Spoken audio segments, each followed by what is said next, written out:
What's up, Wild Rift gamers? It is day 2 of our first circuit of the first qualifier of the Wild Rift North America Series, presented by Riot and Wisdom, and it's your boy, Rafa and Smacks, aka Rack City.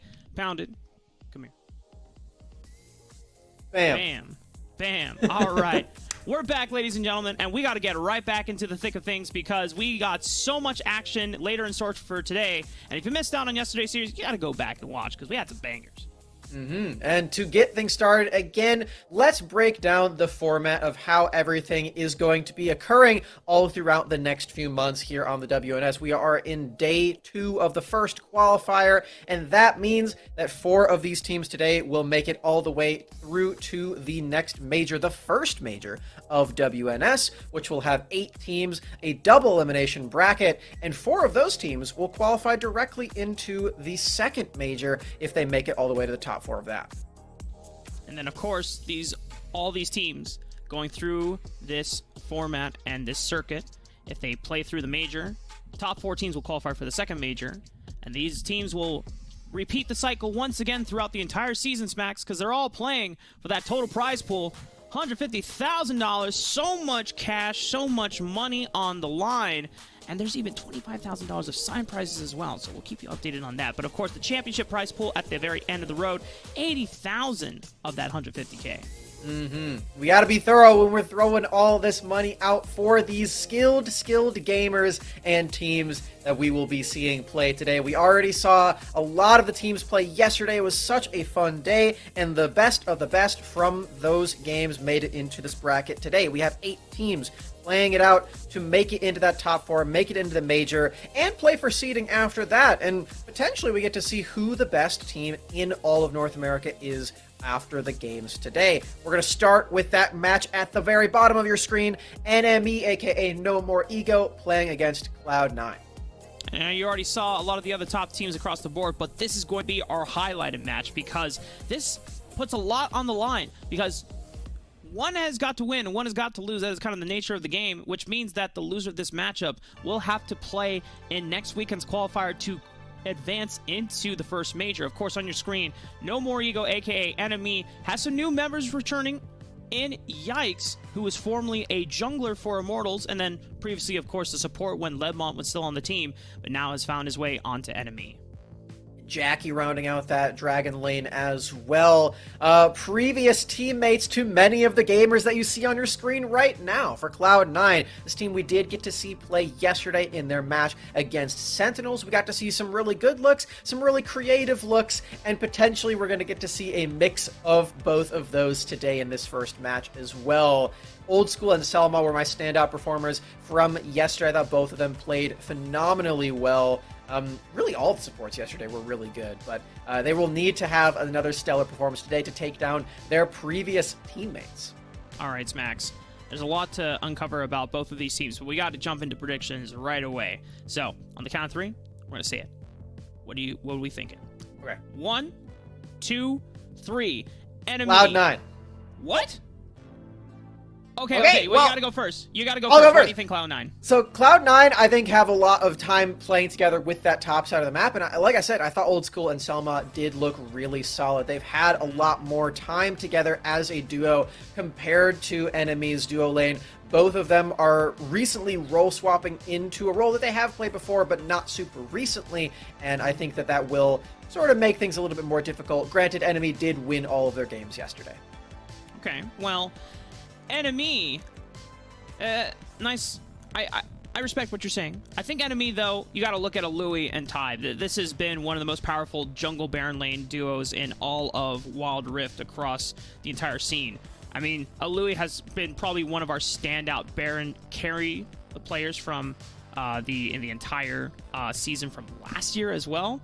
And I think Enemy, now that they've had a little bit more time during the offseason to kind of iron this roster out, that's where I see a lot of the strength coming through in this upcoming series. We're gonna have to find out. We're just a few moments away from this draft. This is definitely one of the most interesting best of threes to break apart in the opening here for WNS. Just like you said before, only one of these teams will make it into the major, into the top 4, and seeding is going to matter a lot, because if you think about it, if these two teams are projected to be in that top 4, then the difference between 4th seed and 1st seed means the difference of playing against the 8th seed or maybe the loser of this match. So you actually do have a little bit to consider when it comes to the seeding, and ideally these teams bring the best of the best so they can push forward to make it to the very top. Already into the draft, Morgana's off the table. One of the things that I'm looking for narrative-wise is the story of how Jackie is playing up against these former teammates on Cloud9. Now, Jackie had been with this org ever since last summer when we had Year Zero start off for the Wild Rift competitive scene here in North America. And to be replaced by Old School, and of course Selma coming in as well for Griff, who now, yikes, is taking the spot on Enemy's roster. And obviously, you know, Jackie still has good relationships with most of the members of Cloud9, I imagine, but you also want to beat these guys because you want to prove that they made the wrong decision. We're getting insider production information that all 5 of the members of Cloud9 are currently hovering Vayne. Of course, a callback to the games yesterday. If you missed it, Tarzan was trying out some Vayne jungle. Played it twice in their series against Sentinels, and while those were the games that they did end up losing, I think after talking with the coaches that played in those games, I do have a little bit more confidence if they are going to be pulling it out again today. They have been practicing this quite a lot. It is genuinely a pick that they do feel is very strong. It just didn't have a very good showing. And I think that mostly was because they were going for too many early game plays with a scaling champion. I think they will probably learn from that if we get to see that pick again today. It would be pretty fun. Yeah. It's understandable. If you guys don't have the insider info, then you look at this as like, yo, 0% win rate on stage, W. Like, why? Yeah, why we would didn't you ever either pick yesterday. Jungle again? But we were just laughing at it. Yeah, but talking with a lot of the people behind the scenes, it's like, okay, no, they've been having a lot of success with it in scrims, and it's a pick that they've theory crafted and put a lot of time into. So, Cloud9, will they bring it out in this best of 3? I have no idea. Right now, Enemy sticking to standard so far. No surprises. Varus first pick. Yeah, Zig's off the table from Cloud9's ban. Their last ban there leaves only this major premier scaling carry that can just sort of act as an artillery mage later on and have just such safe scaling as well throughout the game. Albeit, you have to deal with this Camille. Has been locked in. This was not the champion that Zello, aka Daigansai on your screen right here, was prioritizing just yesterday. He played 3 games of Fiora in the series on stream, but now that Camille is still available for him to choose, moving over to that pick. And the cool thing about Gragas is this is actually a 3-way flex pick for Cloud9. And normally we've seen it in the support role or the Baron role, but Tarzan has also pulled out Gragas jungle a few times in the past, so that opens up a lot of options for Cloud9 and where to really fine-tune their composition, whereas Enemy, they want to lock down some strong crowd control and follow-up engage with this Galio, and then, of course, a Renekton, someone you gotta fear as a Baron laner, because if you give it to the hands of a Louis and you allow him to snowball, then he becomes almost unstoppable. Man, I'm so excited to be watching a Louis gameplay again. This is one of my favorite players to watch in all of Wild Rift North America. He's just so skilled with all these bruisers champions that he ends up piloting. Definitely one of my highlight players from 2021 in North America. It's definitely just such a treat to watch this guy play. We see the rest of these picks locked in. Brand coming through. We've seen this most often in the Dragon Lane position, actually. Popularized at Horizon Cup by the winning Dragon Laner as well. This pick is a wind special, and it is that sort of just baseline mage that you can pilot really easily in the early game. It has a lot of base damage. Yeah, when Ziggs and Varus are off the table, you can go to something like an Orianna, but Brand will deal out so much damage off of one ultimate ability. You just require the enemy team to group up, which in a game like Wild Rift tends to happen a lot because the map is smaller and the champions just are in an all-out brawl. I like that Cloud9 are starting to pinpoint some of Tybe's champion pool, though, in these jungle bans. Kha'Zix, something that Tybe has been playing a lot during the off-season and a lot of the community tournaments we've seen. Nunu, also a great jungler that you can play for Tybe if you're not really fearing a strong early game jungler from C9, which, to me, smacks. C9 still technically don't have a marksman. And if they want a marksman, they could go to, you know, the thing that we all know. Yeah, you're getting a little jokey with it, but I do think you're actually 100% right. I know that is what you were intending as well. So maybe this is the more proper game for Cloud9 to pull it out. Not going to be the case for at least game one. Going back to a little bit of a reality check, as this Xin Zhao more than likely will be played in that jungle to start to open up where these other champions are headed. Really, the last question on our minds is whether this brand is indeed going to the Dragon Lane, or if Meals is going to be flexing that one out, and we still have another marksman to select. Oh, ho, ho, ho. It is Enemy that is yoinking the Vayne. But wait, if Avaris is already locked in, don't tell me that Enemy are now the ones trying to play the Vayne jungle. That's pretty awesome, if that's going to be the case. It looks like that's Vayne mid, right? Or one of these bruisers is mid, perhaps, either.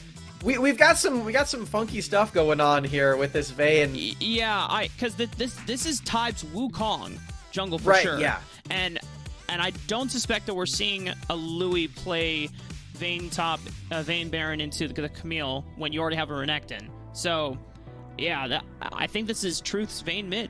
Yeah, this is definitely in Truth's wheelhouse. We haven't seen him play it in the past, but we have seen him play very similar champions to this, most notably the Kaisa mid that he popularized. Well, I guess popularized isn't really the right word, because nobody else even tried it, but he definitely brought it into the meta. It was his pick, yeah. Well, I like that Cloud9 are going back to a little bit of comfort for Meals here. The Twisted Fate, although Twisted Fate has received some nerfs during the off-season, he's still great at facilitating the rest of the map, and especially when you have a powerful split pusher like a Camille for Zello, aka Daigonzai, you want to snowball him. You want to make sure that if Camille does get ahead of the Renekton matchup, then it does become difficult for a Louis to keep him down. It is very wishy-washy, very volatile in that Baron side of the map, so I imagine that a lot of the game plan is going to be who can influence the Baron lane first. Baron lane, definitely a big aspect in this match. There's just so much artillery and range that you get from the Dragon lane that likely they will be able to play rather safe.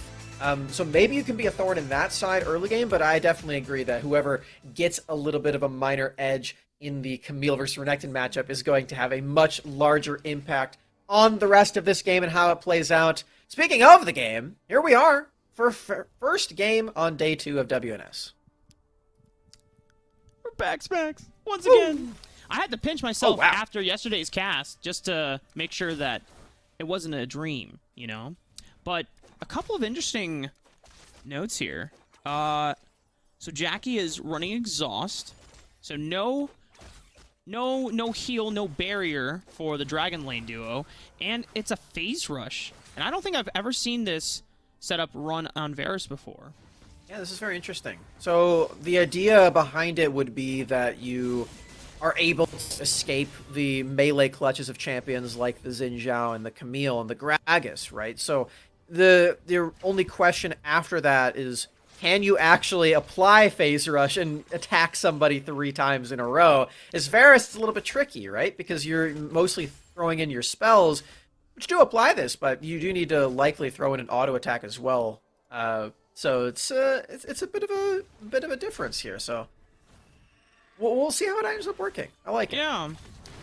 Tybe and Yikes are in the mid lane. Flash taunt forward onto Meals. Has to flash away, but no barrier available. Ticking down. That's going to be First Blood going over to Truth. Has the barrier available. Tarzan tries to go back in. Trades one back, but it's still a double kill for Truth in the end. Good on Tarzan to find that last kill and actually punishing the Vayne for diving forward with no summoner spells at the end. Does leave a big gap in what would have been a gigantic minion lead against Meals. So good on Tarzan to make that sacrifice, but it is still 2 kills in for this heavily scaling champion on the Vayne early game. In the mid lane as well, you're going to get more experience too. Oh, and Selma might be a little too deep. Has Flash. Will be able to get away, but one more Silver Board proc and the Flash auto attack from Tybe. Given the bonk of that magical stick, it's going to send him back to the fountain. Still 2 minutes into the game, but a lot of action already in the early game. Of course, the medical term for Wukong's weapon, the magical stick. what Tybe is wielding here for us today. And yeah, getting in on the action for the kills as well, staying on the map. Won't be recalling anytime soon. Still has many, many camps to go take. He was too busy farming the Twisted Fate camp in the mid lane to go and take the blue buff quite yet, but he's there now. We're calling meals a camp now? Well, I mean, I'm sure for an early game jungler like Wukong, that's just how it is, you know? You gotta go and collect your golden experience in there. Twisted Fate's not doing anything until ult. Instead of farming your camps and being an herbivore, you just go camp mid. Get a lot of damage down. Selma, knowing that he didn't have flash from the mid skirmish before, Yikes and Jackie immediately capitalizing. Yeah, gotta say, the phase rush looked pretty good right there, Rafa. Selma not able to close the distance onto Jackie's Varus, and just another kill, this time in isolation, no jungle help required. Just feels like Yikes is all over the Rift, something that we know he's capable of doing in the jungle role, but moving back down into the support role that he debuted for us in the very beginning of the Wilder Summoner Series in 2021. This is a nice, refreshing look for him, and it's one that we weren't quite sure it was going to work.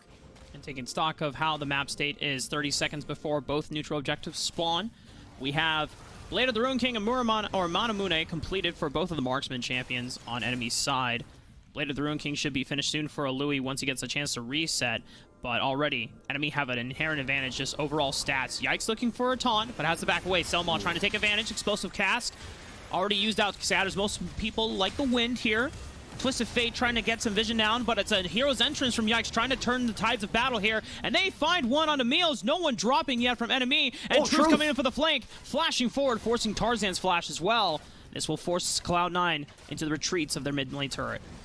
Good hesitance there for enemy not going further in that team fight, because if they stay around longer, the burn damage will tick away at their entire health bar as a team.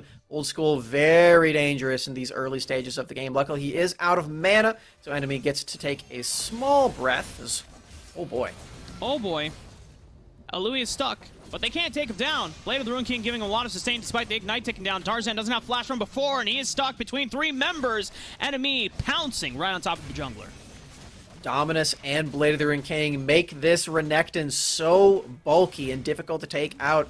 Only the Camille damage provided there, and Tarzan doesn't have his ultimates alive at all. Just cut through him like butter, it turns out, for enemy. They get to take the Rift Herald. No response on the Drake on the other side of the Rift. You have to imagine the enemy are looking at taking the full swing with the Drake as well. With the Rift Herald on their side, Smacks, and now they can choose when to break open first brick. However, take a note here that the bottom turret of enemy has been taking a lot of damage off of all the attention that enemy put towards the top side of the map, leaving lane, making sure that they can secure the Rift Herald. Daigon Zai doesn't have X-Tech ultimatum quite yet, but no Dominus available for Louis. It looks like it's not going to be favorable in the 1v1 anymore. Getting super close. Yeah, just barely coming short on the hook shots. The difference maker there. You don't get the extra stun or the attack speed. As the fight continues in Baron lane, we see in the river. Flash forward from Yikes, immediately flashing forward away from Selma, but they still go in with the Cyclone. Follow up with the Justice Punch, knock up onto multiple people. Chain of Corruptions will lock him down for further constrainment. Yikes finds one on a Tarzan once again, and Cloud9 have to retreat, but Yikes might be caught out here looking for two-man taunt, tries to set it up, but Tybe, he's way too low on HP to follow up on that play. Cloud9 able to trade back. Yikes is being left in the dust by the rest of enemy there, unfortunately. Will give over his life just to stop the advances of the rest of the squad. In that Baron lane, you may have saw it in the top of your screen. There was a 1-for-1 in the end as Louis ended up trying to dive underneath the turret to no avail. Couldn't end up killing the structure and just traded in that 1-for-1. Not entirely ideal for this Renekton. As the Rift Herald gets popped in mid, likely just buying some time and space for enemy to go back to the scene of the crime and take Drake. Mountain Dragon will give them that extra HP shield, which is nice against a lot of the bursts that'll be coming in from mainly Old School's Brand. Pyroclasm, going to be pretty deadly. Destiny will get vision, but it's a top lane dive for the play of the side of Cloud9. They take down a Louis, and I'd be able to break open first turret as well. To punish, though, on the Old School, a little too far in the mid lane, and the rest of Cloud9 are still going to be content that they got first break gold, but they might lose more here. Selma locked in the tower. should be fine here.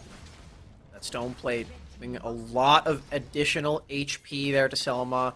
Would have most certainly died without it, as it does more than double that health pool for you effectively. Will be able to stay alive for a long time. I do want to give a lot of credit to Cloud9 in that Baron lane dive. They did have some really clever tower juggling, as we saw Zello was able to take most of it and then use the Hextech Ultimatum to avoid all of the damage afterward, and then they swapped turret aggro over to Meal, so I thought that was really clever. They were able to kill the Renekton in that Baron lane once more, putting a Louis further behind than he would like to be. He's not behind quite yet, though, because of the early game advantages. It's a 5,000 gold lead, though, for the side of enemy. So you have to imagine, for Cloud9, they're looking at their scaling pieces in Daigon Zai, a.k.a. Zelo's Camille, and this brand to really pump out the damage later the game goes on. And you're just relying on Tarzan and Selmon to be that front line to buy as much time for these fights to be drawn out to make that the case. But then again, you look at enemy, and you got a Vayne! That's some heavy scaling right there. Vayne and Brand, it's matched on the other side as well, but definitely the lead favoring Truth scaling for this time around. Still waiting for those scaling elements of Old School to come online, but this is a good way to stop it. But Tybe is in the wings, shadowing his mid laner. Double knock up on the Cyclone. Yikes is coming in with the Hero's Entrance. Another knock-up will stun the members of Tarzan and Daigon Zai from being able to kill Truth. Barrier prevents him from going down. Tarzan in the 1v1, but cannot fight off Yikes' Galio. The rest of Cloud9 trying to come in as reinforcements, but they've been routed off. And Selma still has Flash available. Should be able to get out if all things considered, but it's a Flash bonk from Tybe. Sends it back to the fountain. That was a great fight for enemy, but my favorite part of that has got to be Yikes and Tarzan duking it out one-on-one in the Baron pit, just like old times when Yikes was the jungler on Immortals. I'm sure that felt very reminiscent to them, as enemy continue to flex their muscles and take more off of the Rift. That Baron lane turret falls. They get another Rift Herald in their clutches. You have to imagine they're going to start looking at all of these structures and taking stock of where they can attack next. I personally, Rafa, have found that the game is just so much easier when you have that Rift Herald at your disposal. There's just so many options you can take to do with it, and it's very clear. Just X marks the spot on the map where you want to be with it. And at this point in the game, if enemy get a huge enough of a fight on their side, they could plop the Rift Herald through the mid lane or any of the lanes, depending on where the wave is. You could potentially end the game. Death timers are starting to get long enough, and the Rift Herald will be able to charge fully onto the Nexus.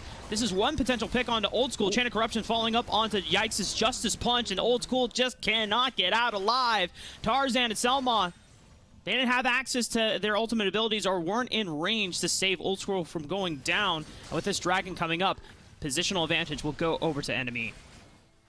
Enemy just finding picks every which way. You can see Zello's attempting to set up in that Baron lane to try to get a trade position. Will be matched eventually. Oh, look at this. Whoa! Flash taunt from Yikes into the Cyclone from Tybe. Truth. Multiple members from Cloud9 are going down. Truth diving in between the turrets and the Flash under the tower. It doesn't even matter because it's a triple for him. Did you see that, Rafa? Truth with the Flash Condemn, as well as Zello is in the middle of everybody with the Hextech Ultimatum. He can't keep Tybe locked down for long. He falls in a trade of 1-for-1 where Jackie goes down as well. But here's what you were mentioning, Rafa. Rift Herald charging into the Nexus. Can they end the game right now? 2k HP. You know what, enemy? Unfortunately, their HP is a little too low to be able to continue the siege. We thought that that was about to be game one at just under 12 minutes. Meal's looking for any stragglers, popping the Destiny, finds a Louis, and the Infernal Dragon just spawned. There's no way the enemy will be able to respond in time, so this is a little bit of a compensation prize for Cloud9. Minor slip here for enemy, although Truth has a lot of lifesteal with his Blade of the Ring King. Could potentially stay on the Rift and contest. Will choose to go back and recall. They don't want to throw any further than they already have. It's not a shot put competition after all, as C9 moves into this mid lane. They try to get a little more than they were looking for with the Drake. Can't quite manage it. They have to reassess. Still a 9,000 gold lead. Put aside an enemy. I can't do math. 7,000. Yeah. Looked at the number wrong. It's somewhere in there. It's a lead. Somewhere in there. At this point, with the mid lane exposed, super minions will always be constantly barreling down this side of the map. That adds as a 6th member of the team. you just start focusing your efforts on the side lanes, and then soon Cloud9 will begin to collapse. To me, this comes back to what I was saying about the Rift Herald, and this will determine the difference between a good team and a great team. How fast they can close out the game without the turret taking pressure of that Rift Herald, because it's really easy for that Void Beast to just slam in and take half of a turret's HP. But once that's gone, it's up to the rest of your team to actually finish off and do the dirty work yourself with these minion waves. You can see they're setting them up in both mid and dragon lane for enemy, leaving top behind for now as they're looking for another inhibitor, just one at a time. I do like this strategy. Neil's popping the Destiny, but multiple knockouts once again into this quadrant jungle. Can they finish it off this time around? Ooh. But Old School's Pyroclasm is doing a lot of work onto the members of enemy. And look at this. Cloud9 are wiping them down. Tybe is the only member surviving, but this could be enough for Cloud9 to take a lot back on the map. Enemy moving into that corridor proves what you said in the draft about this brand pick, Rafa. You do not want to fight in close quarters against these champions. You will burn to the ground. You're effectively setting up the fire pit for Old School in their own jungle. Now everybody on enemy is dead. You can see on the left of your screen, they're all switching over to teleport. They want to contest this Baron. Can they actually get into position? They're going for it. Oh, well, Tybe still has Smite. He's trying to buy time, and everyone from Cloud9, they're trying to dip off of it, but 2k HP. The Baron is still leeching for them. Can they stick on top of it? Rest of the enemy are more interested in just killing members of Cloud9, though. They've already found Tarzan, who tried to teleport and save the day, but goes down before he gets a chance to turn anything around. And look at that. Oh, the Baron! The Baron! Killing multiple members of enemy. Meal's just it's still going! Oh, okay, enemy secured the Baron. I thought disaster had completely struck, and Cloud9 had been able to seal it off of a wild card, but okay. Everyone relax. We can take a breather. Things got a little crazy. I'm pretty sure that if Baron had a slot on the damage charts, it would not be last. After that team fight, it did so much damage to both teams. Such a volatile skirmish in that one as everybody teleports on into the team fight. You can see the enemy have swapped back for the most part. They're not sticking with this teleport. They're just using it as a tactical advantage in the moment. I do think that's pretty funny, but the rest of enemy now, they have this Baron. They do have the extra void bonus again. It's not a big purple monster that crashes into the turret, but it does buff up your minions. Now they do have that extra bonus. No more turrets to feasibly take in that dragon lane. They're trying to take the one last inner in Baron with all this pressure held by Truth, who notably does still have a teleport that will be available. It's got half of its cooldown remaining. And the way that enemy plays out this next team fight actually is going to be so crucial, because if they do something like the bottom quadrant jungle fight once again, and Cloud9 are extremely favored because now look at their carries. They've caught up in gold, they've caught up in stats, and yes, Truth is the richest man on the Rift right now, but if he gets caught up by a CC chain and gets exploded, ooh. Okay, well this is Cloud9's attempt. Truth, 500 HP, is able to get it out, and now the rest of the members of enemy are going to kite him out, but Daigon's Eye is teleported to the fight, takes him out with the Exec ultimatum, but now he's got to get out. He's got to kite this one away. The rest of enemy are strong, and they are here to pursue for the victory of game one. Selma bites the dust, so does Daigon's Eye. Old School is the left man standing, but I don't know if he can defend against Tybe, Jackie, and Yikes all by himself. Here come the minions, Rafa, marching one by one into the Nexus. It does quite a bit of damage, so they might be able to survive for now as Old School has a lot of damage, and that's an execute to the Nexus. I think they're still going, Rafa. Enemy want to end so badly, but Old School being able to just pull out the major tower defense. He's been putting in some time in his third-party games, but Old School doing his best to make this last stand and keep Cloud9 in the race. You can see the damage that was dealt in that dragon lane as well by Zello previous to the teleport, very nearly taking out that turret. I'm sure it has just barely hundreds of HP based on the icon you can see on that mini-map. I did like the positioning there that Zello took to try to get some priority in the dragon lane to perhaps set up for this objective that they're aggressing upon to now very confidently. 2k HP. Tarzan should be able to secure this dragon, but it's not the Elder, so not going to be a huge advantage for Cloud9, but can they turn this fight around? Meals pops the Destiny, gains vision, multiple man knockup from Tide, but can anyone follow up? Yikes is not there to finish the job, and Truth cannot defend this all by himself either. Major damage dealer down from enemy. It's only down to Jackie and Yikes to defend. Wow, no kills for enemy in that exchange at all, and like you said, Yikes was not there. I saw him on the minimap, and I was like, oh, he's going to just ult into the team fight. Didn't have it up, and still doesn't right now. Just a couple of seconds longer as teleport's coming in with the flank. Flash, gold card from Meals, locks down Jackie. Can he output the damage necessary? But the exhaust comes out, ensuring that no damage will come through. Yikes is the last person from enemy, and with Baron on the table, this should be going to Cloud9. This is another Baron able to be started by Cloud9 at least. 8 seconds on both Truth and a Louis, but that's just not enough time. Baron's already dead, and look, Zello got an inhibitor turret in the Dragon lane as well, Rafa. This is so many inhibitor turrets down. He snuck past Yikes as well. He left, and Yikes went to occupy the menu wave, and then we didn't get to see it on frame, but he hook shot it in, and then just took down the last turret thanks to the damage from the Trinity Force and the Precision Protocol, and just left right before Yikes could really punish and set up for the rest of the members to collapse. So now, the one lane that enemy have not broken, Cloud9 break first, and this will give them a super minion wave advantage. The first Baron buff in this game to be captured by Cloud9. I don't think that it will have overlap period with the Drake spawn for the Elder, so Cloud9 do have to make work of this right now, but it is still a nice way to get back in the game. And look at this, they do actually have the gold lead. I can't wait to see what that chart looks like after this game. So it's been a crazy time here. Enemy do fall short for the first time in this 19-minute game. Here's the engage. Lockdown Tide. Chie is available. Sarek's Gage, but he's still flashing away. Doesn't want to go down to the Pyroclasm. He's burning almost all of his HP. I think he's dead. He's dead. Tide is down. And Cloud9, they still have the Baron buff in their side. It's a numbers advantage available as well.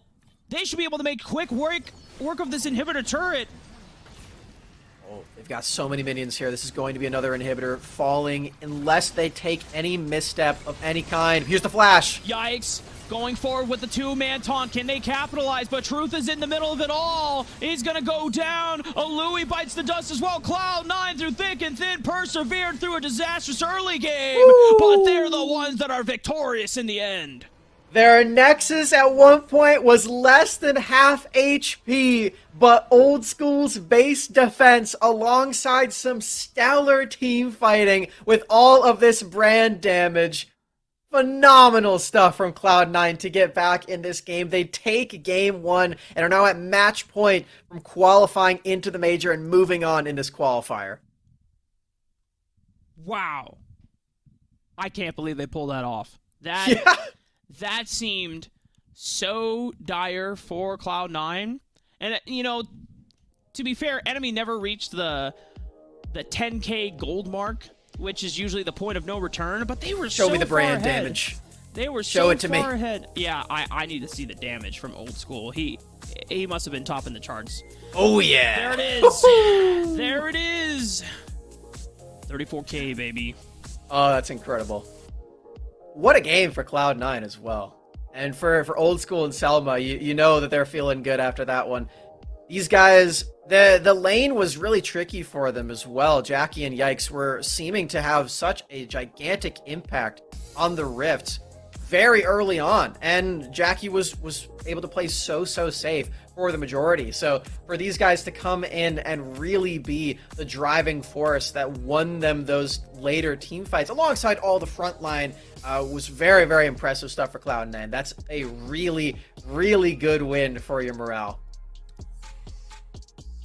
Smacks, if my stats are correct, Vayne still has a 0% win rate on stage, no matter what role it is. Man, why are we being so mean to Vayne right now? You know, it looked good. Well, so the way they played around it seemed great, and they got a huge lead. But then, you know, I think Cloud9 with this brand pick, you're able to clump up so many members, and you just maximize the damage that the Pyroclasm and the passive is getting off in those choke points, right? And so, and it's something that even as a Vayne, like, Vayne is not a long-range marksman. She has to get in close range to be able to really output all that damage. And one of the things that I wanted to point out when Cloud9 initially drafted things like the Gragas and the Zenzal, I thought, there's technically a world where Vayne could exist. Maybe not as, jungle, but as a marksman, because as Vayne, you don't want to fight grouped up 5-on-5s. You want to split up members so you can take out members one by one, because she's an exceptional duelist and in the 1v1. But she's not a hyper carry like Jinx who can put out AoE damage and delete multiple people at once. It's got to be a steady process. It was, speaking of steady processes here, Cloud9 just it was such a well thought out victory as well, and I have to highlight Zello here for such a keen eye for demolition of all of the objectives in that game, just staying his post in that side lane, something that he has had as a major strength of himself as a player for as long as we've been watching him play Wild Rift. He's continuing to evolve as a player, and as we saw in that game, just assassinating the inhibitor turret off of like a little bit of a switcheroo there, a magician on this Camille. Really well done. I think the macro decisions that he and the team made around him were really smart and were a driving force for Cloud9 to take this to match point as well. Yeah, and I know we didn't get a really much chance to talk about most of the players here. When I was talking about Enemy and their win condition and really playing towards a Louis, and I still hold that I think a Louis is one of the strongest Baron carry laners in all of Wild Rift. But Zello has made great strides and great improvement throughout the offseason. I know that some of the community tournaments that we were a part of showed Zello putting on massive carry lane performances in those games. And it just goes to show that Zello has really stepped up his performance and improvement throughout the time when he first started out during year 0 of Wild Rift series here in North America. So, props. And I think this is something that we've got to keep track of, because, if Zello keeps this performance up, he's pushing for that title of best Baron laner. For Enemy, they had a lot to think about in that game, about how they gave it all away. So I think their early game was just such a well thought out and well executed aspect of that game that we just watched. Specifically, Yikes is looking at home on support, I will say. That was quite the breakout performance on stream, of course, for Galio as a support. Didn't get to see him play yesterday, but I'm expecting that he had these performances then as well. Very, very impressive stuff. The front line was spectacular. The playmaking in specific in the early game, just around the river, floating in and out of that, like he's an Olympic swimmer, just up and down the river, Yeah. It was awesome to see it. Just this big Galio moving around with such grace. You can tell that the idea of roaming and making impactful plays across the map was totally not out of his comfort zone. When you're playing jungle and support, both fill a very similar role, right? One, you just get a little bit more resources and income on, and so you're more prone to being allowed to carry, right? And being more of a damage source in certain cases, but most of the time, your job is impacting the map and, just snowballing a lot of the lanes. If you're not playing, a heavy resource income champion like Jax, right? Or something along those lines. Fiora as well kind of fits the bill.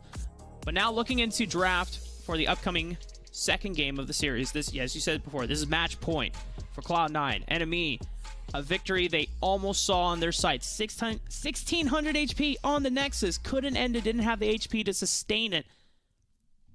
How does Enemy approach this draft in the drawing board? Truthfully, the first thing that approaches me is they just need to have a pep talk like, guys, we should have won that game. We all know it. The people watching know it. We literally had a Rift Herald charge onto the Nexus.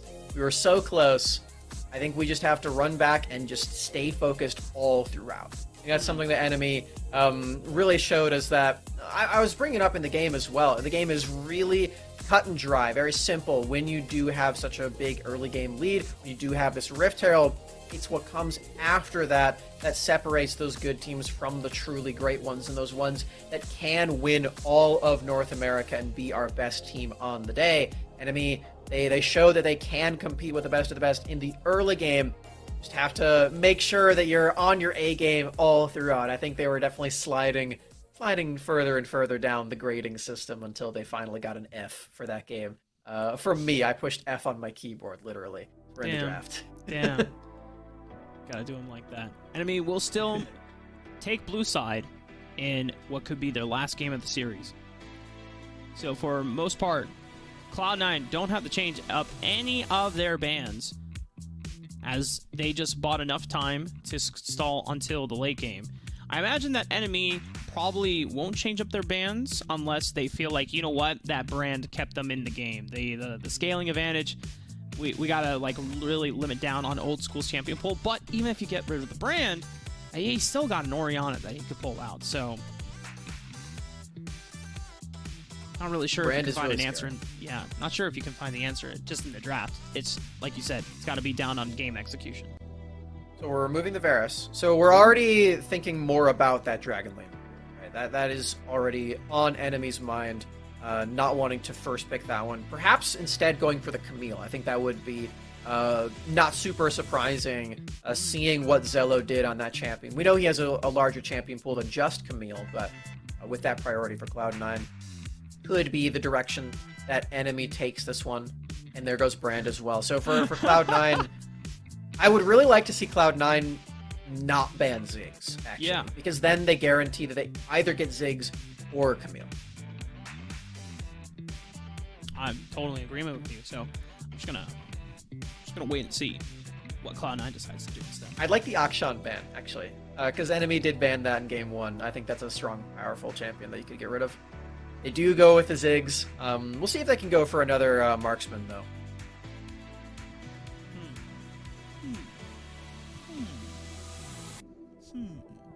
Thinking. Yeah, I mean, Camille first pick makes sense in my book. And just snipe it away.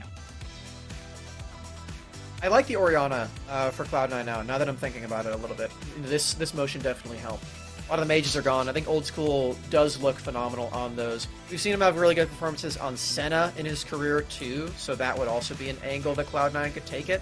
Either way, I would like to attack that pool, seeing as a lot of marksmen and a lot of dragon laners have been taken off the board already, with all three of them on Enemy's bans, definitely filling that role. And I like that Cloud9 still have the presence of mind to snipe the Renekton away, because this Camille, if you know Tybe, he is down to play it in the jungle, so it wasn't a guarantee that this Camille was going to be for a Louis anyway, but a Galio being locked in as well, trying to take Yikes off of a champion that he performed so well in the early game with. Cloud9 cognizant of the fact that they gotta not allow Yikes to have such great roaming opportunities. Kind of just going for the old switcheroo, Cloud9, taking away some of the champions that just beat them, or almost beat them. From the early game standpoint, they definitely beat them, it feels like, so trying to mitigate that possibility in this one.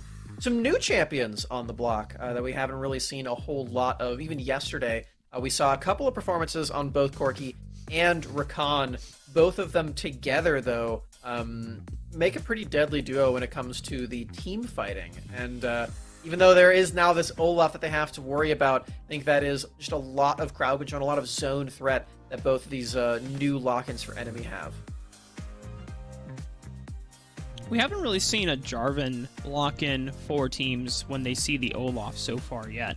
And that's been kind of a niche counterpick, right? You don't necessarily win 1v1s as Jarvan, but when you get level 5, you just lock the Olaf down in the Cataclysm and you flag and drag out, and then he can't really hurt the rest of your backline, as long as, of course, he doesn't have flash. One thing to note, I don't suspect we'll see it, but Truth has been known to play full AP Rakan in the mid lane. I'm just putting it out there. You're right. Before, you know, I'm expecting it to go to Yikes, but Enemy also trying to really target Old School's potential champion pool, taking away the Orianna as well. Of course, it could have been flexed to Meals, but now Old School, I mean, he's really limited on not only mages, but just like, marksmen that can stand up to something like a Corki if it's going to be that. Like I said before, I would have liked to see the Orianna picked a little earlier for Old School, but the way that Cloud9 has drafted so far makes complete sense to me. They know that this Olaf would be banned away if they don't scoop it up. They want to deny the Galio combination with Camille, and as you mentioned before, Renekton is a good denial away from a Louis, especially considering now we do know for certain that Camille will be going into the jungle. We also know for certain that is the lovers duo in the dragon lane. Very, very interesting. This is something that it feels like we haven't seen in a very, very long time. Mainly, I would say, because since their release, they have taken a little bit of a hit. They don't get the double shield on Xayah anymore. It is just 1.25x, so it's not quite as strong on the defensive capabilities, but it's still there. And a response from Cloud9, it's the return of Kai'Sa for Old School. This used to be a go-to marksman for so many of the North American teams here in Wild Rift at the beginning of summer last year. Kai'Sa's kind of fallen off in comparison to the likes of Varus. I know we saw a lot of Ashe priority thanks to Dienzio popularizing it when he was on Enemy last year as well. And then, of course, just putting multiple mages in the Dragon Lane has really popularized that. So it's been a while since we've seen the Void Princess herself. But when we look at Enemy, I really, really enjoy this pick of the Darius towards the end of their pick and ban phase, because they waited out and noticed that, they've got 4 melee champions that all want to engage onto us. So that makes Darius's job much easier.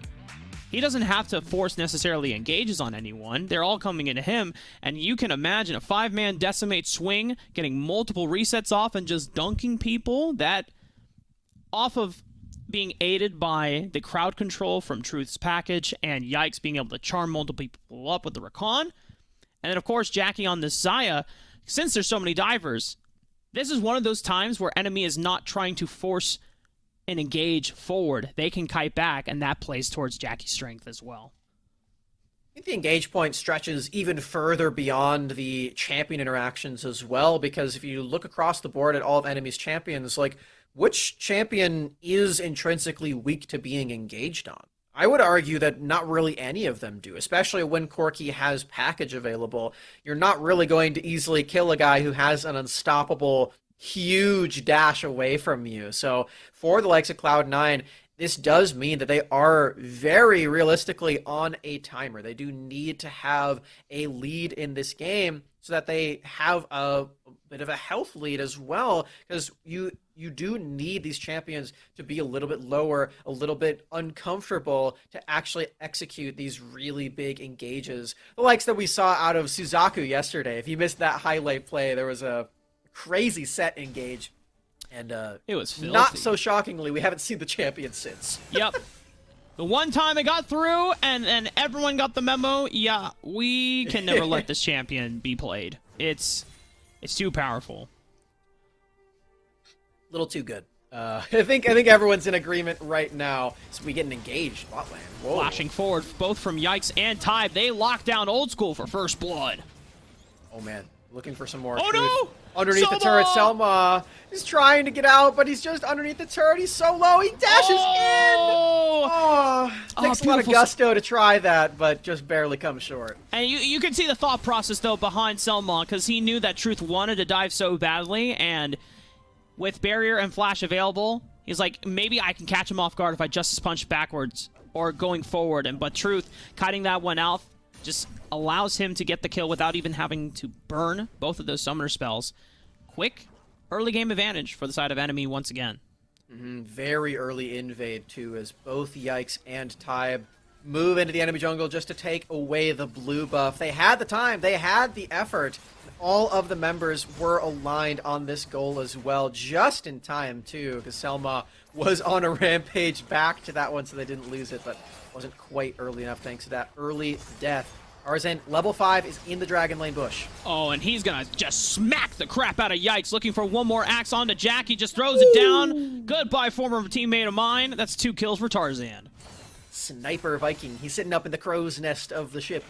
Yar, there she blows. Throws Wait a the axe. minute. I know he's a Viking. He's not a pirate, though. Oh. I guess that was the wrong. Well, I don't know Nordic languages, so I. You know what would be like the Viking accent, right? Is it more of like a Norse? I don't think they spoke English. That's what I was getting at. Well, so. right. But if you know, well, we'll have to deduce it some other time. 3.5 minutes into the game, we got neutral objectives. Darcy blows into Google Translate.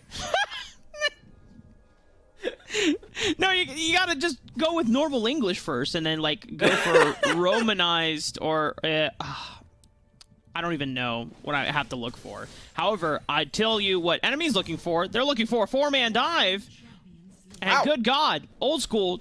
You know what? I think it was safe that we didn't show it on camera because that would have been too disastrous for family-friendly audiences. However, the action is on the top side of the map. A Louis going down.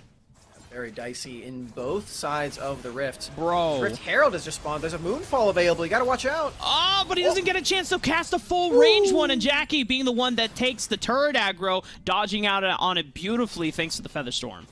Very rare that you want your marksman to start taking aggro, but as you said, he's able to go invulnerable thanks to the Featherstorm. Really wise stuff there from enemy on the dive. Unfortunately for Meals, the exhaust combined with all the crowd control made it very tricky to actually land an effective Moonfall, so wasn't able to find any trades off the back end of it. As we see that full trade across the rift continues in the objectives. Enemy sticking to the Dragon Lane. They take the namesake objective. Cloud9 taking Rift Herald for themselves alongside a turret trade. I have to remind myself that Black Cleaver is now standard on Corki. I'm just getting over my bias right now. Ah, man. Every time I see that, I just am reminded of the slugfest that was the 45-minute banger game of the Brazil Wild Tour Finals from last season, and just seeing it's not full tank Corki, luckily for us. I thought that was a little much, but I think rushing Black Cleaver and then still going damage is acceptable for me. Yeah, definitely. For enemy, they are moving into the mid game right now that they have broken out a laning phase. Cloud9 trying to take down as many turrets as they can for as much gold stimulus as possible. Truth has access to package, but there's no objectives to really force a fight over. So it's not going to get much use out of it unless Cloud9 wanted to contest this turret take. Meanwhile, Cloud9 snagging up a kill in mid lane while they take Rift Herald to the bottom lane as well. There's some major destruction all across the board. They still have this Rift Herald alive. I can't imagine they're going to keep it super safe. And Truth doesn't have package available anymore, so this is it's unfortunate timing for enemy. Not really finding use of such a powerful utility spell. 4-4, but Cloud9 major advantage in gold. I'm a bit shocked that they didn't save the Rift Herald to use in the mid lane, but I acknowledge that was just a tempo play for them. They were already in that lane. They saw that enemy were not able to defend the next turret, so they just continued their rampage, and now they have just a gigantic lead, namely in Tarzan's pockets, the richest member right now, nearly 7,000 gold. This Olaf is accelerated at this point, which was the win condition we highlighted. Oh, but Yikes finds a knockup onto multiple members of Cloud9. Hextech Ultimatum from Type tries to lock them down for further destruction, but it's now enemy facing destruction, because Old School and Tarzan follow up beautifully with their damage that they've acclimated. The gold lead's still in their stead. No objectives to fight for, but enemy and engaged not going their way. And Jackie went swimming with the Gator, too. Solo kill for Zello in the bot side jungle. Moving forward now, you gotta find your way out of this path. I think they're fully engaging on. We should look mid here. Oh boy. The tower will go down. Yikes and Tybe not able to defend. Zello? Zello should be... No. Yeah. Huh. He's going on an adventure here, Crocodile Dundee style. They do get the mid lane turret, so that is still an advantage for Cloud9. Just bleeding just a little bit in their Viking pirate ship. A little unlucky there for Mr. Zello there. It was just a little too far forward. I imagine that they thought that, okay, there's no way they kill me. My teammates are clearly right there in front of me. They don't fear, they have to fear them. And Enemy said, yeah, bet. Watch. What are they going to do? And Selma's watching like, bro, I can't help. I'm sorry. I'm too low on HP. You know, Rafa, we talked about the early game for Enemy being a really big highlight for us, and for them specifically in the last game. They are at a pretty major deficit as, oh boy. Okay, they forced Ragnarok. Didn't use any ultimate abilities from Enemy. So that's going to be a powerful advantage that they can take going into this next Dragon or Rift Herald fight, both spawning in about 10 seconds. Package very nicely highlighted by our producers. So it's going to be picked up in the base by Truth, now back onto the Rift. This is the trump card for Enemy that they can use to just take whichever objective they want. If Cloud9 are quick on their feet, they will be able to trade for the other one. Hextech Ultimatum right onto Old School. Package on top as well, burning multiple damage down, but Moonfall answers from Meals will split up the fight from Cloud9. Can they turn up to the pieces, though? But Enemy have yet to drop a single member. Here comes Zello, tries to slice and dice his way. A knockup, though, from Yikes is going to keep him in line, and Enemy only lose out on one, taking down 4. Oh, they're so low, Rafa, but that's that difference maker that the Corki package provides. Truth beautifully placed on that objective. Well, you saw right there on the right of the screen, everybody's teleporting into the party. They're trying to come in. Tarzan is buying as much time as he can with his health bar difference, but it's not enough. But it just, as I say that, Cloud9 do come in the nick of time. They will force Enemy away from the Dragon, and now they have mid-wave control. Teamfight victory with the Corki package, but no objective to speak of, and now Jackie's on the run. Wow. Oh, okay, he's out. It's all good. Doing breathing exercises, is that what that was? Yes. I felt my heart pounding a little too hard there. Zello doing a great job over securing the Rift Herald for Cloud9's stead. No one can really take the Ocean Dragon quite yet. This might open up an opportunity for Enemy off of these resets to secure that objective, as now this Rift Herald, Cloud9. If you remember before, from when Enemy took the second Rift Herald of the game, they have access to potentially a game-ending play if they ever win a 5-on-5 fight. I wanted to go for another engage right now, Rafa, as Louis is in the front line. He's dealing so much damage, but his skill shots are going wide, not able to execute a single person. But the rest of Enemy, they've got his back. They're in. They're piling through. Triple kill so far for Truth as Jackie routing off Old School underneath the turret, flashing forward. Can they find the ace? Can they find the last member? No, Yikes! Under the turret! What are you doing, man? Oh, it's a trade for the supports. Oh, I respect the attempt. Unfortunately, Yikes suddenly remembers, that's right. I'm not playing jungle anymore. I don't do as much damage as I used to. Oh, you know, AP Recon from Truth would have killed there. You know, I'm just kidding. You know, full tank doing its service there. Just Yikes getting a little excited about trying to get a full ace on Cloud9, but it's enough to net the Ocean Dragon for Enemy's side. And the gold lead, while still in favor of Cloud9, Enemy is slowly catching back up. These team fights are getting really dicey right now, Rafa. Enemy finding slight advantages in them. This one not even using the Corki package. It's still in the base right now, ready for disposal in the future. That means a lot of good news for Enemy is coming if they can keep this up. So we're still in this stage where we're waiting to see for any knockout punches. Both of these teams, I think they're taking a page out of your book right now, Rafa, going for the breathing exercises. Like, man, that was kind of a lot. We gotta we gotta take a break for a sec. There's no shame in waiting out for the next objective, right? You don't want to go for a pick if you're not confident about it. Whereas Enemy, they were looking at Meals, who was recalling on the Baron side of the map. They had Truth and Tybe. No teleports available for... Well, actually, there's multiple teleports now that I look at it, from Old School and Zello.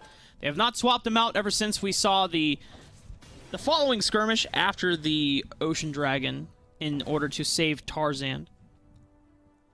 This is a very close game. Last time around, It took a while for Cloud9 to really come back into the game after being down 7,000 gold for a majority of the first 10 minutes. But this time around, it's neck and neck. Work package is actually being picked up right now. That tells us that enemy are considering this Baron very heavily. We've got Tybe on a flank right now. I think he's been spotted. He is now on the run. A wild goose chase is ensuing to find the stray Camille. Hookshot cooldown might be available once again. Now he's going to turn it around. Oh, there was a potential flank angle, but Old School being able to dip out of vision thanks to the stealth on his Empowered E. Ooh. And now there's pressure from Zello. You already talked about it before. Tybe? Okay, we're turning on the meals right now, but I don't think the rest of enemy was ready for that play because they were turning around towards Zello, and Alui is not here. Cloud9 might have an advantage to turn this one around, but they've rooted up multiple members thanks to a beautiful blade caller from Jackie. Zello teleported into the fight. The Rift Herald is still powering away from the Baron side of the map, but multiple low HP bars from the side of Cloud9 prevents them from being able to support the siege. The feather damage and the positioning from Jackie saving yet another team fight for the side of enemy. As you said, there's a Rift Herald that took out an entire turret on Baron lane. These team fights are still going the way of enemy thanks to their new marksman on the squad. So much damage on this champion moving forward into late game, and this is where the problem in Cloud9's composition will start to come to fruition. All compositions have some weakness, so I don't take this as flaming the coach or anything, but at this point, they do have to consider how they can use all of these engage tools at their disposal to actually effectively deal with this very adept kiting champion in the Xayah. And now that he's hit the stride point, Infinity Edge, Static Shiv, Mortal Reminder, he's got enough crit. He's got armor penetration to be able to get through some of the beefier members, and even someone like Meals, who, with that reflector, has a lot of armor on his stead, and usually would be tanky enough to survive engages, but getting armor shred is going to help enemy a lot in being able to win out these fights.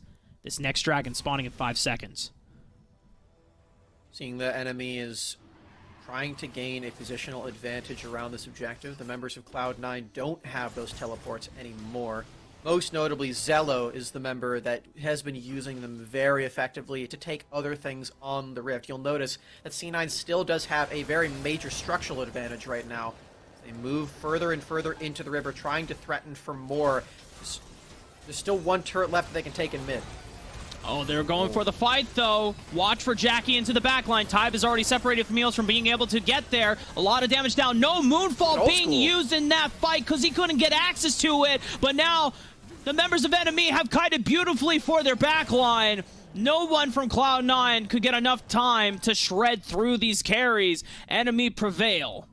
And Jackie again goes relatively untouched in that one. Can't take him down with this ultimate available. And Old School, still at full HP, tried to reposition in that team fight, but landed in a very uncomfortable position. Couldn't go for anything too drastic at the end of the day.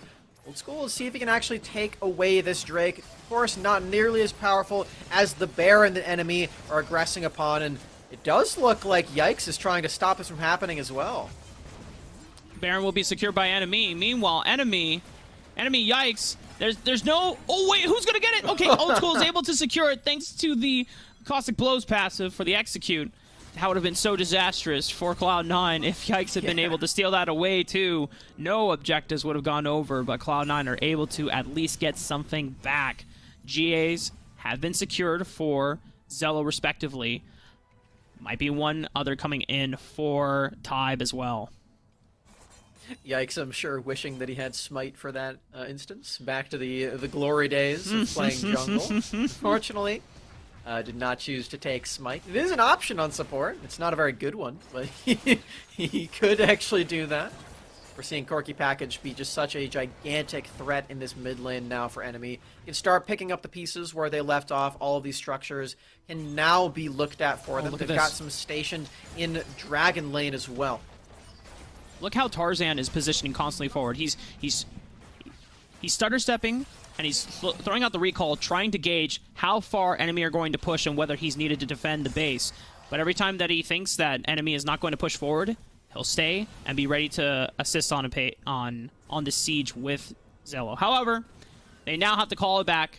There's too much pressure from the side of enemy. They push in this wave. A Louis has teleport, so he can join the fight, but he would have to be the first one there. Yikes, going over. Finds Mills with the knockup. Type goes in for the Exec ultimatum, but Mills cancels it out with the stasis. Hero's entrance from Selma will split up the fight here. Louis tries to pull him back with the apprehend. Multiple damage coming out onto the frontline members of Cloud9. I think he's in there, but he goes down before getting a reset off. Mills looking for a moonfall, but Type escapes it. And the rest of enemy are just trying to kite this one out. Cloud9 still not going down, but they lose out on Old School. Major damage carry down. 4k HP on the Nexus. They got to play towards the Baron Minions through the Dragon Lane right now. Zell just doing the best he can to survive, but not go down entirely. Meals going in, looking for the assassination. Forces the stasis out on Jackie. It's going to be enough to play the rest of the game out and still survive. Man. So much destruction there for enemy in the base. They made such great use of their Baron. While they did let the Corki package run its course, 2 inhibitor turrets is going to be more than enough to continue their pace and try to make this comeback happen. I want to say that Cloud9's out of it yet because they did just come off of a comeback victory. They're still trying to make this happen for a second time in a row at this point. Rafa, we have to address that Old School. In these team fights, the damage just isn't quite able to come out in orderly fashion. The short-range nature of this Kai'Sa is really proving to be a detriment right now for Cloud9. They're not provided with all of that late-game damage that we saw from the brand last game. Yeah, stark contrast. Multiple AoE damage sparks. A Death Bush on the Tide, potentially.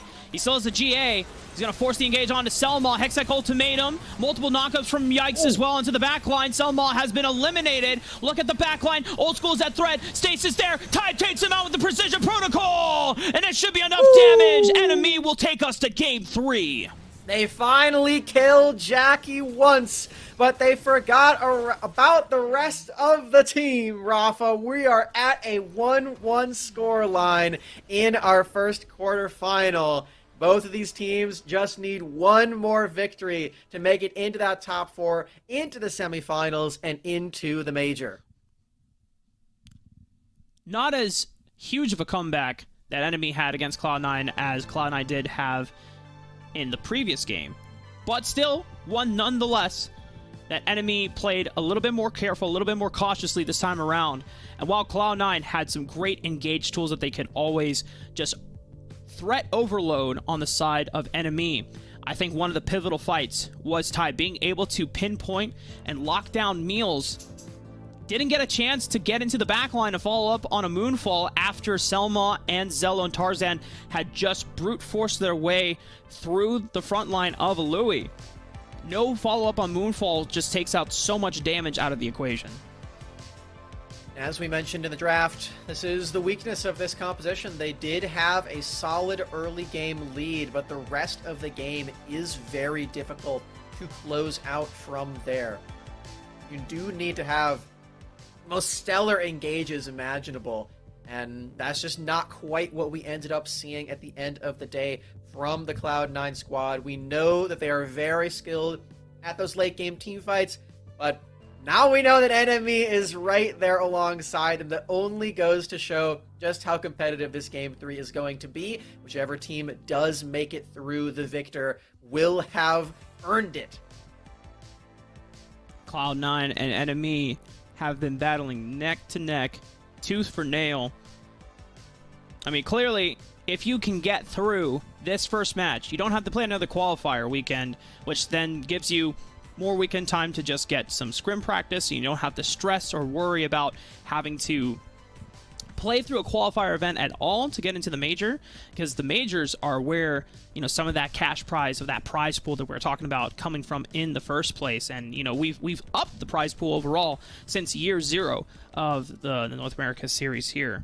So obviously these two teams, a lot of stakes on the line. It's so close, Max. You saw how things were getting super tense there.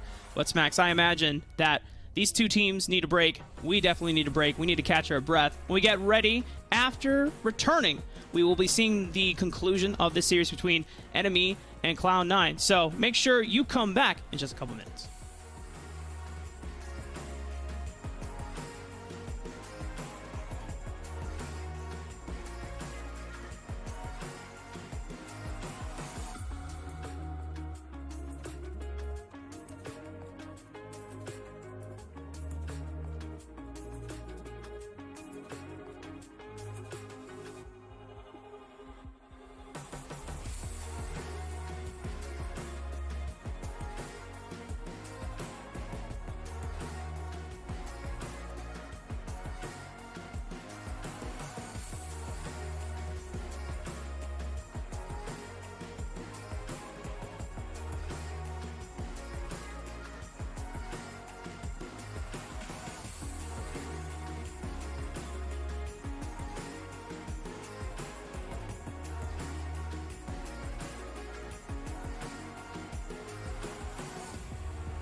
All right, gamers, it's time to get wild with us. It's your boy Rafa and Smacks, Rack City, once again. Game 3, conclusion of this No More Ego and Cloud9 series. The winner will advance not only in this top 8 single elimination bracket, but also will automatically qualify to our first major, whereas the person that doesn't win, or the team that doesn't win, I should say, will have to play another qualifier weekend just to get into that first major. And you don't want to do that. You want to get this win, and you want to be done, and you want to have a weekend to scrim and go over practice and get some, behind-the-scenes notes on the teams that are playing on screen for that second qualifier instead. Yeah, and then you, when you have the weekend off, you get to watch the stream and hang out with us. So it's a win-win for everybody involved. Yeah, I think these games are definitely showing that both of these teams do want to have that option for them. They're both playing really good Wild Rift right now, and I'm really impressed by the level of play that they're showing to us on just day 2 of WNS. Both of these teams are showing what a late game comeback can really look like. Yeah. I think that is off the back of some really key performances. In that last game, it was namely Jackie moving back into the AD carry position, the marksman position on this Xayah. Stellar performance on the kiting champion that you just have to disengage on, but going above and beyond and dealing just an incredible amount of damage in that one. Yeah, the most of the damage was centered on him, right?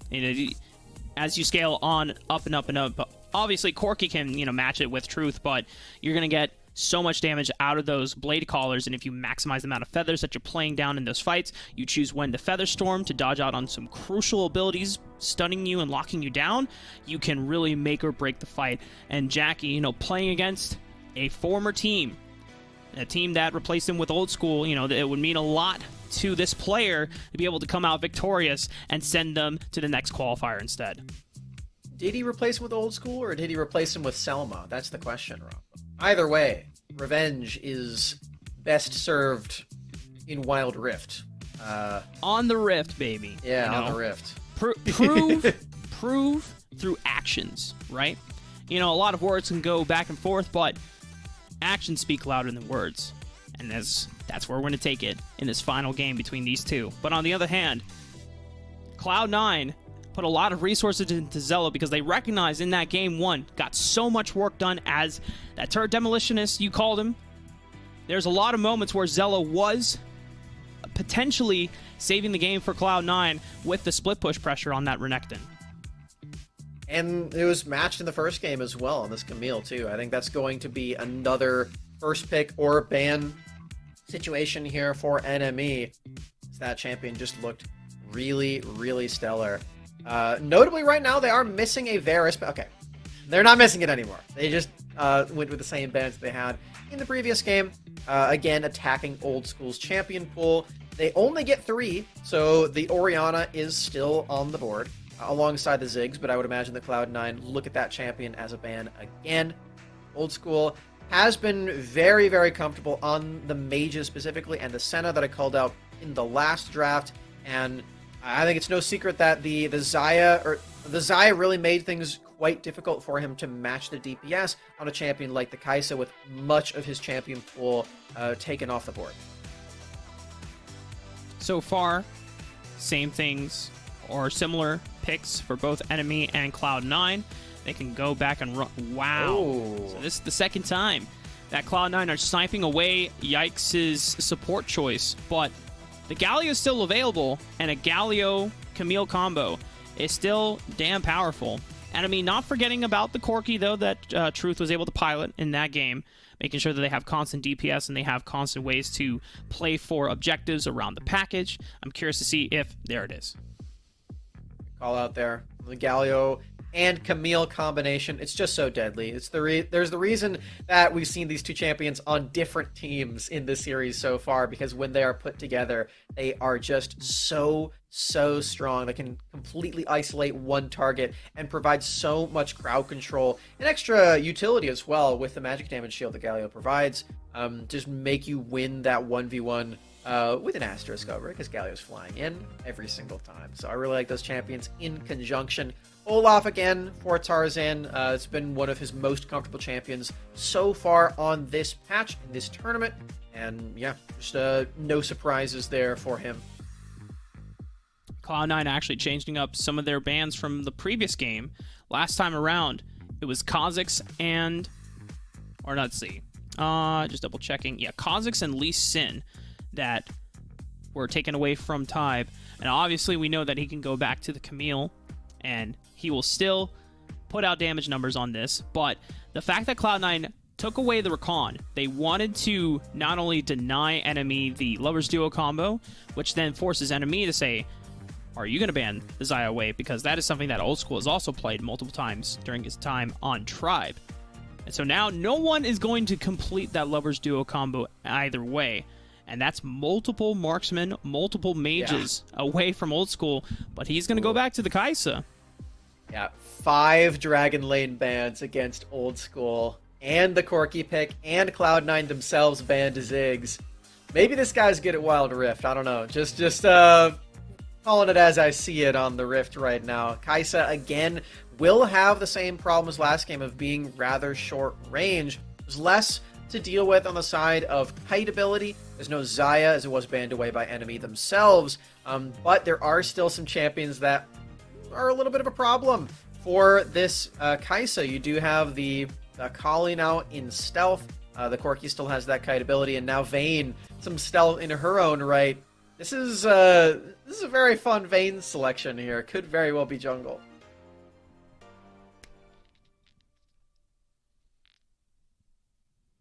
I think it's mid again, though. I think it's a Louis Akali. Okay, I can see that. You know, yeah, I was about to say, like, I don't know. But at least you're not dealing with the brand for the AoE damage, and Truth did look great on the Vayne in the early game. You can still, as you said before, place Tybe on this Camille so that he can continuously make plays, looking for hook shots, setting up with Hexic Ultimatum. Yikes is going to follow up on the Galio, and oh boy! It's not the Vayne jungle, but Jackie is the one that is taking the Vayne into their hands. This is a bold statement. That's pretty awesome. I do genuinely adore the Vayne into Kai'Sa matchup as well, for a lot of the reasons that I was just highlighting.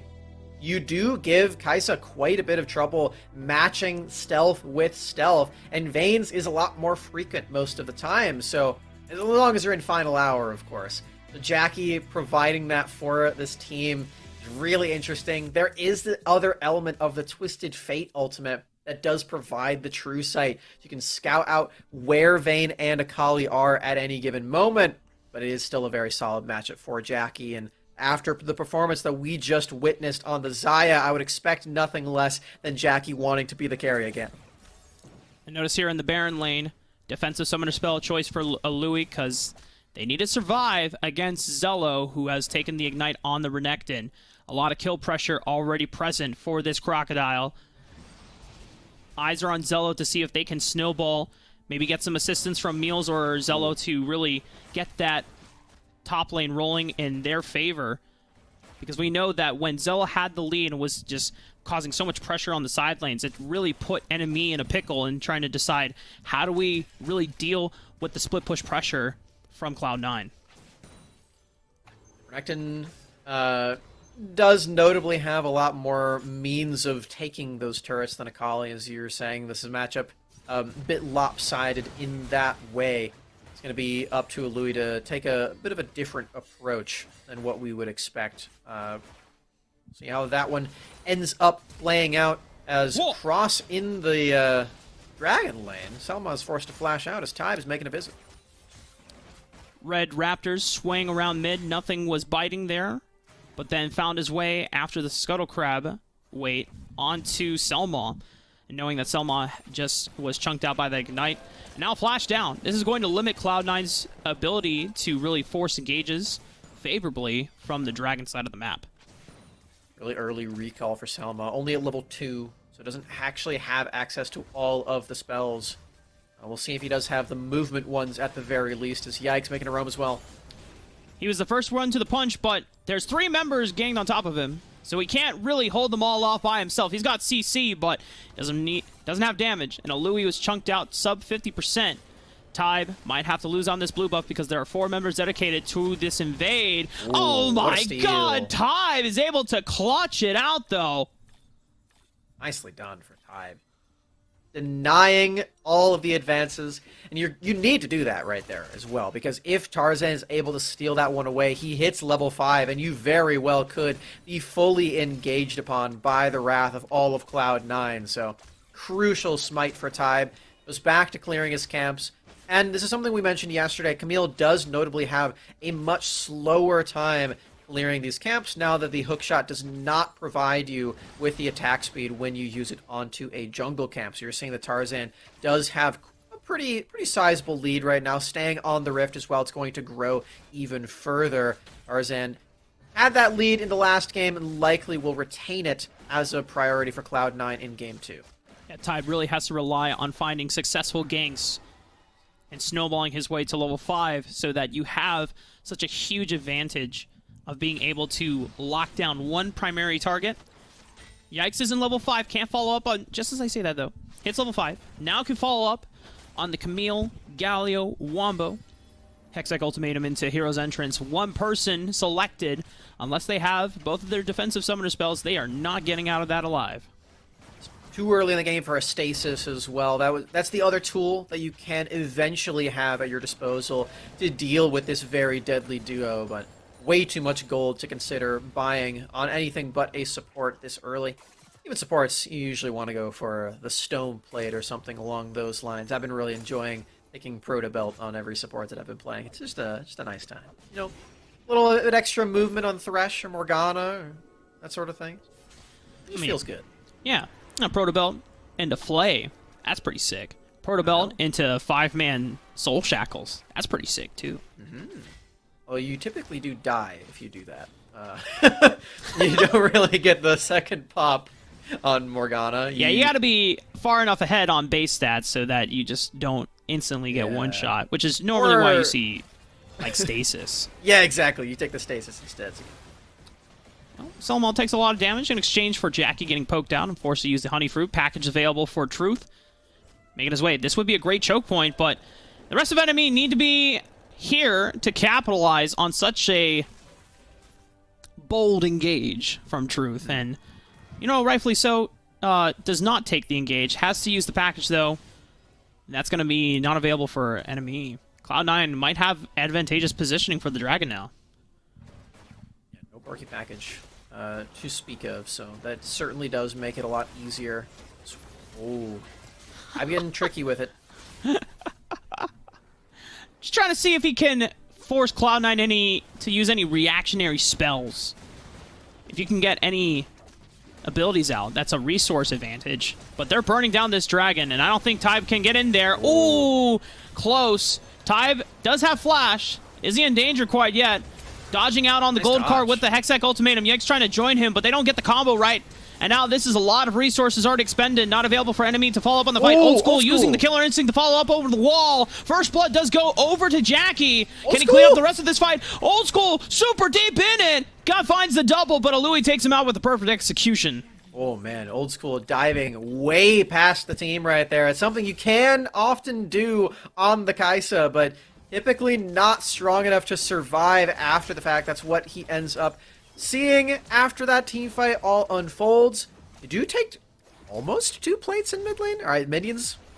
Nice. All right, there's the extra plate. As we get some extra gold over to Cloud9. About 2,000 in the lead off of the Drake on top of it. We'll see if they can use all of these extra tools to get themselves the Rift Herald as well. Doesn't really look like it. Enemy's here first. They lose out on the first dragon, but the first Rift Herald will go their way. No one has made a break for first brick yet.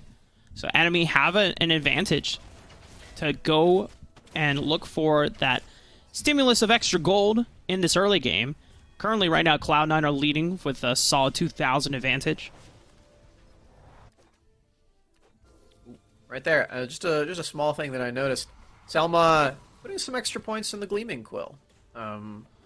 Bonus range when you do that for this spell. It's a nice thing that I like to see on these supports. First turret taken by Cloud9 despite losing Rift Herald's pretty big deal. Truth getting locked down. Beautiful follow-up from Cloud9, and that's Truth going down. Louis here has access to perfect execution. Actually, no, not quite yet. Still waiting on it. Goes in anyway. Shuriken backflip, and Jackie following up on the damage might be enough. Old School trades one back onto the Baron laner. Finds a double kill as well. Hextech ultimatum from Tybe, locking down Old School. Trying to do his best. Jackie winning the 1v1 against Tarzan. Looking for the Quadra, but Old School! He finds the Quadra instead. Both AD carries having complete mirror team fights right there. They ended up getting double kills and then in 1v1s, but it was Old School who prevailed in the end. Shocking by the end as well. Full quadra kill for the marksman of Cloud9, but we're in a position now, Rafa, where both marksmen are fully accelerated in this game. One more than the other, but they're both the most fed members on their team. It's always a very interesting spot to be in.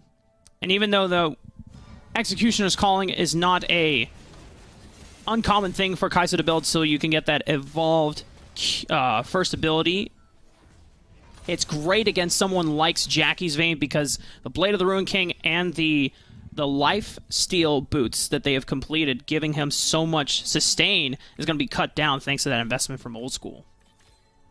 You see yet another turret taken by Cloud9. All of the outers now fall. Rift Herald still unused by enemy. They have not matched a turret of their own quite yet. And huge movements from Cloud9 to actually make this happen. Of course, the quadra kill on your AD carry helps, but the extra wherewithal to stay on the rifts, go for these macro decisions is something that I have to always continuously credit Cloud9 with when I see it. It's something that they have been known to do very well in North America. They are pushing very, very close. Actually qualifying for this major. They have a very large lead in this game. Old School can make this one a carry performance worthy of the top 4. So we've seen him take over all of North America in the past. On Tribe, would be a very big performance from him. I thought Cloud9 was actually going to take out the Rift Herald before he got a charge off. Package is available. Cloud9 have to be careful. They are all grouped up in this choke point, making this way into the river. So 5,000 on the Infernal. Hextech ultimatum. Following up, but Yikes is not really quite there for the hero's entrance onto multiple people, but the package will follow up instead, and they're trying to wipe through the back line. Old School, half HP, on the run, separated from Meals, looking for one more damage tick down, but a gold card onto Type sets him up, and a Shuriken back from Louis is going to be enough damage. Old School flashing away, has to deal with the minion damage. Jackie follows him up and gets the revenge kill. Triple kill for the side of enemy. That's what I'm talking about, Rafa. Both marksmen, both dragon laners are so strong in this game, and they both have to be at the forefront of everybody's minds. You have to play with these two players in your team fight, or else you will fall to the wayside. Jackie getting the better end of the ordeal this time around. Something tells me that a round 2 is lurking in the waters, Rafa, as both teams ready up for another Drake fight. And no one secured the dragon the last time around. This time there's no package available either. Meals tries to lock down Jackie, but a quick QSS. Tarzan trying to run down his former teammate once again, and there's no way that he can escape the wrath of a Ragnarok-empowered Olaf. The rest of enemy trying to clean up the back line, but Old School is now here, and there's no way that they can take him down. Cloud9 will run rampant in this jungle, looking for any stragglers from enemy, and now their sights are on the dragon. Well done to Tarzan and Meals for executing the enemy marksman through the cleanse as well. Quicksilver augment onto the boots. Very useful against Twisted Fate. Not so much against Olaf. You cannot get rid of all of the power of these axes on the Undertow. Cloud9, you take this Drake. They're staying on the Rift very confidently, moving forward toward this Rift Herald. Members of enemy probably not too happy about this, but I don't think that they're on time to take this away. Rift Herald secure for Cloud9. A solid 6,000 gold in their stead as well. 3 turrets to 0. Enemy have not been able to break open the map against Cloud9, which prevents them from being able to find vision control in the deeper parts of the quadrants of the jungle. And that's where you really get a lot of power from the Camille and the Galio, because you can set up for creative flanks, you can find ways isolate to the backline. The way things have been panning out right now, Cloud9, they have advantage of the map, so they can set up front-to-back team fights, and even though Dive can dive through the backline, it's so hard for the rest of his team to follow up because they have to fight through Tarzan and Zello standing tall as a front line. Is the interesting thing about the Camille Galio, it just does not work, really, on the Ragnarok. You can keep him in the Hexagon, but you can't knock him up afterward. He likely will be able to dispatch you. He doesn't really deal any magic damage of any sort. The Galio magic damage shield doesn't really help anyway. And with the Bramble Vest, certainly suited to take 1v1s against Tybe's Camille, and a lot of these other members as well. Very useful against the Blade of the Ring King, building Vayne too. Both of these marksmen, keep bringing it back to them. So many kills on both of them. So many items to boot. These team fights have to be played with them in mind. Front to back is the name of the game very often when you have these Fed 80 carries, but that's not really what these compositions are built to do. Slightly more on enemy's side, but even still, they've got the assassins of the Akali and the Camille that don't really want to play in the traditional 5v5 metric of that. On Cloud9, they have a bit more of this as well, but more movement on their side too makes things a little tricky. Notice how enemy are just patiently waiting out. They have a package available. If you're enemy, I imagine that they want to clear out this wave and find time for Truth to reset, get that package available before the next dragon. And so they're keeping their distance, making sure that Cloud9 don't find a way to engage onto this team. Because a Baron takeover after a successful fight would be their prize.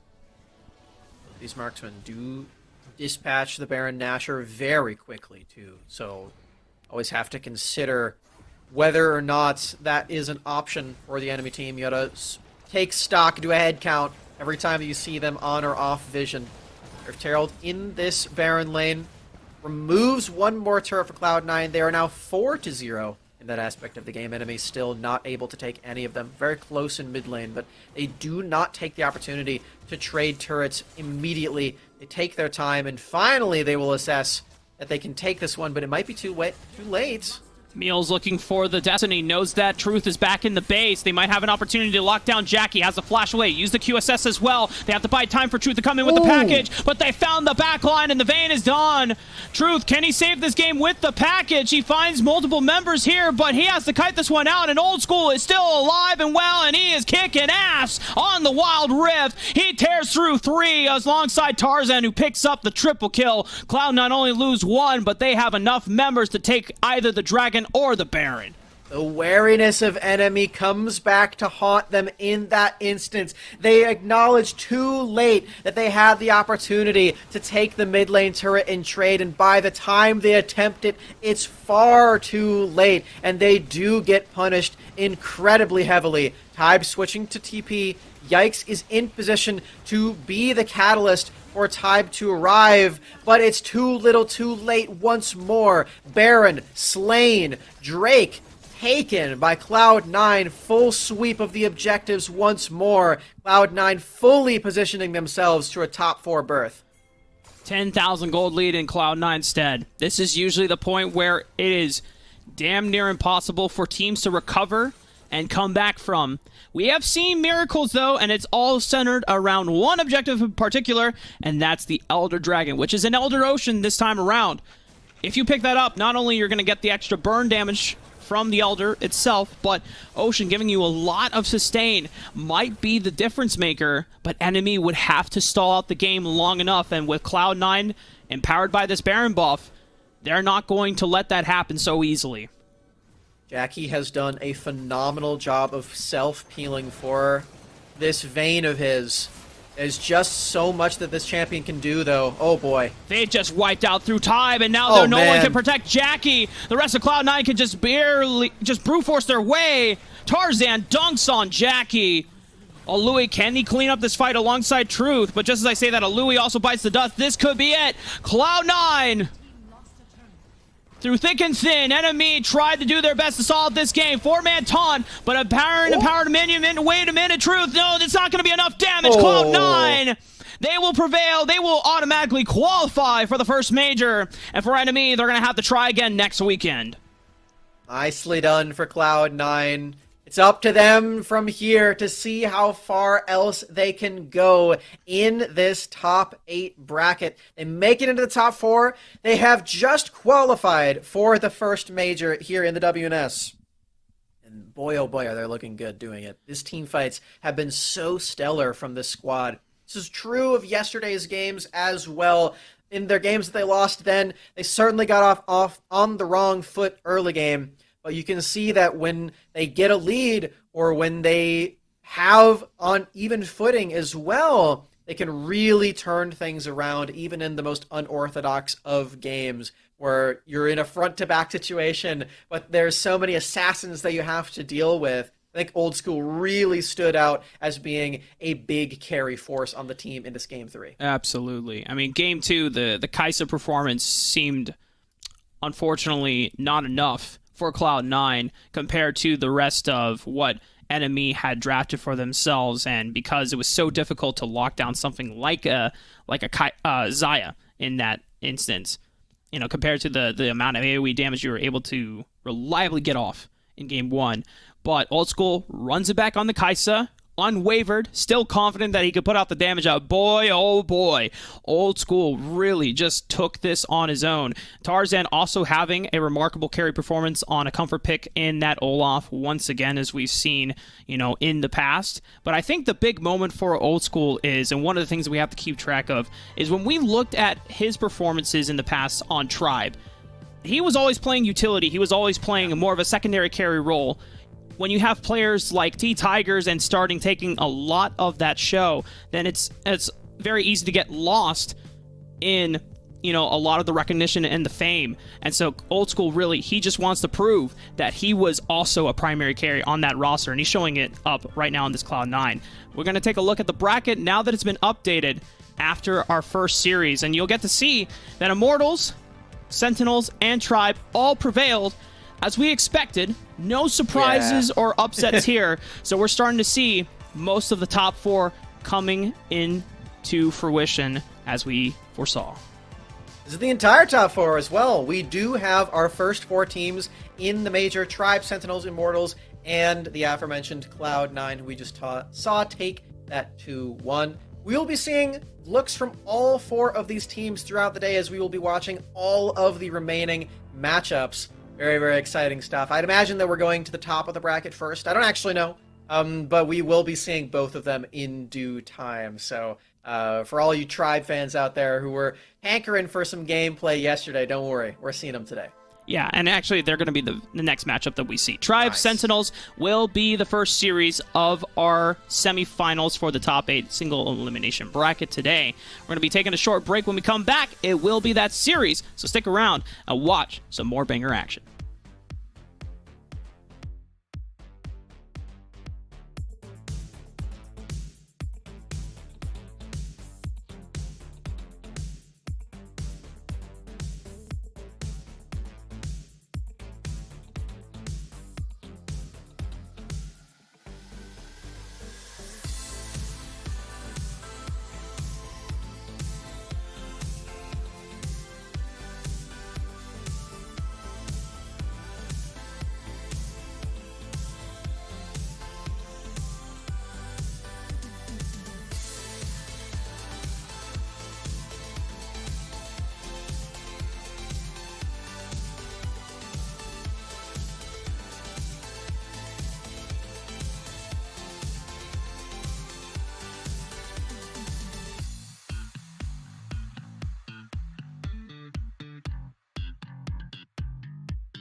Welcome back, gamers. This is semifinals time for our first qualifier heading into the first major of the first circuit. A lot of firsts, Smash. Also, but it's not our first day of broadcast. This is our second day. If you missed out our first day, make sure you go back and watch the VODs because a lot of exciting series. But now, with all 4 teams remaining in Tribes, Sentinels, Immortals, and Cloud9 respectively, this means that all 4 teams, regardless of the placings, they have automatically qualified for the first major, which will be not next weekend, but the weekend after. So that will be starting on February 19th. Yeah, and the rest of this bracket will, one, be an early look at who the best team in North America is, but 2, also a look at what the seeding will be like moving into that major in 2 weekends. As the difference between first seed and fourth seed is truly pretty tremendous because we just saw one of our top teams, NME, get taken out in the quarterfinals. That team will be competing and likely, based on the looks that we've seen so far, be in contention for that 5th seed next weekend. So you're going to want to make sure that you win this matchup as we look at that bracket and see where these teams are actually going to lay out in their matchups. Like you said, Rafa, Tribe and Sentinels are our first semi. And then after this series, we will be looking at Immortals and Cloud9, who, if you were watching before, you know that Cloud9 just took Enemy down in a 2-1 fashion. Very close series. And we know that while Enemy will not be joining us automatically for the first major, they'll still have a qualifier next weekend. I imagine they will be one of the teams to beat. Probably one of our top 4 expected teams to place alongside some of these other contenders, but there's still also chances for new teams to rise that did not get a chance to sign up for this qualifier yet. But of course, we are going to be looking at Tribe and Sentinels. And obviously Tribe, that's the big name coming into the fold for this first series. They won the first regional championship in year 0 of Wild Rift Esports here in North America. They were the kings of NA, and they represented us at Horizon Cup. And they've had one particular change, Max. They swapped out Old School, and they have brought back a former Tribe member, back from, of course, their old days in former mobile esports, competitive mobile esports, in Dienzio. He's back in Tribe, and he's kicking butt. Oh, yeah. I can't wait to see what this team looks like with Dienzio on it. I mean, we did just see Old School having some pretty good games just a little bit ago. So all of the previous Tribe members are in this top 4. We'll see if 4 from Horizon Cup is better than 1. Sort of 2, actually, now that I think about it, because Selma was their sub. But yeah, I just can't wait to see what Tribe actually looks like. Their opponents, of course, will be Sentinels in this best of 3. This team, we got to see a look from yesterday on the stream where they took out Cloud9. And my big standout performers from this team were Molly on his Diana games, the pentakill as well, the only pentakill we've seen so far. That was phenomenal. And also Beginnings, I think, was one of the best performing players in all of yesterday's games that we saw.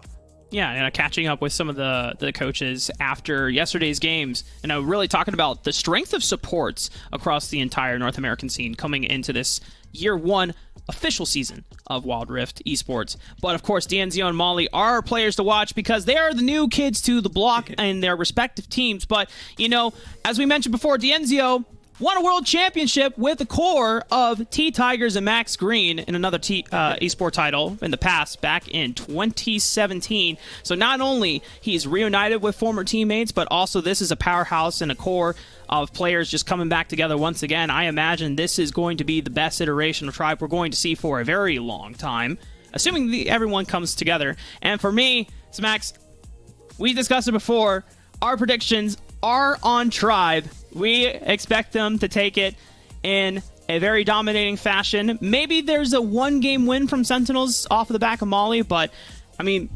most of Tribe have the best players in their role from what we have seen leading up after the offseason. We are currently adopting an innocent until proven guilty standpoint for Tribe. They have not lost anything in North America thus far, so we're predicting them to win this one. That's not to say this won't be a competitive best of 3. Sentinels did have a very strong showing yesterday, and both of these teams did take their quarterfinal victories in 2-0 fashion. So I'm expecting some big things from both of these teams. But yes, Roth, I do agree with you. The Tribe is likely to come out ahead, if anything, from last year is proof of that as we get into the first draft of the series. And what Tribe has over Sentinels that you cannot take away, is a guaranteed fact, is Tribe got to scrim some of the best international teams ever. Yes, Tribe didn't get to have much success in those scrims, but it's a lot of a learning experience that these members have gained through multiple games, and honestly, a unforgettable trip to Singapore in a Horizon Cup last year. And Sentinels, I don't know if they've been able to fly out of the country recently, but I know for a fact that they have been able to scrim against the likes of Dakun or Thunder Talk or even Sengoku Gaming as well.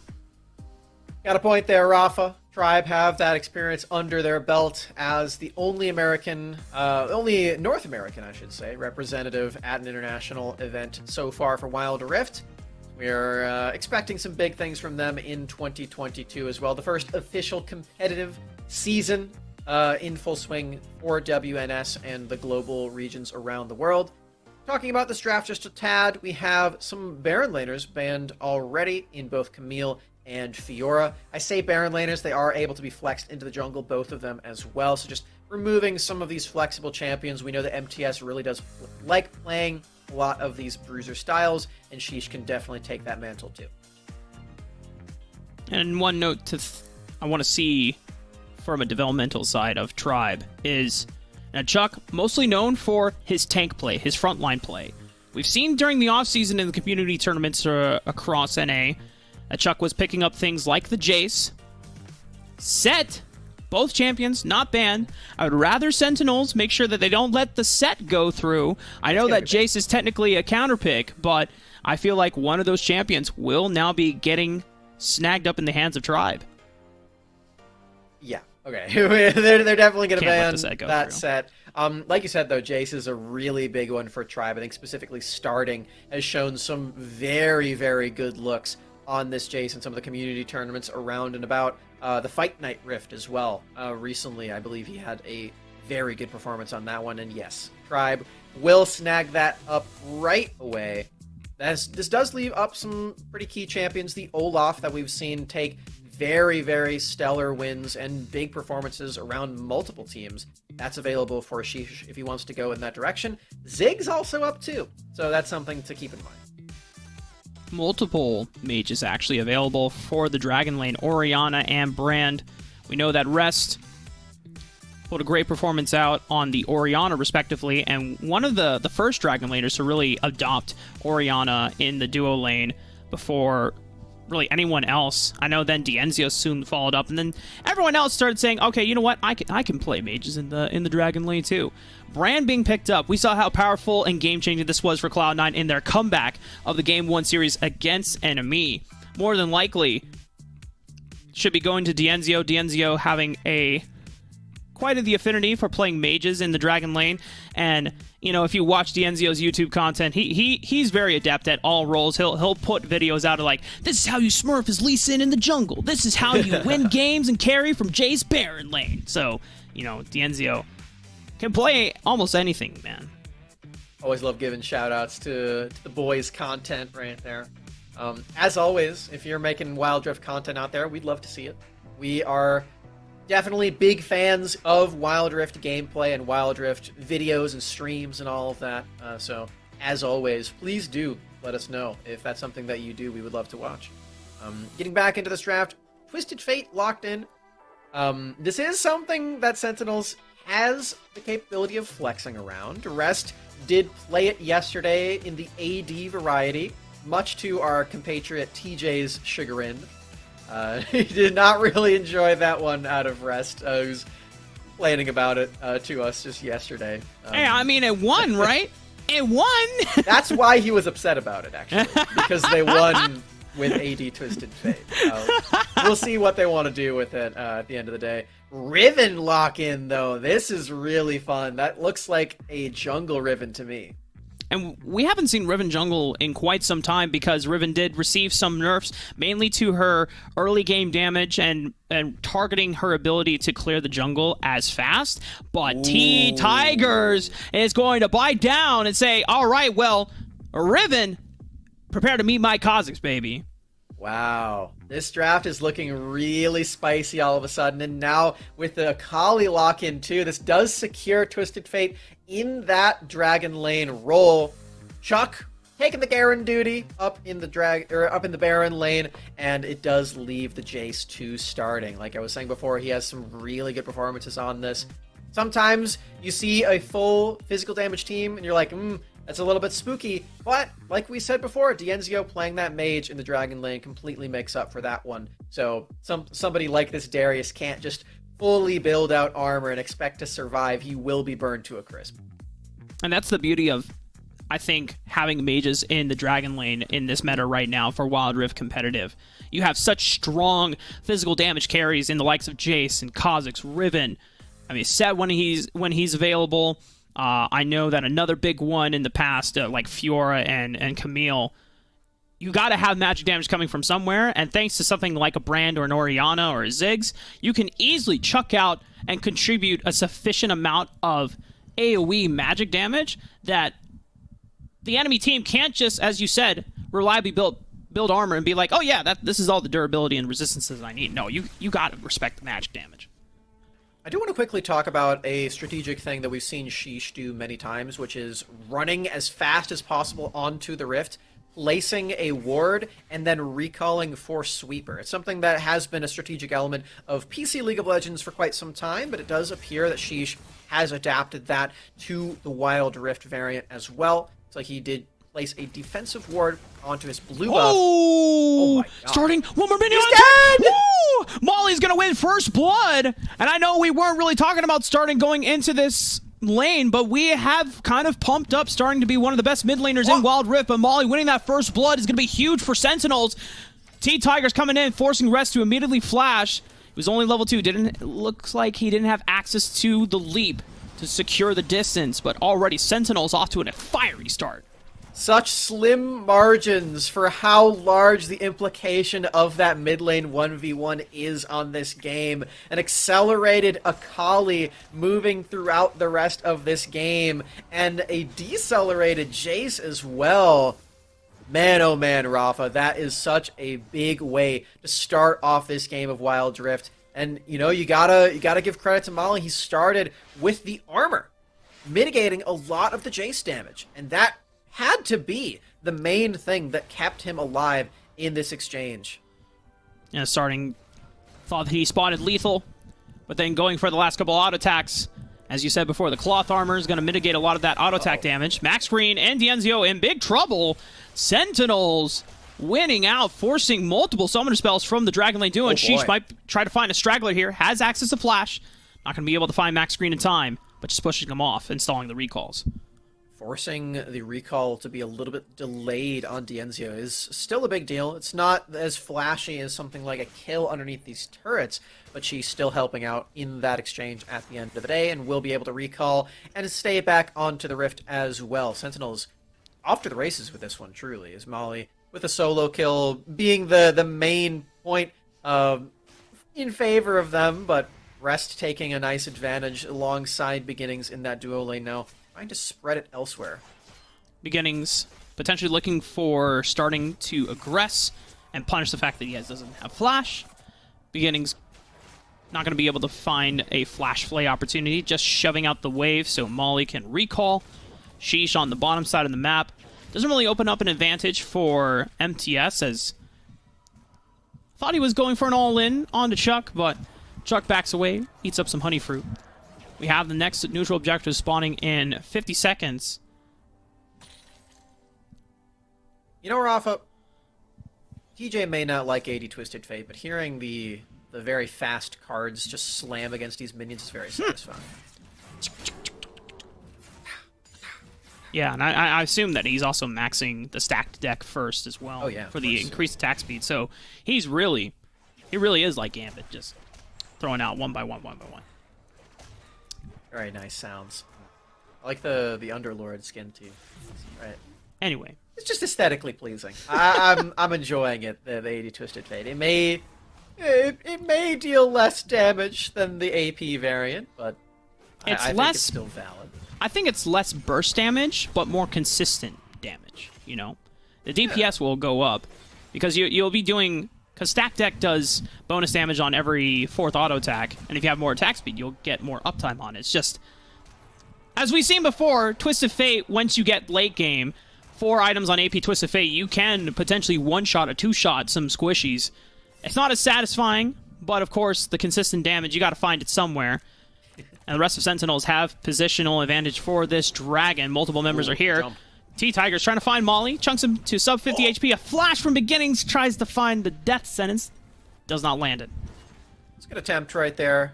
T-Tiger is not forced to use the flash, though, means that he's very safe when it comes to this next objective. No stealth, but flash is there all the same as MTS. I actually want to go for anything too spicy despite the gold card landing. Death sentences land. T-Tiger goes down.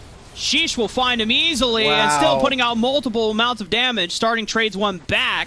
But the rest of Molly finds perfect execution onto Max Green. He's looking for one more on the Dienzio. Can't save himself under the tower. This is a huge cleanup process for Sentinels. And we were hyping up Tribe to be the favored team, but with a dominating start from Sentinels, they might prove us wrong at game 1. Man, did you see the little stutter step back from Molly right there to make sure that he had the passive auto attack to get the execute damage? That was so clean on the Sakali. Now 4-0 on the game. Molly completely showing his stuff in this game 1 here against the previous best team in Wild Rift, still trying to prove that they are. T-Tigers manages to secure the dragon, starting coming up with the dunk on the hammer. But they've already lost out on Dienzio once again, and Sheesh is cleaning house. I don't think Tribe are really in position to fight these fights.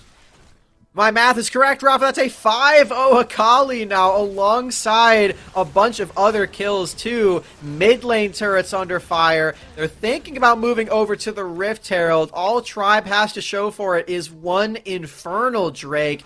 And Sentinels, man, this early game destruction is so clean, so well executed. Same thing that got them their wins against Cloud9. Whoa! Meanwhile, on the other side of the map, Molly has solo killed T-Tigers, which gave Sentinels the confidence to secure this Rift Herald in the first place, knowing that there would be no 50-50 smite chance. Tribe are just desperately trying to find a way to get back into this game, but they find themselves down 5,000 gold at under 7 minutes. Sentinels are in the business of shaking up the power rankings in North America right now, Rafa. This is such a big statement for them in this early, showing that 2022 is going to be a competitive year. It's going to be very tricky for Tribe to actually win every single game, every single tournament in this entire year. Yes, this is the first game, and yes, it's only 7 minutes in, but this is just a testament to how dominant and destructive Tribe were in 2021. Okay, well, Tribe going to try to threat overload onto Molly, get this shutdown going rightfully over to starting, but multiple members from Sentinels dedicated towards the Baron side of the map have the Rift Herald. They're going to be pushing through, unlocking the first brick. They might be able to get one more charge as they're still continuing to dive onto this Dragon Blade. Rest was trying to save and salvage any pieces that he could find, only finding one back onto Dienzio, but it's Rest that goes down in the end as well. Solid dive for Tribe. They pick up a couple of those kills, and they do have Chuck stationed to make sure that they don't lose 2 turrets in the Baron lane either. It's a net positive for Tribe on the play. They do trade for a structure of their own. They're still in the pits. They have not done the same due diligence of clearing out all of these turrets that Sentinels have. They do not have that Rift Herald at their disposal. See inklings of them getting back into this game and making it competitive, though. There's a lot of damage available from Tribe. Dustblade, Black Cleavers completed. Starting 2 items on this Jace now. But you look on the flip side. You still have to worry about this Akali. And yes, it looks like a garage sale right now, but a death cap alongside all those components, giving him a little bit of magic penetration, a little bit of armor, a little bit of HP, and damage over time amplification thanks to the Haunting guys, is going to make Akali a huge threat in these extended fights.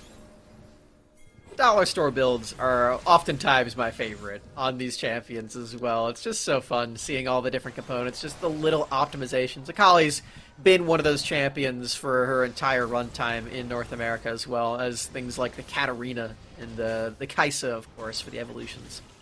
It's just a nice time. Molly, still super strong in this game, well beyond everyone else's reaches in this one.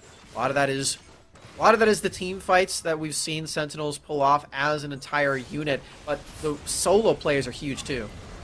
T-Tiger's looking for an assassination, but now we'll get engaged by Sheesh, and he just takes him out. The wind slash piercing through his heart. No jungler available for T-Tigers, or Tribe, I should say, and there's a second dragon spawning. That is the Cloud Drake that Sentinels are looking at right now. They've got it in their sights. MTS needs to hold down the fort in this Baron lane to make sure they don't lose anything on the other side of the map. Meanwhile, Molly... but Stasis on the second perfect execution has to flash away. Good timing. But Rest trying to body block onto Max Green. This is a tank Galio, but almost has enough damage. But Molly, where did all that damage come from? Molly is just really looking to shake things up. As you said before, Sentinels across the board are looking to state a message about this 2022 season, the first year officially for Wild Rift Esports. It's not going to be Tribe so easily taking that throne. They have to get through Sentinels first now. I'm sorry, Rafa, did you say that was a tank Galio? To me, that looked like a 0 health bar in its entirety. There was no I mean, way. look at Dead Man's Plate. I mean, you're right, but, like, are you right? I don't know. Molly just so strong. Yeah, not to Molly. I just shredded through him like butter, bro. Paper mache instantly burned down to a crisp. Goddamn. Incredible stuff from Molly, and, oh, man, T-Tigers. How will you escape? You won't. Gotta be careful. Molly, shuriken backflip. Immediately, T-Tigers has to pop the Void Assault. He's like, oh, God, I don't want to fight this anymore. Okay, he will escape. For now. I like that from beginning. He's just like, man, if he has this warded, I gotta flay this right now. I don't want to get chopped up by Kha'Zix. It's not a good way to go. It's like, is he here? I mean, he's invisible right now, so I just gotta go for it. Whew. Okay. False champ. Uh-oh. Uh-oh. Uh-oh. Chuck! Chuck! No! The nice dunk. knowing you. Oh, no. T-Tigers doesn't have ult anymore. He's fine. Wings. All right. Yeah, and Edge of Night. That's going to be just fine. You saw Rest loading up the gold card, but as soon as he sees the spell shield, he's like, damn. Okay, well, got to proc it first. Just mana for me. Oh, Max Green. Does he find a good taunt onto Molly or Sheesh and Rest? Molly's here and looking for the re-engage. Shuriken backflip. Doesn't quite land. Max Green gets the walk out of it this time around. Pyroclasm was already thrown out by Dienzio. It's been quite a while since the explosive early game. It's still a 7,000 gold lead for Sentinels. And while Dienzio hasn't really had a chance to put out as much damage as they would like for Tribe to turn things around, remember in the game that we saw between Enemy and Cloud9, same story for Old School. Takes a while for this brand to really ramp up. Route of Ages, not necessarily an amazing power spike of damage, but once the Leandries comes through, maybe another item on top of it, then the Pyroclasm will really turn around a fight. Brand gets really scary, especially if you give him the time of day to fight in a corridor. That is Brand's main strength, and that is the win condition right now in a 5v5 setting for Tribe. The rest of the team is there to play bouncer or go for any sort of poke that they could possibly land. Starting does have a range advantage over just about every single champion on the side of Sentinels. If you can land those shock blasts, that is also a way for Tribe to force Sentinels into a position that they don't really want to be in, despite having this gigantic lead. Now Sheesh catching out Max. Max Green separated, tries to go back for the taunt forward. Protobelt away! Oh my god, Max Green will survive! But I don't know if we can say the same about Dienzio. Tries to save his support, throwing out some damage, but it's still not enough. Death Sentence connects on to starting. Doesn't find the box to follow up, though. Sentinels still pushing through. No! Oh! Molly almost found Max Green just recalling in that bush. Could have been disastrous for Tribe, as they would have been down an extra member for this siege, but the Rift Herald will only claim the second-tier turret. There's still a Dragon coming up in 30 seconds, and Sentinels need to take time to reset for it. I was a little bit of limit testing right there. Maybe continuing now. He's in a 1v2. Has No perfect way. execution, trying to find T-Tigers. He does land the second pop, and he has the stasis. Here comes Destiny. The rest of Sentinels are here to punish, and Molly's limit test wasn't a limit test at all. He had his whole team backing him up. That's 3 picks, Rafa. That's surely the Baron. Molly saying all according to Keikaku, baby. Sentinels taking out 3 members of Tribe, including their jungler and T-Tigers, know that this Baron will be theirs to secure easily, and they could turn tail right towards the Dragon as well, because death timers are still long enough. Not bad there for Sentinels. Molly just way ahead of the curve in this game. Stasis available, both summoner spells available, and the Twilight Shroud. Turns out they were never actually killing that Akali. He was just baiting them in, and Tribe fell for it like a fish on a hook. Sentinels have so much power at their disposal now with this Baron. There's no chance you can contest them on this Mountain Drake. And Rafa, almost at 15 minutes into this game, Sentinels appear to be approaching that match point moment, trying to get into the finals. And I know we've been hyping a lot about Molly in this game, rightfully so, making a lot of great plays, but if you look on your screen, Sheesh is the other person we have to talk about, doing such a great job of being a secondary carry for the members of Sentinels, just quietly also building up so many plays and getting so much execute damage down. As we already see, they're going for a 2v2 dive onto starting, and Max Green might barely survive.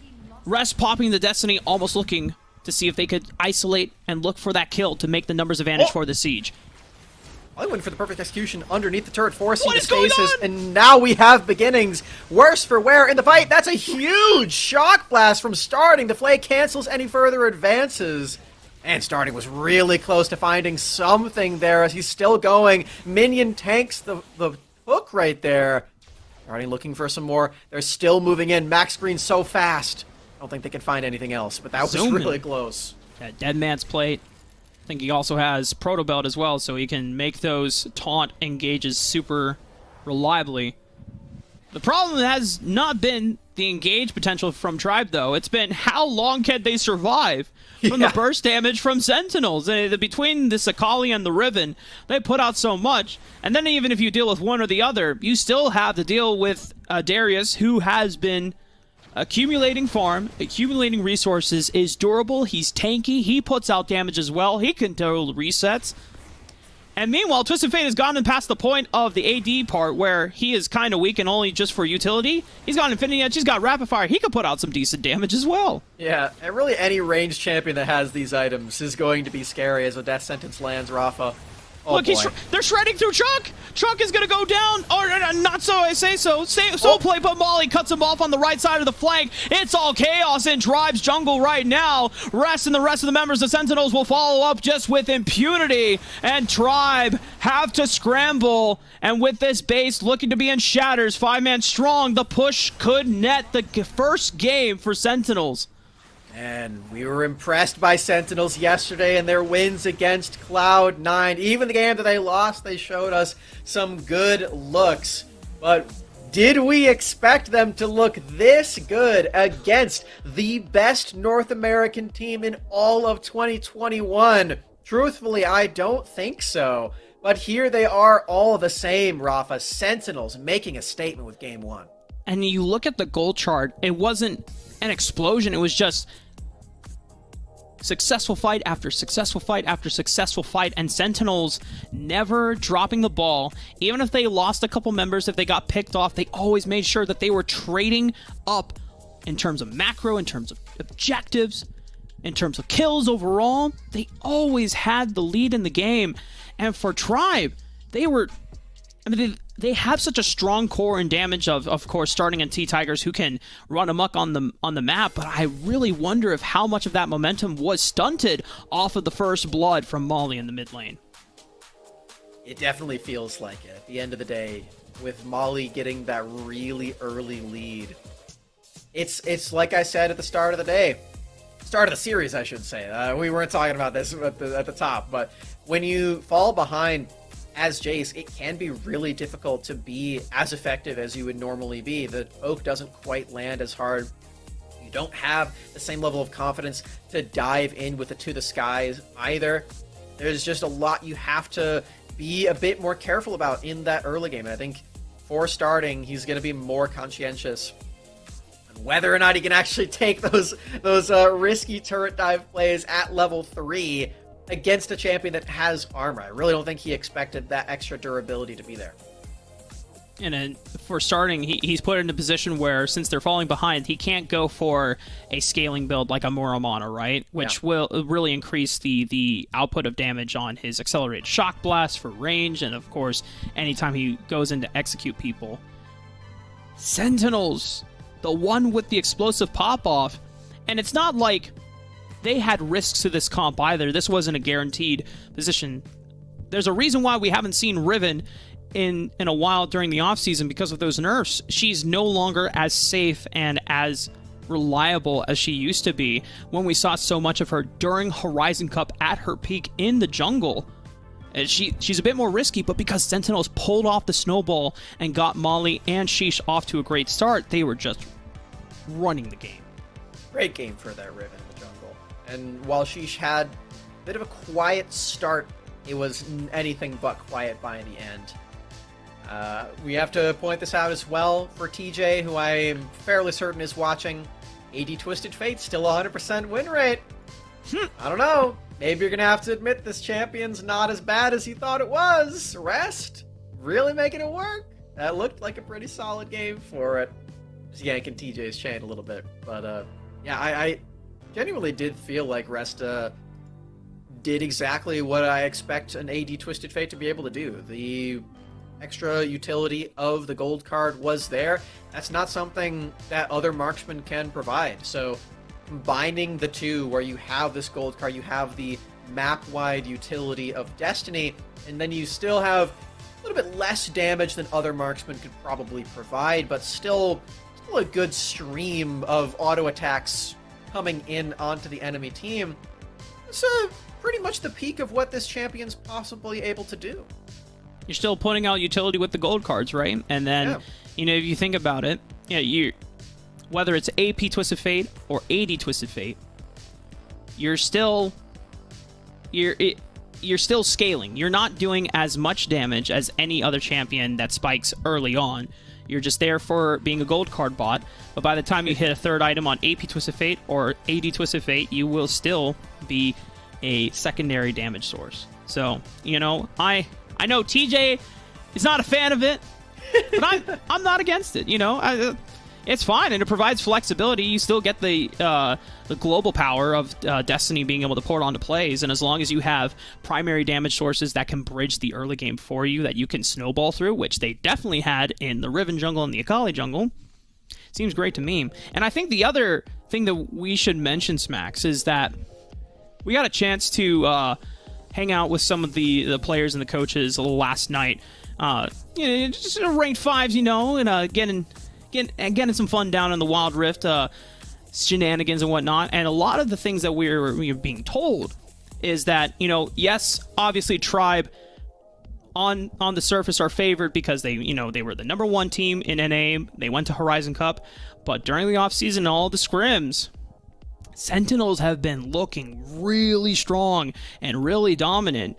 We weren't ready to believe it, obviously, but that first game definitely fits that narrative, fits that story. Now, this is still a series of best of 3. There's chance for Tribe to come back, but if Sentinels were to take this in a 2-0 sweep, you know, for those behind the scenes, maybe it's not an upset, but for everyone at home who have not been, you know, keeping up and don't have access to that information, that would probably be the most surprising result of today.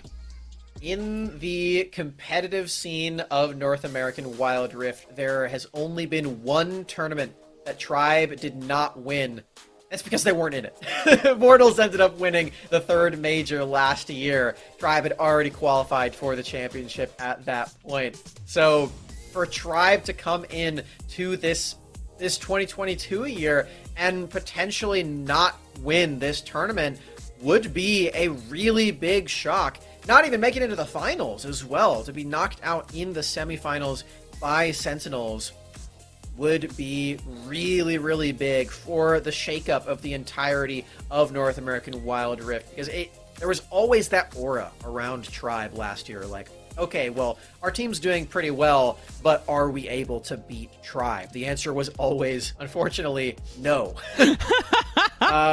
Maybe that answer is maybe right now and could lean more into yes eventually in the future. And we have to bring this up again. You know, Tribe, obviously, the big surprise if they don't win this series and are not our number one seed going by the end of our top 8 elimination bracket, right?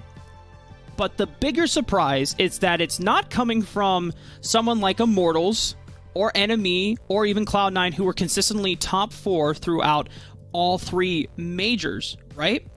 It's coming from Sentinels, and I'm taking a quick glance through a majority of their placings. You know, the only major that they placed top 4 in was the one where Enemy and Tribe weren't at, because they had already qualified to the regional championships. Sentinels placed second to that. Immortals won overall. Whereas you look at Major 2, Sentinels, 6th place. Major 1, Sentinels, 6th place again. Or 5th place this time. And then if we go to the overall regional championships, I believe that was a 7th place finish for Sentinels as they got upset by Chonk Chortle, and then Do also surpassed them as well. So this is huge for Sentinels to take so much of that time during the offseason and to look this dominant in game 1. This is still a series they have to win. There's one more game that they have to go through, but I just, like, we should be excited. Because this is a huge change coming from probably one of the least likely or expected teams just based off of last year's results. Big ups to the whole squad over there on Sentinels, including Coach Pierce as well. These guys have clearly used their offseason wisely to elevate this team that, as you said, Rafa, wasn't really making any major waves in 2021. Really coming out with a statement. We already saw them take a win against Cloud9 as well. I think this is a really big moment for them, especially if they can win this series from here. Already a match point. They have a room for error as well. If they lose one of the matches, then it's okay. They can still win. That's the nature of these best of threes. I think it would be a bit disingenuous of us to not mention that even though we haven't seen Tribe on stream, they have won all of their matches to get to this. They won yesterday in their group completely. They also took a 2-0 earlier in the quarterfinals against 8-bit or 16-bit Genesis, excuse me. So Tribe has been winning throughout this entire tournament. I think this is definitely speaking more to the successes of Sentinels right now than the failures of Tribe. Although I'm sure if you're not an NA fan, then it's easier for you to be like, of course Tribe's not winning. Did you see Horizon Cup? They won everything last year. So the fact that Sentinels are doing this right now is really big for them. Yeah, I mean, it just pull up. I don't remember what the wiki page is called that holds all the stats and information, but just go look at the placings. And it's exactly where I had to remind myself where Sentinels were in contrast to Tribe. Tribe dominating every single tournament that they were a part of. In fact, the only, it was a community tournament that it was the only time they never placed first, right? But not part of the official North America series during last year. So Sentinels are coming in with a lot of momentum, a lot of confidence, but I imagine Tribe are going to be going back to the drawing board and they're figuring things out as, you know, we're currently just making sure that all players are ready, which is why we haven't gotten the chance to get into draft quite yet. Players just taking a little bit of extra time just to assess some things, sort things out, but we should be heading into draft relatively soon. I think one other thing that I want to see this time around for Tribe, Dienzio was one of the players that we were watching Smacks, and on the brand, we know that if you scale into the late game, that you could do a lot of damage. But I feel like was one of the things that Dienzio really made a name for himself for when he was on the enemy roster. If he wasn't a primary carry, he was on something that had a lot of utility, a lot of engage power. The Ashe was his signature bread and butter. That was true of Rest, too, for what it's worth. That was a really big pick for both of these guys last year, so... I don't know. Maybe if there's any series where I feel like Ashe is bound to come out in some capacity, I feel like it would be this one. He's really fallen out of the meta elsewhere, but to your point, Rafa, the utility of this champion and others that Dienzio could possibly pull out, certainly exciting as a prospect in the Dragon lane. We are in the draft now, as you can see at the bottom of your screen. Maybe checking out what differences there are in these bans, what differences there are in these picks. So far, we've missed one. We'll see what the implications are. We did get word that because of the time it took for them to get ready, they will be not having any bans for the time penalty. So, Tribe. I'm assuming that's all 3 bans. So Sentinels, this does mean that it's the onus is on them to really pinch the champion pool, because this will allow more champions to be allowed. I don't assume that Set will be allowed regardless, but a lot of the things that did get banned last time by Tribe will now make it through the ban phase. And just refreshing ourselves on that one. Things like... Let's take a look here. There was Morgana Fiora that was banned. Fiora, yeah. Camille. Diana as well. Yeah, those were the 3 bans for Tribe. But for Sentinels, they might want to dip into what Tribe was banning out as well, if they think that those champions are really powerful too. I wouldn't really want T-Tires to get to first pick the Camille, for instance. That guy was very good at it at Horizon Cup and before that as well. So something to think about for Sentinels as they move on. They did ban the Darius, and they're going to ban Set. Spoilers. That's just something you need to do.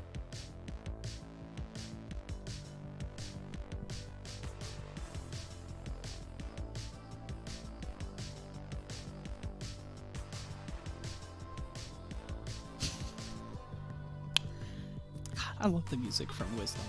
And I just had to... I thought, since Tribe wasn't going to get a ban anyway over the last 10 seconds, we just took that time to vibe and really jam out to the beats. Yeah, stay hydrated as well. Sentinels, we already know. Spoilers alert, has to be the Set. Whoa! Oh, God! Okay, well, so Sentinels are saying right here, yes, Tribe may get Set on the first pick, but there's so many picks that are available to them, so they're going to immediately counter with 2 power picks. It has to be things that can take on Set in the side lane, so things like the Fiora does a lot of true damage. Maybe you can riposte the Facebreaker or the Showstopper as well. Jace also an available option. The alarms are going off in my head right now. I'm still Rafa. panicking. And I'm just trying to be in the minds of Sentinels to understand why they would allow this, and that is the only thing I can expect. I guess a Camille power pick as well being taken away. I imagine this is a Thresh early also, as they did ban Morgana. So I would bet that Beginnings is looking at that Thresh really early in this draft yet again. Sure.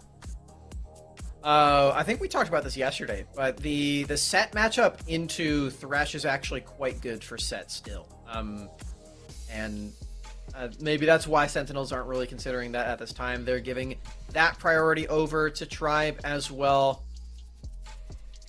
We're definitely concerned at this point that Tribe are going to just overload them with really strong champions. Whoa! That is not what I expected at all. Alistar for Max Green. And it's been a while since we've seen that pick from him. I think the last time he pulled that out was during the second major? Because I feel like during the regional championships, it was mostly Enchanter dominated. It was Nami Kingdom, Lulu Kingdom, sometimes Seraphine or Janna, you know? This is a really good pairing with it, though. The Orianna, Yeah. Alistar together, those champions do have a lot of innate synergy. So it's not like this is a bad pick. It's just not what we were really expecting. I think the stock standard champion there would have been the Thresh. But it doesn't really look like either of these teams are going toward that, with this Lulu being locked in most likely for beginnings. One of the cool things that we've seen specifically in Wild Rift that you don't really get to see in its big brother is that a lot of the reliable engages, because everyone is so clumped up together and it's so close corridors, you can actually get reliable engages by just having someone like an Olaf run in with Ragnarok, and then Lulu just wild growth makes him big, and then you get an AoE knock-up start, and that's a janky but decent and legit way of engaging. You're not wrong.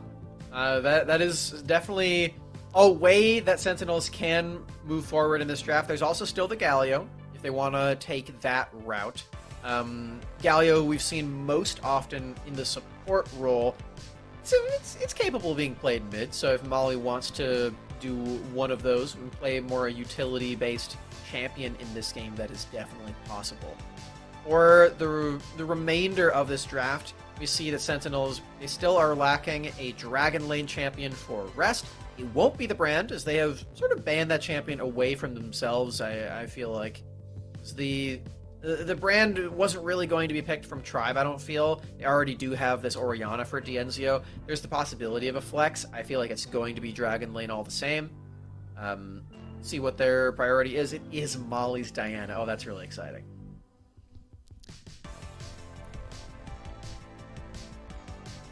Okay.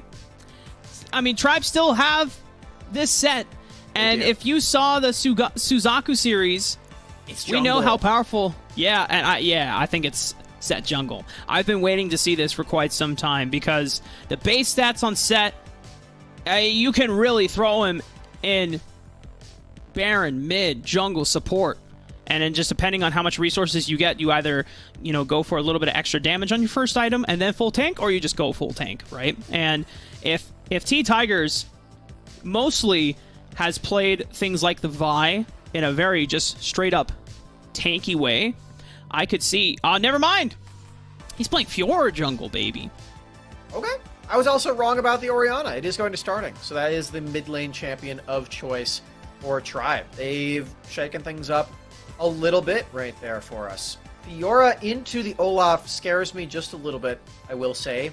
Olaf definitely feels like he has a lot of means of attack against this champion very early on. Alongside the Diana, this is potentially going to be a bit dicey for Tribe. They did have some tribulations in the beginning of the last game, in the early game, so that is something they're going to need to consider. This time they have the X factor of Set. And just as a baseline, I tend to favor the team that has the boss. Not a bad thing to really favor the team with Set. I mean, we 100% win rate so far out of one game, but if you've seen him in solo queue, it's ridiculously powerful. So Chuck has taken an aggressive start, Ignite and Flash, to match MTS's Ignite and Flash as well. So I wonder if there's going to be early summoners being blown in the first couple of levels between these two, because one of the things about Set, if you can force an early all-in onto your opponent and then just rely on your passive HP regen to soak back up, you will naturally win by war of attrition. Set is just one of those champions where if you're in a game and you open up the champion select and you see that your support and Dragon Lane are in the top of your screen, you're just like, all right, we're red side, we're banning this champion. We can't risk it going over to their team. Even sometimes on blue side, I still ban that champion. It's just way too good right now. And if you're a PC League of Legends fan, or just someone who hasn't seen Wild Rift in a while, and this is you coming back to the space with the competitive season, you're wondering why this champion is just so good. The base numbers are incredibly high. It's very flexible. We already mentioned those two things. But it's different than something like a Garen or a Dr. Mundo, because he has very reliable and effective crowd control. He has a team-wide stun with Facebreaker. He has a very solid engage and a suppression in his ultimate on top of it. This is a much more team fight-oriented champion than those others, and he does still have those same qualities of being pretty unkillable, especially considering the gigantic shield that he gets from Haymaker. Props to MTS, though, for getting a solid lane control over the Baron lane matchup. Meanwhile, Beginnings a little caught out, foe. Max Green landing a beautiful knockup and rest. 80 Twisted Fate, we already pointed out, doesn't really put up that much damage early on. It's just trying to slowly scale up and allow Beginnings to maybe rotate on out. Assist members like Sheesh and Molly in these roams. But currently, everyone has just been laning quietly. No one going for aggressive all-ins yet. No summoner spells blown outside, of course, Beginnings Flash. Definitely favors Tribe this time around. If things were going to go the same as last game, starting being more reserved in this one. Did unfortunately get solo killed. Unfortunately for him, I should say. In the 1v1 against Molly. For Molly, I'm sure he's feeling pretty fortunate about that one. Or maybe just like all skill, no luck, you know. It's one of those ones where you just pop the emote and flex on him. What's your go-to flex emote, Rafa? Aw, it's just the corky butt, bro. That's a good one. Yeah, it's good for all situations. I like the Krugs with the sunglasses. Oh, I haven't seen that one yet, actually. That one's a really good one. Corky butt's a good answer, though. I mean, ever since that came out, when we first started playing Wild Rift, I was like, this is the best emote ever. Like, it needs to be on every single game ASAP. You're right. Oh, nice all-in, though. MTS setting up Chuck. Woo! And a beautiful flash follow-up on the tactical sweep. Nets first blood for Sentinels. We talked about this could be a volatile lane matchup in the Baron lane, but Sheesh making sure that his presence secures the first blood allows MTS to start the snowball. This kill brought to you by Redemption Rush Camille. Purchase this item on Camille early game, and you will win your 1v1s. Molly, though, in a 1v3, having to flash away, but a flash follow-up onto T-Tigers, looking for the grand challenge. One more auto attack onto the Vital Proc will secure the kill. Unfortunately, Rest is not fast enough on the Destiny trigger to be able to find a reward or a revenge kill. Sentinel's going to pick up this Rift Trail, though. A lot of priority for Tribe on this Dragon side of the Rift as well. Of course, with that kill that they got onto Molly. Some fancy footwork, truly, for Molly to be able to void a lot of that damage. Would have been a much faster excursion had he been a little slower on those spells, but all the same, Tribe pick up that kill, they secure the Mountain Drake, and they have that permanent bonus as a shield for the remainder of this game. Sentinels have the temporary bonus of the Rift Herald on the other side of the Rift. We'll see if they can get the first turret off of it. Molly shifting towards the bottom side of the map. Fine starting. Doesn't have Moonfall available, and T-Tiger's limping around, or lingering, I should say, and Molly has nowhere to go. Things looking like a better start for Tribe so far, at least on the bottom side of the map. They have yet to address MTS on the Baron side, but Chuck just trying to hold on like the steady rock that he has shown to be for Tribe in the past. A bit unjust confidence there for Molly, not knowing where the rest of the squad is and feeling like he has the 1v1 advantage. He's probably right about that. 1v2 is a completely different ball game, and T-Tiger's ultimate is a significantly shorter cooldown than the Moonfall, as we saw right there. Grand Challenge popped once more, and it's available again. So you got to be very careful about this Fiora right now, Rafa, as Molly now 0-2-0, very different start than the last game. We know that this guy has really stellar team fights later. I'm still expecting big things there. The Sentinels, knowing they have an Olaf into a Fiora jungle matchup, there is a small window where you can engage and look to invade, try to put the Fiora behind. They didn't get a chance to capitalize on it, choosing to invest resources to the Baron side, which they're going to do again with this Rift Herald as well. Chuck trying to hold on, but at 1600 HP, this Rift Herald should get one crash. The rest of Tribe, though, looking for an engage, peeling them off the Rift Herald so that they can't get any further damage onto a second turret. But first brick does get awarded to Sentinels. not really the gigantic gold swing that you'd expect, as we do see a trade of ultimates, or ultimate for barrier in the mid lane, as Molly trying to keep the mid lane turret alive. No structure trades quite yet for Tribe. As I was mentioning, Sentinels, they don't really get all of the plate gold possible from that one onto all their members, and they really do only crack apart that turret. Not the most impactful Rift Herald possible, but you know, they get the bare minimum of a turret, so that's nice. A little funny. Sheesh.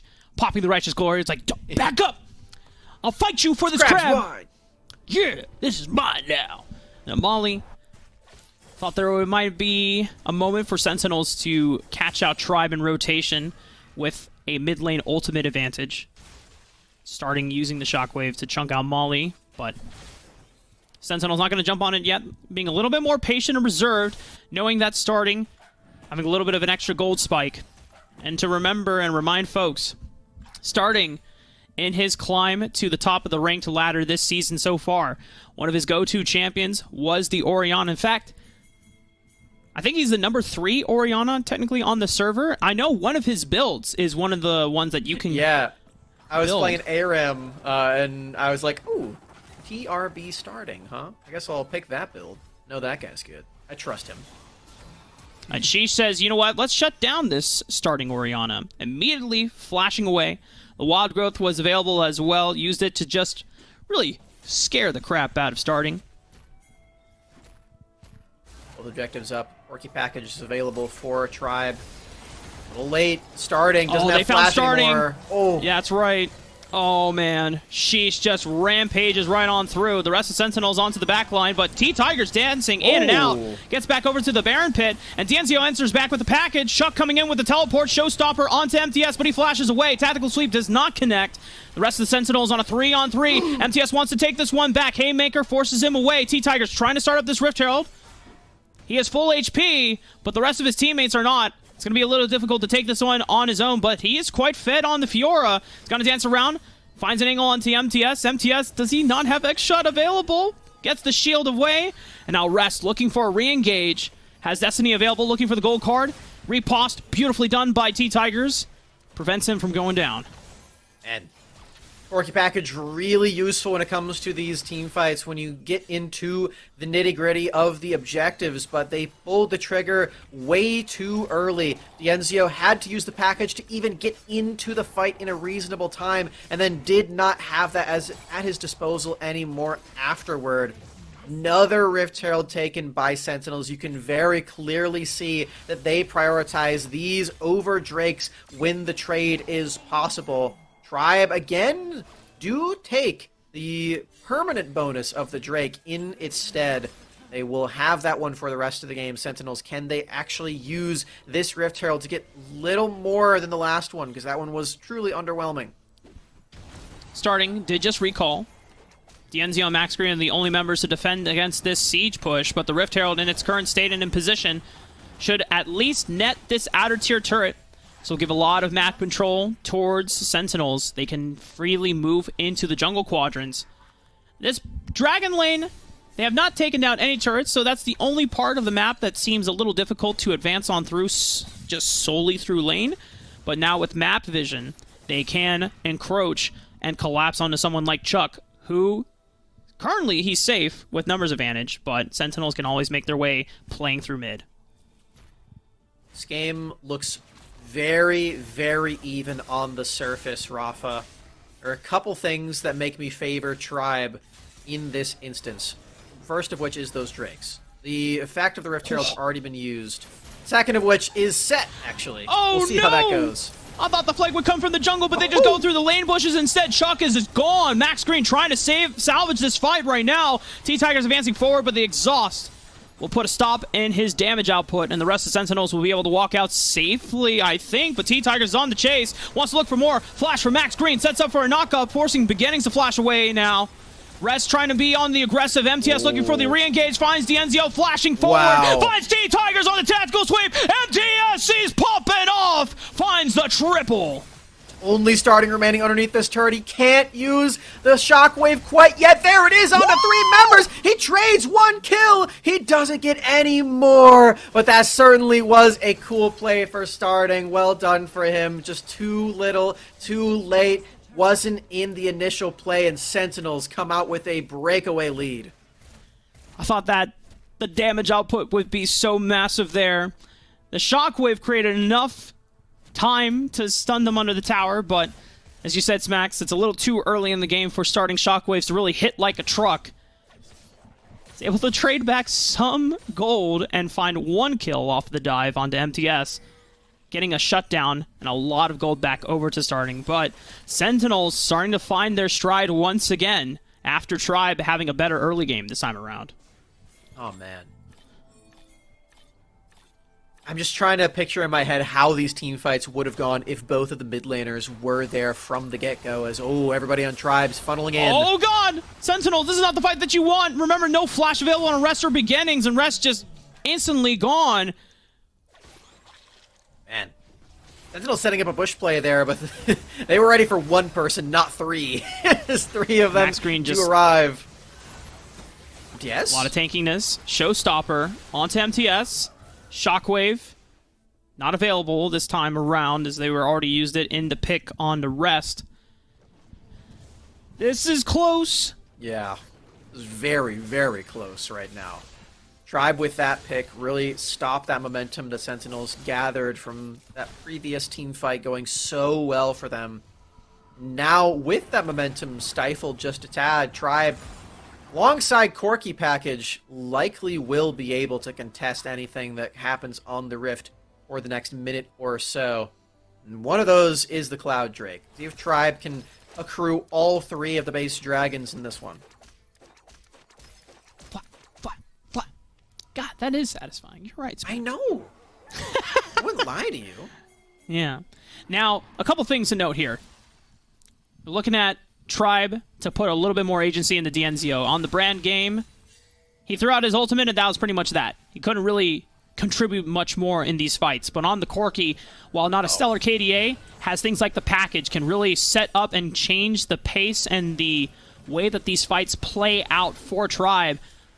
Looking to be a more consistent damage dealer, whereas Sentinels, it's not Molly that's being the game changer, but it's been MTS, who Sentinels have been putting a lot of faith on because they gave over the set just so they could net the Camille in exchange. Brief moment of clarity with the Destiny. You can see where everyone on Tribe actually is. Does give them the wherewithal to know the Drake has been started up. They gotta go.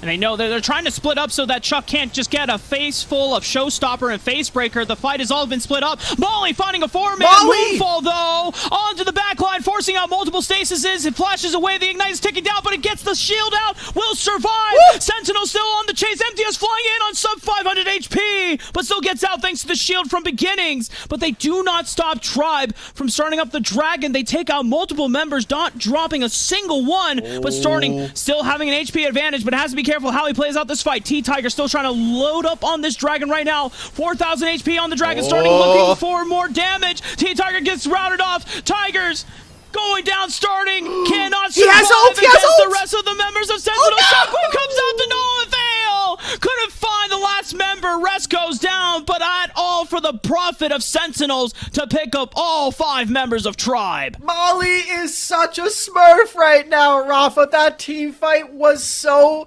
clutch.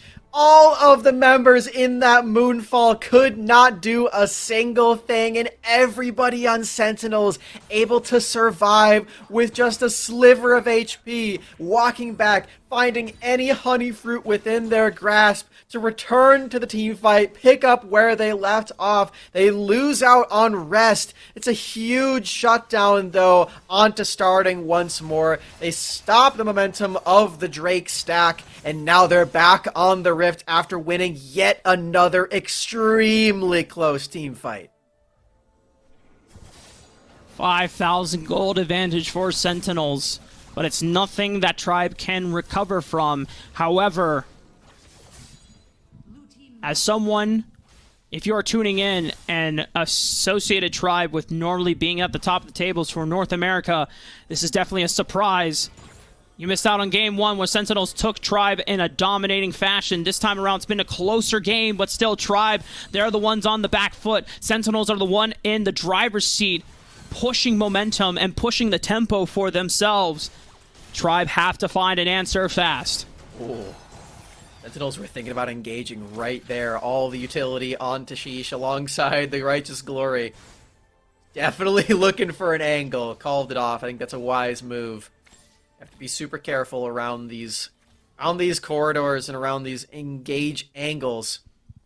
Some very key items just picked up there for Tribe as they do take a reset off the Rift. That was a Edge of Night for Dienzio and a Death Cap for starting. 2 very major spikes. Tribe do have major scaling components, as you already noted out, for both of their backline carries. T-Tiger's also one that just gets more powerful as the game goes on. Harder to kill, harder to deal with as someone like a Fiora who can just dip and dance out of fights. Tribe have a numbers advantage on the Sheesh. He's been routed off by the rest of the members. They can't punish him, though. This is such a tense position right now, Rafa. Oh, they're going for the engage right now. They're trying to end it all. Right on to starting. He's gone. Smacks. Say it ain't so. Tribe are falling apart at the hands of Sentinels. A team who never placed above top 4 in any of the majors involving Tribe in the same tournament bracket. But Sentinels are looking to rewrite history as we advance forward into the 2022 season. 4 members gone from Tribe. This is it, Smacks. Dienzio's dead as well. That's a 5-0 at the end of the day. At the end of the game, Sentinels are in the finals. They took out Tribe. It's 2022 Wild Rift, boys. We are back. Holy what just happened?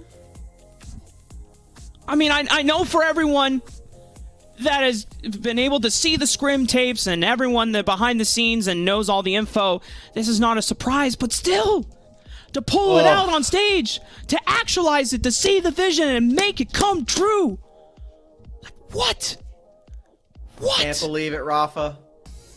We are in a new era of North American Wild Rift.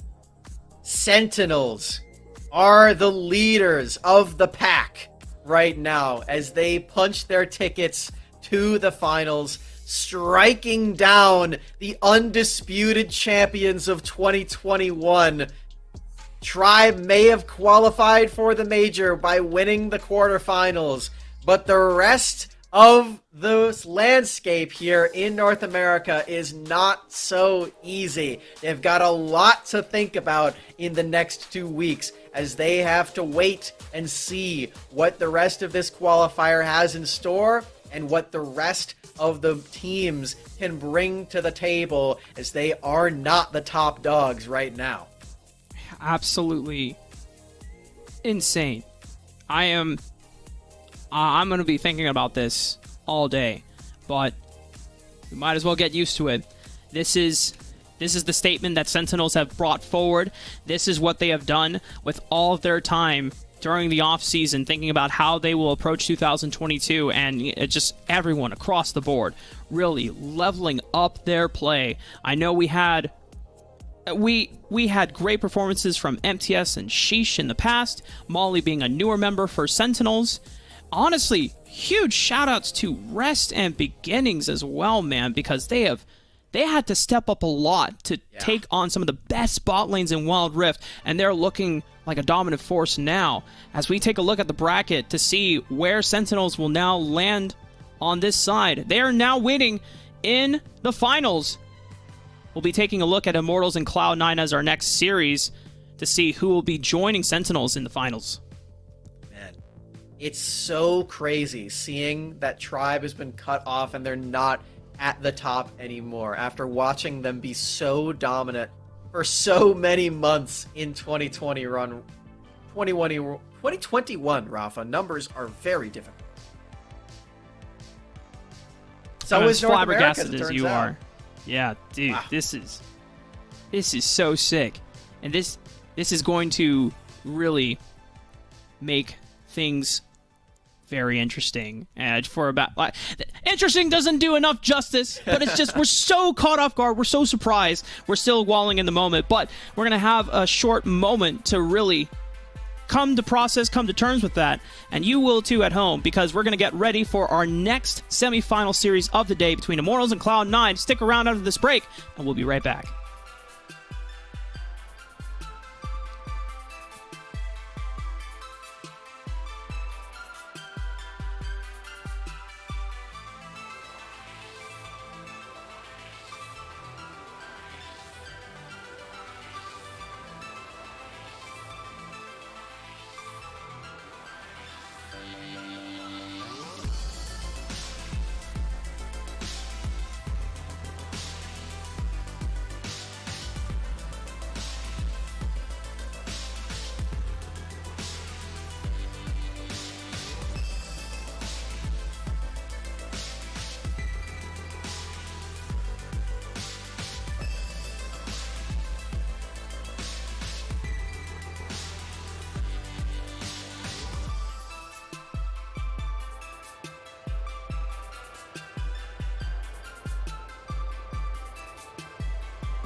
ladies and gentlemen, if you just missed out on one of the biggest series and the biggest stories of Wild Rift, North America, competitive esports, then you gotta please make sure to take some time and go back and watch the Tribe and Sentinel series, because my goodness, that is going to be something that we highlight moving forward as the season progresses. But now, we need to find an opponent for Sentinels, and it's going to be either Immortals or Cloud9 in our last semifinal series of the day. We've seen Cloud9 in a couple of series over the entire weekend. Immortals is not a team that we've seen so far, at least not in this year of competitive. We do know that these guys are very skilled. They were the runner-ups in the end of Summoner Series last year as well. They took second place.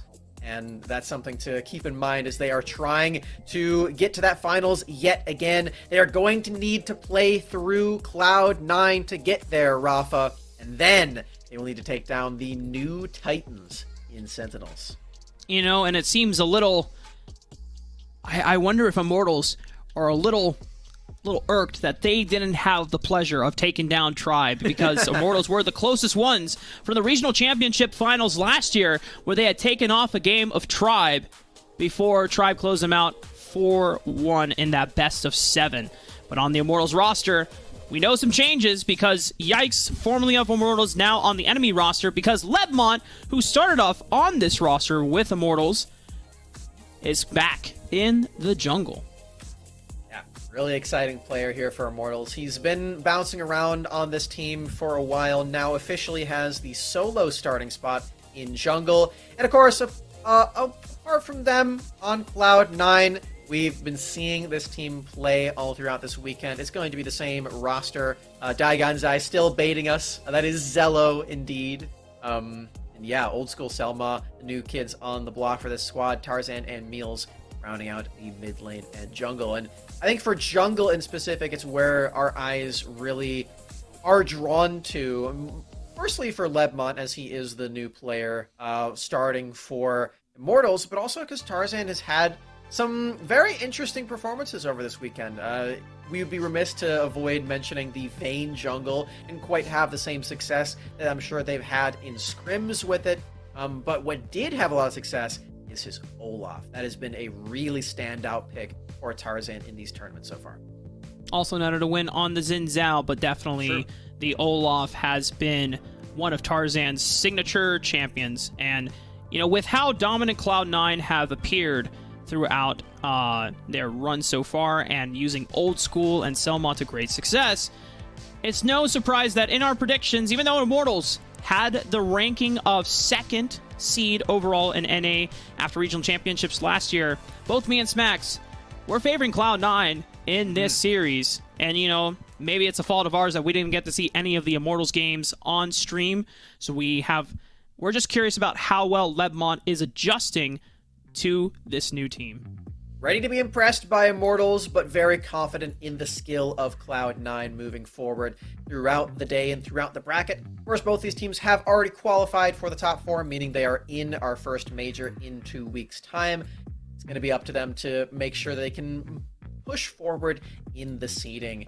And for Cloud9, we've seen them do that a few times so far on the stream. Immortals, as you mentioned, Rafa, this is their first time on the show over this weekend. And we've got some familiar faces. I'm really excited to see some more gameplay of these guys. I think Iraqi Zora would agree that we're friends now after being on the show together for Horizon Cup. So good to see your friends succeed. Iraqi, let us know. Are we friends? Or are we colleagues? Are we acquaintances? Whoa. We did. You know, well, I mean, it's up to him, right? I mean, we're down to clown, but you know, if we were close friends in Wild Rift, would we be best buddies or would we be perfect friends? That's what I want. I don't know if Iraqi would feel comfortable on perfect partners level, but you know, maybe might of the family in terms of the family of on-air talent stacked. We were on the Horizon Cup broadcast. I loved being able to work with Iraqi Zoro in terms of storyboarding and just really getting a lot of insight. I think working with Iraqi is shown and proven to me that he is one of the smartest players in the Wild Rift competitive season. And he clearly thinks a lot about the game, and he has obviously had experience as an analyst, as an on-air talent in previous titles as well. And it just goes to show that, like, Iraqi, very, very cerebral, thinks about the game and processes the game at the high level. Just now comes down to a factor if Immortals can bring that mind to fruition and lead it to a victory, as me and Smacks already said in our predictions have favored C9, but we always love being proven wrong because that's the best way for surprises to be netted out here. We were proven wrong in the last semifinal, so maybe it'll happen again. It's true. Immortals do have some really stellar mechanical players on their squad as well. Hoon, Gume, Charm, have all proven themselves to be at the top of the table in North America. Cloud9 definitely have their work cut out for them. Let's talk a bit about these bans. Nothing too out of the ordinary jumps out so far. Cloud9, despite seeing that Set did actually lose last game, do still ban it. I think that's the right call. I think that was a bit of an outlier right there, and big ups to Sentinels. We didn't talk about it that much, but they did actually take down this really strong Set that other teams are just banning every single time on red side, alongside Jace. Yeah, and I think a big factor is that Immortals immediately banning out the Camille, which is what Sentinels prioritize in the exchange when they let the Set go. MTS looked fantastic on the Camille, and maybe it is matchup dependent. And as long as you're able to get an advantage, then it just puts the onus on the Set player to, like, if you're not doing well in lane, then you have to make those showstopper engages count. And unfortunately for Tribe, it just seemed like they could never really sync up with Chuck. But onto this series, things like, if we want to point out Iraqi Zoro's champion pool in the past, he loves things like the Fiora, like the Aurelia. He was a huge fan of the Horizon Cup meta because Baron laners were all about carry champions. He called them the three queens of top lane, Aurelia, Fiora, and Riven, and one of them he is securing right away for himself. Yeah, it's a really good call because there are a lot of other power picks that we've seen in the meta play out, like things like the Thresh, the Varus, Corki as well, Diana, Olaf. There's a lot still up for grabs. Tells you a lot about this Immortals team that they are heavily prioritizing Fiora. Does have that flex opportunity. Can go into the jungle too. That's one of the other really big things about the three queens is that they can flex in both of those roles. So that's something that Immortals still has at their disposal as well with his first pick. Renekton as a response. Zello has looked stellar on this one. It is sort of his plan C when Camille and Fiora are taken off the board, and there is that Thresh that I mentioned before.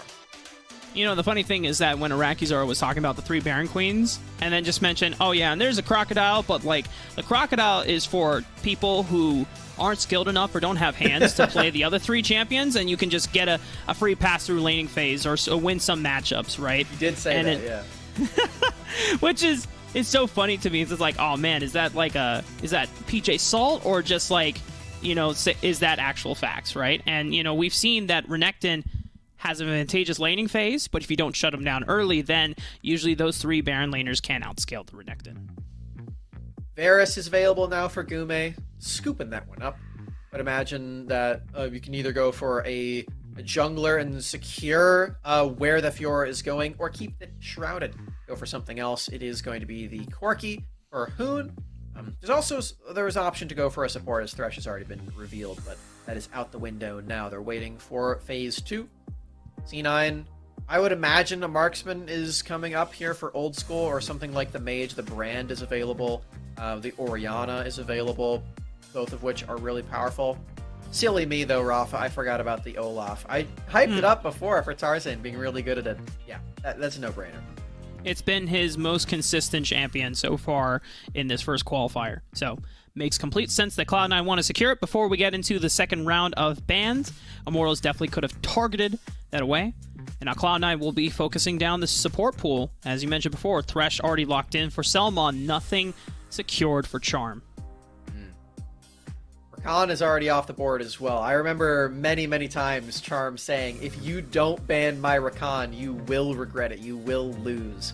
And if I remember correctly, that was the one game that they won in the finals against Tribe, was him on Rakan. That's right. So, that's right. Good time to remember that. Immortals do ban that out themselves, funny enough. But all the same, Charm's pool is shortened just a tad. Lee Sin as well removed away from Lebmont. Champion that we honestly have not seen enough of, I feel. It's just so strong. The reason that it's being banned away specifically right now, though, is because it's one of the only champions that can match early game against Olaf. I would expect if Lebmont wants to do specifically that, things like the Xin Zhao come to mind for him.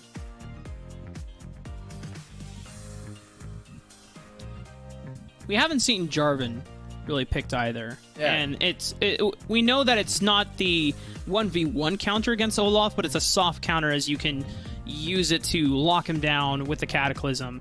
But Jarvan priority has really dropped off since we saw him picked a lot towards the regional championships of NA, and of course he was picked a ton over in the eastern regions, especially Southeast Asia. Oh, what? What is this? Is this like a This solo is support lane? Varus. Is that a thing? And Yeah. am I missing out on something? So, I'm pretty sure that I'm right about this. I'm pretty sure this is support Varus. The only other way that I can see this going is if this is top Corki, and it's jungle Fiora. Okay. Okay, That did not give me any more information. This could definitely be support Mundo. Okay, I will say, I think I'm confident that Fiora is in the jungle role, because we already saw T-Tigers openly taking that matchup into the Shisha's Olaf. It wasn't enough to be a difference maker, right? But Yeah. I think this opens up a marksman coming to the Baron lane, and Yeah. realistically enough, we have seen Mundo not in the Baron lane all the time, but really in the support role for the few community tournament appearances that he has made his way onto. I'm like 60-40 right now. I think 60% is Mundo support, and then Corki goes to the Baron lane. The other 40% is that they're trying this Varus support, which I think is pretty fine to do. This was not on my bingo sheet. Lebmont Kaisa taking jungle? Kaisa jungle. What is with the marksman in the jungle role? What? Is this Immortal saying, yo, Tarzan, you got a nice Vayne jungle, but you didn't win twice with it on stage, so we're going to show you how to win with the marksman in the jungle. I don't know if that's like severe 500 IQ, mental damage, brain play, because if you win with the Kaisa jungle, then I don't know what will happen to the C9 camp if they'll go, man, they're disrespect. Because we first thought that the Vayne jungle was a disrespect pick, but it was something that I was winning in scrims a lot. So now I'm just confused if is Kaisa jungle also legit? We're giving Rafa too many ideas for our ranked games, everybody. Bro, I want to try this, because if they're doing it, I want to have fun too. That's sick. I've been wanting Ezreal jungle to be a thing forever, and technically Tarzan was the first person that brought it out. I don't think it won a stage game, technically. Maybe it did on one of the community tournaments, but I want to play Marksman 2, Smacks. They're fun. I know. Let's, well, firstly, Lebmont didn't actually kill those Raptors. That camp is still available. He is not actually letting it respawn. Level 3, trying to get some lane priority in the mid. Oh, man. Oh, man. Flash play from Selma trying to lock down this Kaisa jungle. Tarzan is here, but he's on Olaf, so he can't really get in range. Pop the ghost to show up to the party. Charm is here as well, so there's so many people showing up for the all-out brawl in the mid lane. Lebmont's really low. This is truly a risky Scuttle Crab to go for if Old School can land those spells. Meanwhile, in Baron lane, Zello, between two turrets, takes first blood solo against Iraqi. And Lebmont bites the bullet as well. Old School gets traded, but C9 are up 2 kills to 1 and first blood. Oh, man. And Tarzan stealing away the blue buff, too. Look at him on the mini-map right there. Denying that one away. If he can get this in time, Smite secures it. Iraqi, you do not want to stick around right now. Your team is not going to be very powerful right now with 3 marksmen. Cloud9 off to the races in the jungle matchup.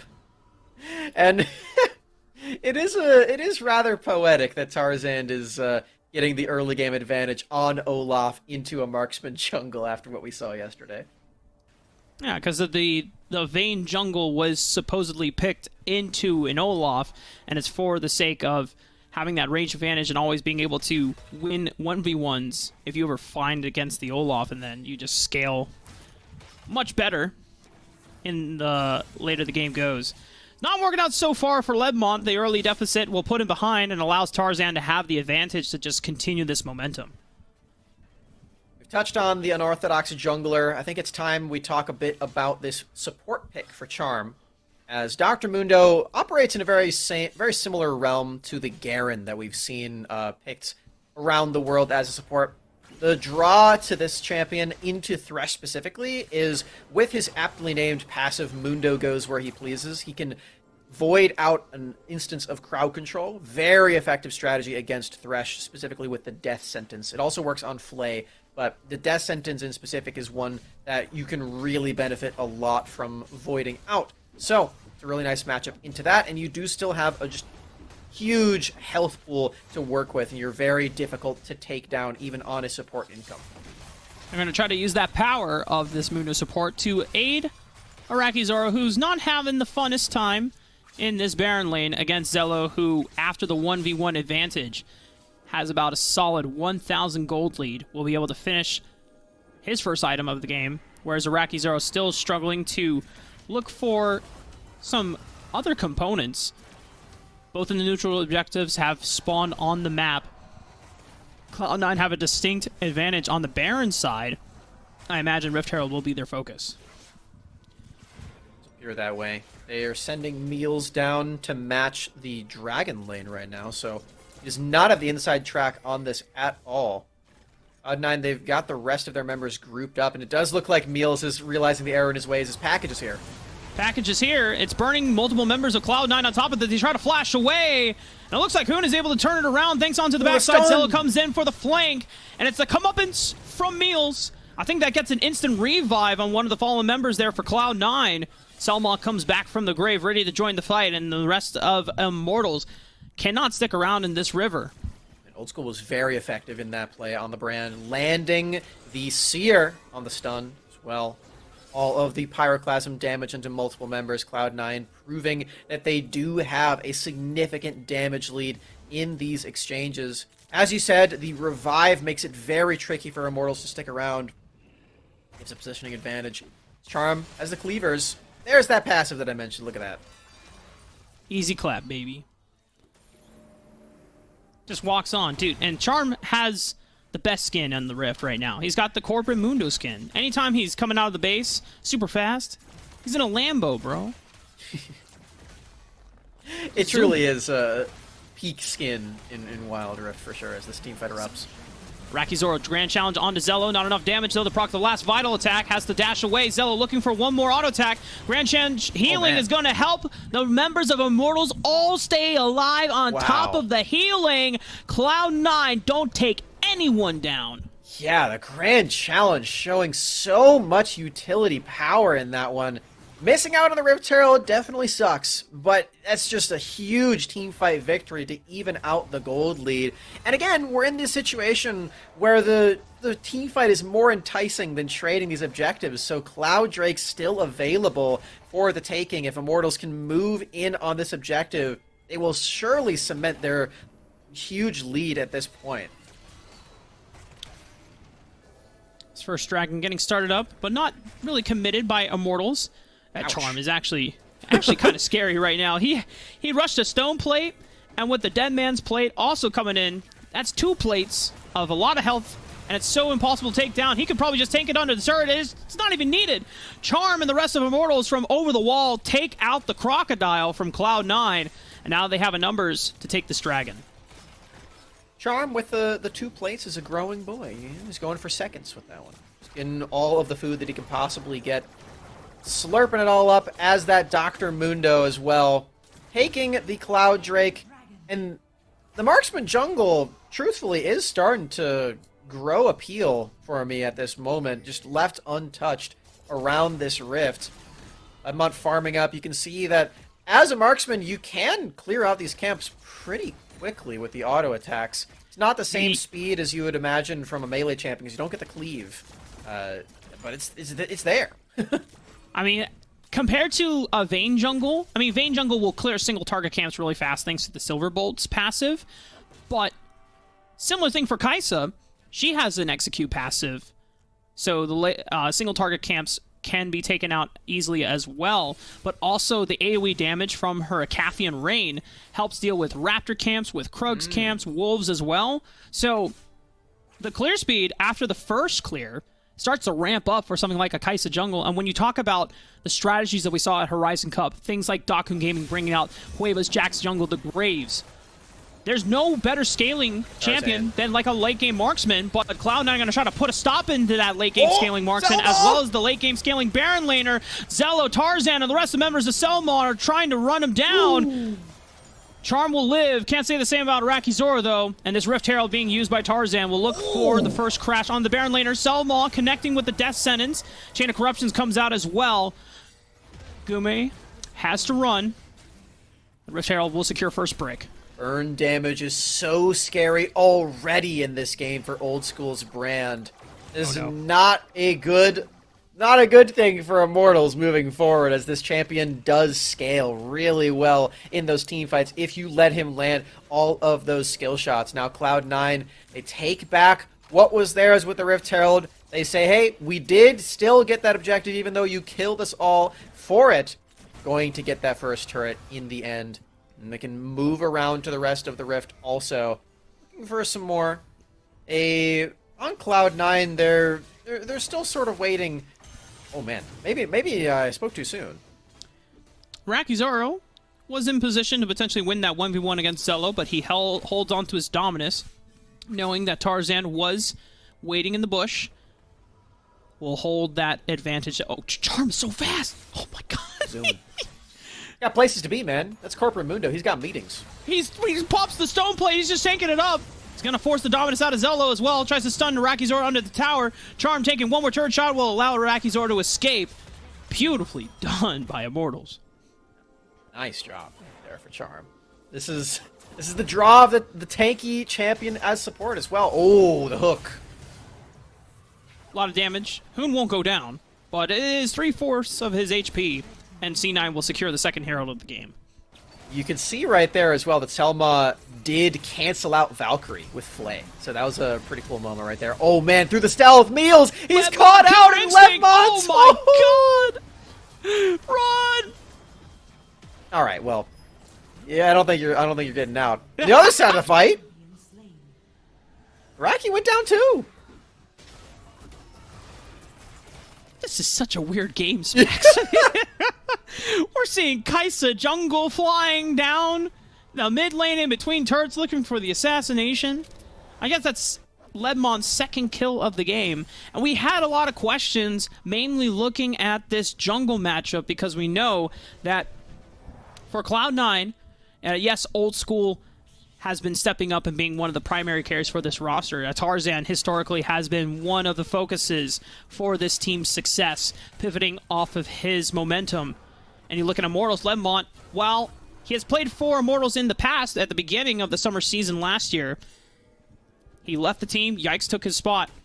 But it's a return to this squad, and we wanted to see how Ledmont would be developing, returning to this team. And so far, I mean, I didn't expect a surprise pick of a Kai'Sa jungle right now, but they're stalling out the game long enough that maybe Ledmont can scale. First game on the stream, Kai'Sa jungle, man. Who does this? For Ledmont, he's showing that he is the one. He is the one who has this innovation, and even though Tarzan was the first to actually show us on the stream this marksman jungle, like you said, this Kai'Sa pick does seem to fit into it a little bit better. It's the same idea.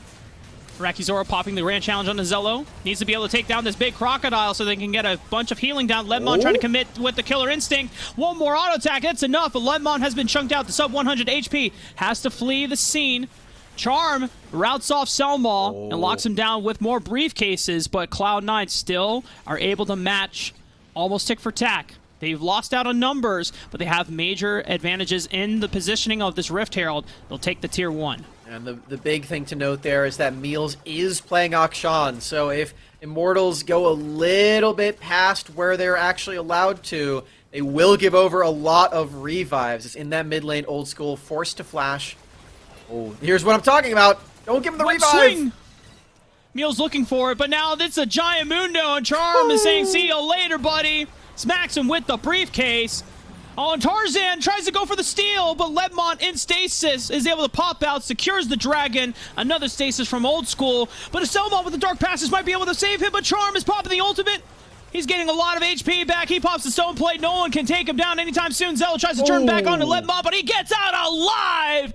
Immortals, how are they making this work? I'll tell you how, Rafa.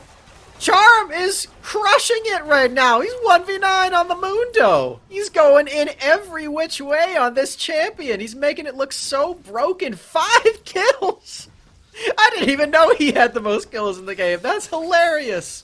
He's unkilled as well. The support player, in very large quotations for this game, is making it happen. I haven't been this surprised at a support carry performance ever since Dakun Gaming's emo brought out Garen support to the international stage for the first time. But in similar fashion, it's a giant meatball that has enough base stats and base damage that just runs down any squishy targets that don't have a way to shred through a tanky member like Charm. And so he's really living up to the phrase, he is going where he pleases, Max. It's awesome. Look at him. What other support can do that? What other champion can walk in where the enemies have set up a bush trap on Olaf and Thresh? Dr. Mundo makes it happen. You just walk in. You have CC immunity. You can't be hooked. You get any ward that you want. You have so much tankiness as well. This pick is looking so devastating as Immortals bring it out for the first game in the semifinals. And honestly, it looks practiced as well. Like, as you can tell, this is not Charm's first rodeo. Definitely not his first day at the office either. He is putting out CEO and throwing out Mundo. documents like it is nothing, baby. All these briefcases. Yeah. Here's Look your at tax him. returns. Bam! You owe me money. Bam! You owe me money. I'm taking. I'm cashing out, baby.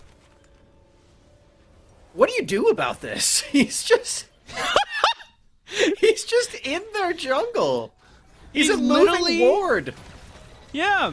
He is literally single-handedly pushing Cloud9 back away from the safety of their jungle and commanding space and presence all just by himself. And he doesn't even look that threatening. He looks like a nice guy in a suit.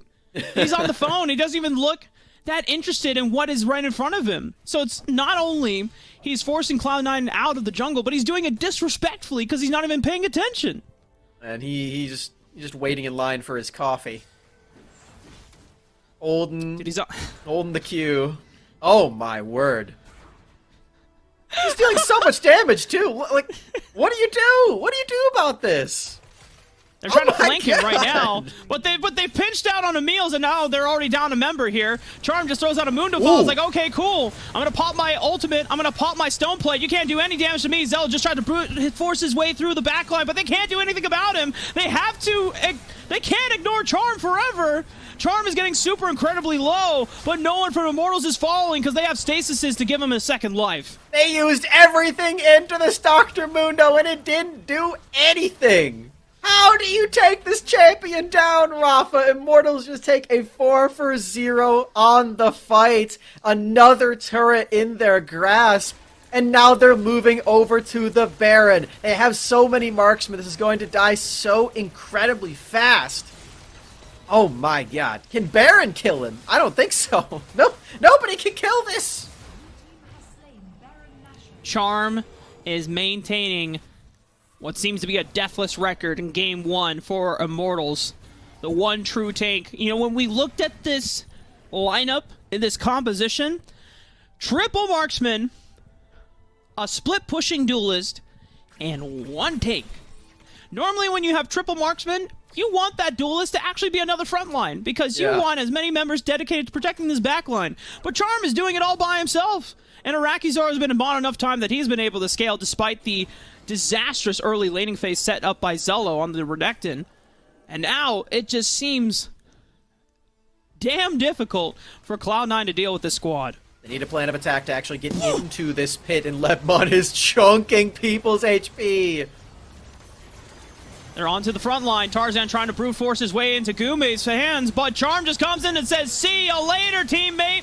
Former teammate, I should say. Charm spanking the members of Cloud9, a team that he was formerly on at the beginning of summer 2021. But ever since he's made his way onto Immortals, he is always content to beat his former team up. And they'll be taking game 1 against Cloud9. 5-0 at the last fight of this one, Rafa. This was such a close game up until Mundo happened. I can't believe it. This one pick, this one player for Charm just commands so much attention. Oh, we thought the best champion in this tournament would be Sett. We were wrong. Mundo just said, I don't even know what he said, bro. He's been on the phone this entire time. You may be the boss, but I'm the CEO. I own you. He's not a boss, he's just a manager. Oh my goodness. Charm 6-0-12 on the Mundo. And I know we don't want to take anything away from the rest of the Immortal squad.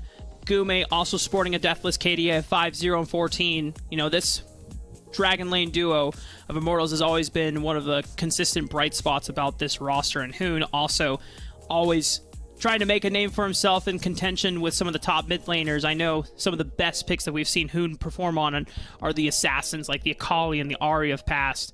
But it is so hard to not talk about Charm with how much presence he commanded in that game. It bought even enough time for this Kai'Sa jungle to come online from Lebmon and outscale Tarzan's Olaf. Oh man, we gotta talk about that as well, because it's gotta feel really bad for Tarzan. I was talking about how it was poetic that he had an early game lead on the Olaf against a marksman, but to get a taste of your own medicine and have it be so effective as well, that's gotta be dirty. Immortals really taking that strategy to the next level with the Kai'Sa. And truth be told, we thought we had like a pretty good idea of how these drafts are going to look. No. We have no idea. We thought we understood the experts. Yeah, we thought we understood the meta. We are now lost in the sauce. All the teams are on some next level tech, bro. And we are just struggling to keep up. We are simply passengers along for the ride, and we have no command or any sense of where the ship is going to take us. Wow. Well done for Immortals, leaving us speechless after that one. Very well done. The late game coordination was just completely top notch. I mentioned it before, but the mid game and the early as well was really close. I think both of these teams were definitely in contention for pulling out ahead, but it's really just a few moments of clarity from Immortals pushed them forward and really left Cloud9 scratching their heads like, how did this happen? How did we let this get to this spot where we just felt so dizzy? Like there's nothing that they really feasibly thought that they could do at that point. You saw just how devastating this Mundo was in that spot. Just pushing forward. Salma was like, all right, I'm Thresh. I can look for a pick. I've got Tarzan behind me. Anybody except Mundo. And then Mundo's the one who walks through that door and like, what do I do now? And he didn't have an answer. Just walking around like this. He's just swag walking, you know? Just going around doing his own thing, zooming on Deadman's plate as well. And he doesn't care. He gets hit by a death sentence like, don't interrupt me. I'm on a very important business call right now, bro. I'm selling stonks right now of Immortals for the rest of the fans at home. Telling them to get off the Cloud9 bandwagon. They are currently 1-up in this best-of-3 semifinals. we both predicted Cloud9 to win. And as something to kind of note about the Mundo pick, I don't know if it's something that Cloud9 will ban right away in the ban phase, because it is precipitated on, a Thresh counter pick, because it works extremely well into that champion. I imagine, any champion that has, single target CC, you can pick Mundo into, but you don't want to, I don't think Immortals are going to now be like, oh man, that Mundo was so good for you, Trom. Let's just insta-lock it right now and do it again. It's like, you got to wait for the situation to arise, right? Right. I think that's pretty fair. It does look very, very good when it's on form and in a position where it is set up for success. The question, like you said, just becomes how many of those situations are successful for Mundo? Mm-hmm. Are there options against this champion that make it look less good? That's what Cloud9 has to consider, or has to just ban away. That's something that makes these drafts so interesting, alongside the marksman junglers that we're seeing too. I think on that note as well, Cloud9 did bring this into the meta. From what we know of scrims, as well as what we saw yesterday on the stream, they have been practicing this marksman jungle strategy. Ideally, they come in with an idea of how to beat this strategy, because they've played this to their heart's content.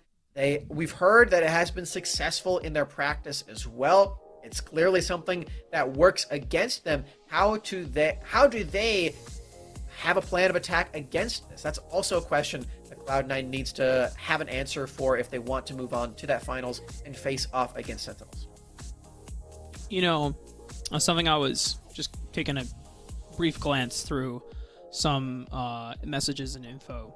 Apparently, I haven't been able to watch any of the other regions as they're getting their start into Wild Rift Year 1 for Esports. I'll have to confirm this with some of our other on-air talent who are chilling in the green room. But apparently Southeast Asia has been playing a lot of Kai'Sa jungle. I'm not sure how valid that is, but at least it just goes to show that it's not some NA secret tech that we just built up and we were crazy enough. At least there's obviously, if it's working in scrims, then there's some merit to it, but at least we're not the only ones that are that crazy, right? I think the thing that's most surprising about it is that, theoretically speaking, these ranged junglers have such a difficult time compared to the melee ones at clearing early game, because melee champions have the cleave auto attack. They can much easier take away those camps like the Raptors and the Wolves, because you can kill multiple targets at the same time. So for a ranged champion to come in with such strength and such clear speed as this Kai'Sa, I think really took us by surprise, and perhaps took Cloud9 by surprise as well. Notably, they have moved to the blue side. This is the first side swap now we've seen, actually, in all of our series on stream today. Cloud9 wanting to take full control of whatever first pick that they can get their hands on. Last time around, when it was Immortals who faced them on the other side, they secured that Varus for themselves, and we know that powerful scaling marksman, but Cloud9 banning it immediately. So this will already change up how the rest of the draft phase will pan out.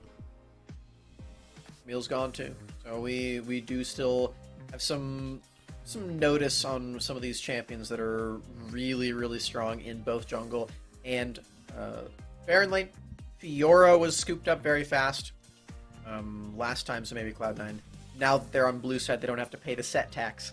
Maybe they consider that one. They could also use this time to ban out Dr. Mundo for the same reason. But nope, back to Ziggs. No Mega Inferno Bombs in this game today. To remind everyone at home, the stakes.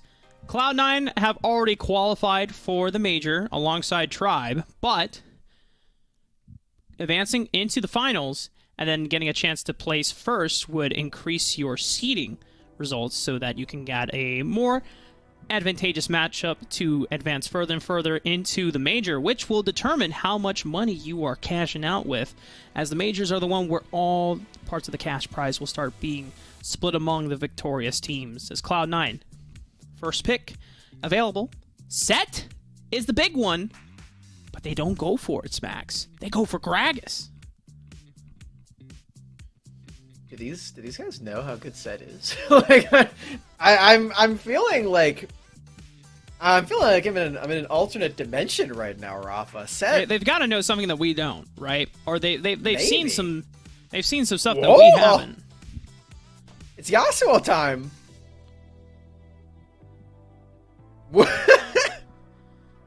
I mean, Cloud9 did first pick Gragas, so maybe IMT is reading that they want to have that synergy with the pick, and they're denying this away. There's also Diana that's really popular as a pair in the PC counterpart, although Moonfall's a bit different in this game. It won't be that one, at least for right now, as the Lee Sin locked in for Immortals. Rafa's favorite champion is here. Oh, and we're actually getting word that the Immortals Akali ban was not Akali, it was Set. Oh, just, okay. So that makes a lot more sense. We were like, what? Yeah. There's just 3 picks, and no one's picking Set? Why? But it's okay. Now, on the flip side, hang on. I want confirmation if that's correct. This is a very, very different draft than what we've seen so far, yeah. Okay, so Akali was Set confirmed. However, can we get a confirmation that's Nunu being locked in? Because that does not seem like a Tarzan champion at all. I mean, maybe it's not a Tarzan champion. Maybe all right. Okay, we know that it's there. I don't know, man. I like I said, I'm completely lost in these drafts. I thought that I knew what I was talking about, but I clearly don't. So maybe this Nunu is somewhere else, and we just have no idea. Orianna, I really do like as a synergy pick with Yasuo.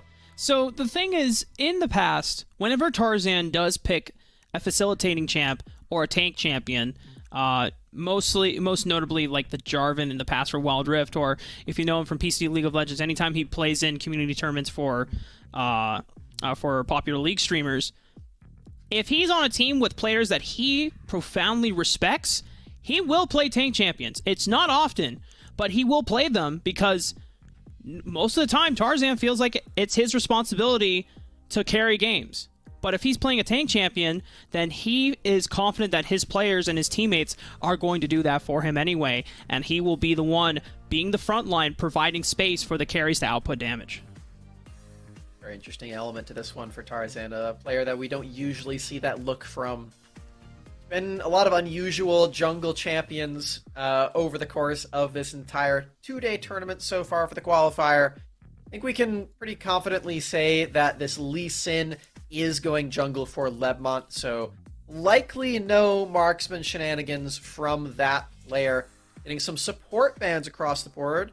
The Rakan and the Braum removed from that pool. Really not a lot of supports at all have been picked so far, and Immortals clearly don't think that the Gragas is entirely going to be going to the support role either with the Braum ban. Malphite off the board, I like it. Just a nod to what could potentially happen with this Yasuo, as Fiora is the answer instead. You know, I don't think it will happen, but it would be super crazy that if we had, like, Yasuo, Lee Sin, Dragon Lane. It's probably really awful, but Charm was a jungler and reached rank, I think it was either rank 1 or extremely high rank on, rank 1 as a jungler. And Lee Sin is one of his best champions. So, I mean, if Gume knew how to play Yasuo, that would be something. But playing into double range, even with the high base stats and the high base damage, is not going to be enough. Now, Charm is going on to Alistar, and I love that we are providing knockups to facilitate the Yasuo Last Breath, because there's a lot of times when Yasuo compositions get locked in, there are no freaking knockups available. And it's like, how are you expecting this Yasuo to succeed? Do you want him to single-handedly get a Steel Tempest dash flash to land the third primary ability onto the backline? That's so difficult. But Alistar, Orianna, Lee Sin all have ways to knock up members of Cloud9 for a wombo. I think that's good reasoning. I'm still disappointed that it's not Dr. Mundo again, as it is into Thresh.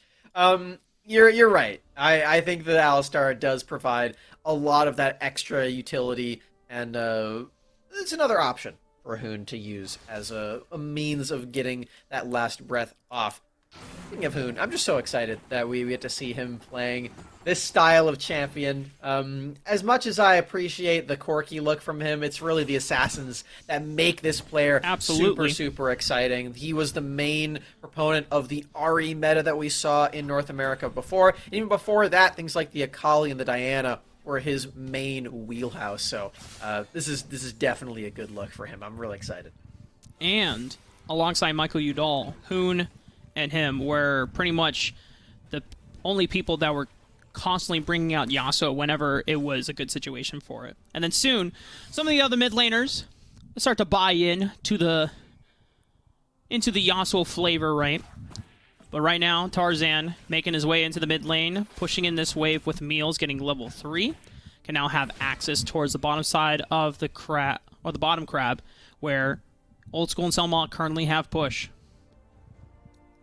Lebmont's not too keen on giving that up for free, as the movement suggests he is trying to contest for that Scuttle Crab, or just moving over to the blue buff of his own and ignoring Scuttle Crab for this moment.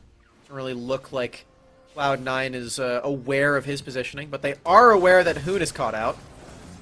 Hoon immediately trying to flash away from Selma's engage. I didn't realize Snowball could still go through Wind Wall. Yeah, so if you're holding on to it, it still goes, but once you let go, it becomes a projectile. Yeah. Oh, Selma might be caught out here. Already flashed forward. They take advantage of it. First Blood going over to Charm. The rest of the Immortals members following suit. Tarzan tries to flash away, but it's Immortals that prevail. Woo! Heel's taking a chunk as well. He's going to have to recall relatively soon, too, with that low HP. Immortals off to such a solid start off of a crazy support roam from Charm. And this player, I just can't get enough right now, Rafa. This is so exciting to see Charm back in action on the Wild Rift streams here in North America. This is why we wanted to see all the top players performing again. It's been far too long. Is Selma in mid? Oh, I love this punish, though. Oh, wait, but Hoon sees an opportunity onto Meals. Tries to burn out the barrier. Can he dance out of this one from Selma? Once again, goes back in.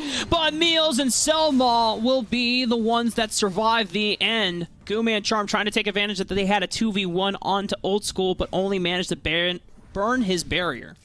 Good moves from Selma, matching the roam strength of Charm, and finding a kill onto Hoon, who is still trying to scale up into this game. Zello.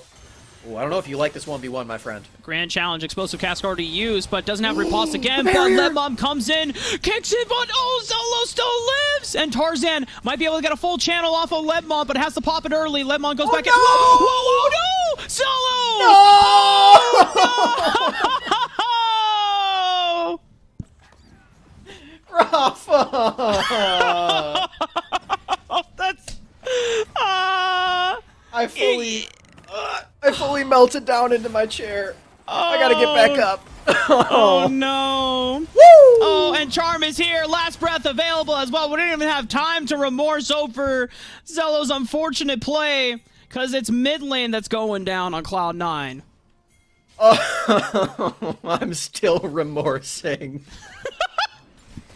That's not a verb, but I'm doing it all the same. In the river now. Making up words here. Oh, but Cloud9 have a numbers advantage now. Killer Instinct from Old School will capitalize on Lebmon. Not even the shield from Gume will save him. Rakizoro's here. I don't think he can turn the tides of battle. Zello's here to redeem himself after the flash. It's okay. Cloud9 have numbers advantage. They should be able to maintain control of this. Package also available for Meals. Package here is the difference maker, I feel. As soon as he pops that one, there's really no way that IMT can do anything about this, but they're going to try all the same. Shockwave and Package used at the same time. Doesn't quite collect everybody all at once. Iraqi Zoro trying to find the grand challenge onto Meals. He's flashing back in. The flay on top of me doesn't get the kill. Oh, actually he does! And Immortals clean up the play after losing Drake.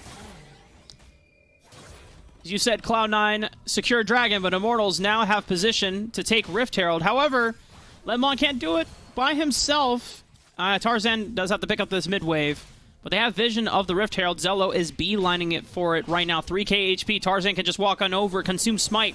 Easily secured away. Ledmon has no friends to be able to fight back on this one. It's a bunch of two beefy tanks, so he might just go in, try to stall as much time. Meanwhile, Mielzed just soloed out Old School in the mid lane, so Cloud9 won't have the damage output numbers to fight on back. Zello gets taken down. Tarzan trying to pop the absolute zero. Will go down in the end. Meals getting assaulted by this Sonic Wave kick into the last breath. Immortals coming in with fire. They're dancing around these fights. They're securing the Rift Herald. They're killing everybody in their path, Rafa. Not only did we get the prediction wrong in the first series, we're getting the second one wrong too right now if this game goes Immortals' way continuously as the Rift Herald charges mid lane twice as well. Old School just couldn't quite finish it off.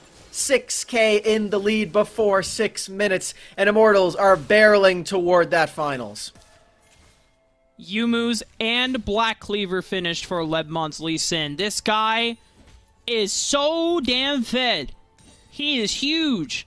There is no squishy that can survive a full-on all-in combo from Lee Sin at this stage in the game.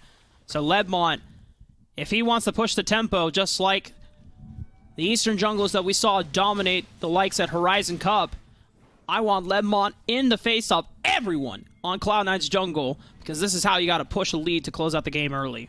Man, what a way to join back on the squad here for Immortals and for Ledmont. 6 kills already. You can keep this one going. Just like you said, Rafa, he is making a name for himself as being one of the strongest performing junglers in the entire region. Got the turret dead. Oh, wow. That was close. I think Tarzan did secure the crouch. Yeah, you did. It was definitely close. Ledmon just trying to be a nuisance in Tarzan's side right now, putting as much, taking as many resources as he can. Sonic Wave will land. Oh! What a beautiful kick flash play from Ledmon! Finds the bowling pin angle, sends it through 3, and it's just that easy for Hoon to follow up. Oh my god, that was beautiful! Ledmont, where have you been all my life? What's going on right now? That was absolutely filthy. Look at the devastation in the Dragon Lane. The setup. Do they even need the rest of the knockups, Rafa? That was enough for me. I'm calling it right there. Hoon, what a teammate to have on the squad to set that one up. Oh, that was crazy. Bro, how do you even recover from that? That was destruction. You just gotta acknowledge, God. like, we just got styled on. Also another kill in the Baron lane while Cloud9 are looking dragon. It is a turret trade. It's a little worse for wear, as Immortals do still get a kill out of the exchange. But a turret trade all the same. Cloud9 still... Oh my god. Do I even need to say anything? Bro, it's just the same old song, same old story, same old dance. Immortals, they do lose out on Ledmon. It's a huge shutdown going over to Cloud9. But Tarzan might have enough movement speed actually to get out of this one alive. Gume. Okay, Tarzan will be able to survive the carnage this time around. But he cannot get in range to secure the dragon despite being up with the smite and consume. Immortals will secure this one themselves. You know, Rafa, I never realized just how similar playing Lee Sin and bowling were. But Ledmon is really making it very, very clear that these are the exact same sport. He's got 2 strikes in a row, looking for a turkey. That's so crazy, man. How does he find the angles? Toon, have to find a way to get out of this. Knocked up, stunned. Ledmon, can he get the kick once again? 3 members. Oh, Hoon only gets to manages 1 last breath, but still, the damage is being done. Ledmon flies in. Shockwave follows up on the backline as well, and that's just easy pickings for Iraqi Zoro and Gume to just clean up the rest of the members. It's a triple for Ledmon. No Penta available as Iraqi Zoro and Gume already took care of the stragglers, but a Baron not even spawned. The game is so out of control. 13,000 gold ahead. And it's only the second Rift Herald that has spawned. Rafa, Cloud9 has fought very well in this tournament. They made it all the way to the semis. They're qualifying for the major. Get me into the finals at this point, man. Immortals is crushing it right now. After the performance that Sentinels had with a 2-0 over Tribe, and Immortals look in this game, that best of 3 is going to be the best Wild Rift that we've seen in North America to date right now at this pace. I cannot wait for this, as Immortals are just a few simple steps from closing this series out. I mean, they're making it look simple, but every single play that they're going for is so complex, so difficult, and yet so simple for them to execute on. I can't believe how skilled these guys are looking. Here it comes They're trying to follow up onto a trap onto Hoon, but they turn it around with the last breath. Hoon flashing away as well from the absolute zero before knocking up Tarzan once again with that Steel Tempest. Ledmont flying in onto the Sonic Wave. Not going to take the second cast, though, this time around. Gume waiting in the wings.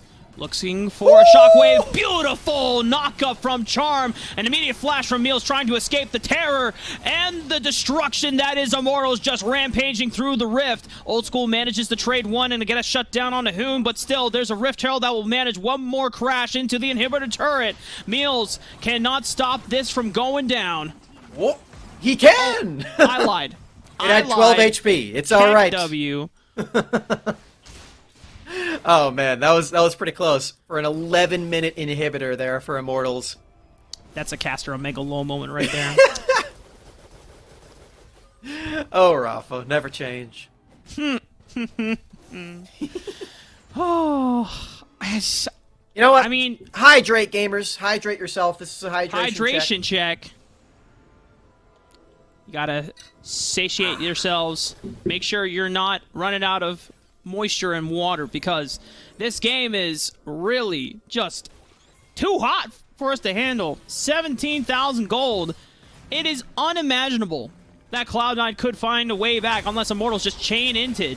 They're gonna try though, and I respect the attempt. Do they have enough damage output to get onto Whom? But he comes back in with the last breath onto Zello, takes him down. Tarzan flying forward, but a shockwave will clip Old School. Meals, the last damage members are standing, but a beautiful 3-man knockup from Charm just sentences their grave.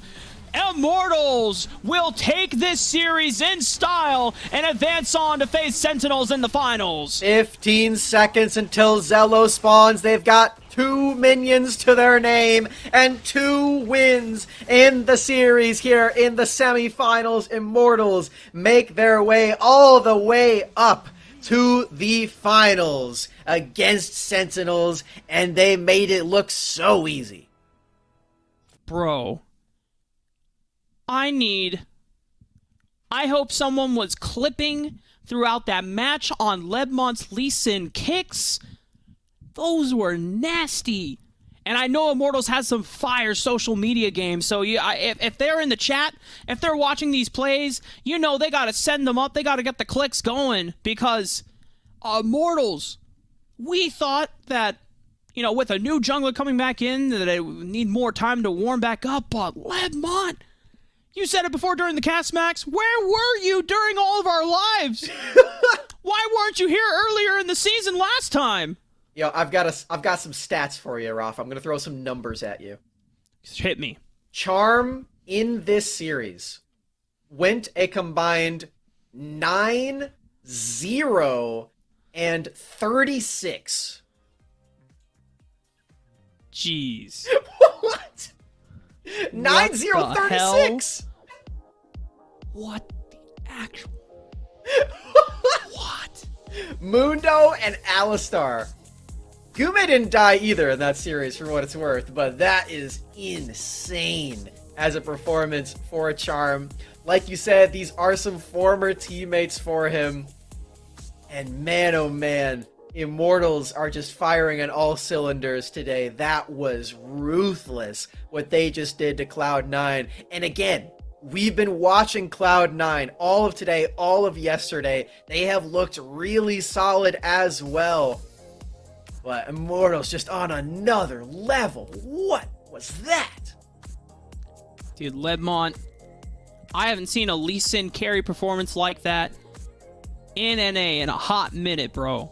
I remember giving a lot of props to T-Tigers and Tybe, and Yikes for pulling out sick Lee Sin performances, even Sheesh as well, but... Yeah.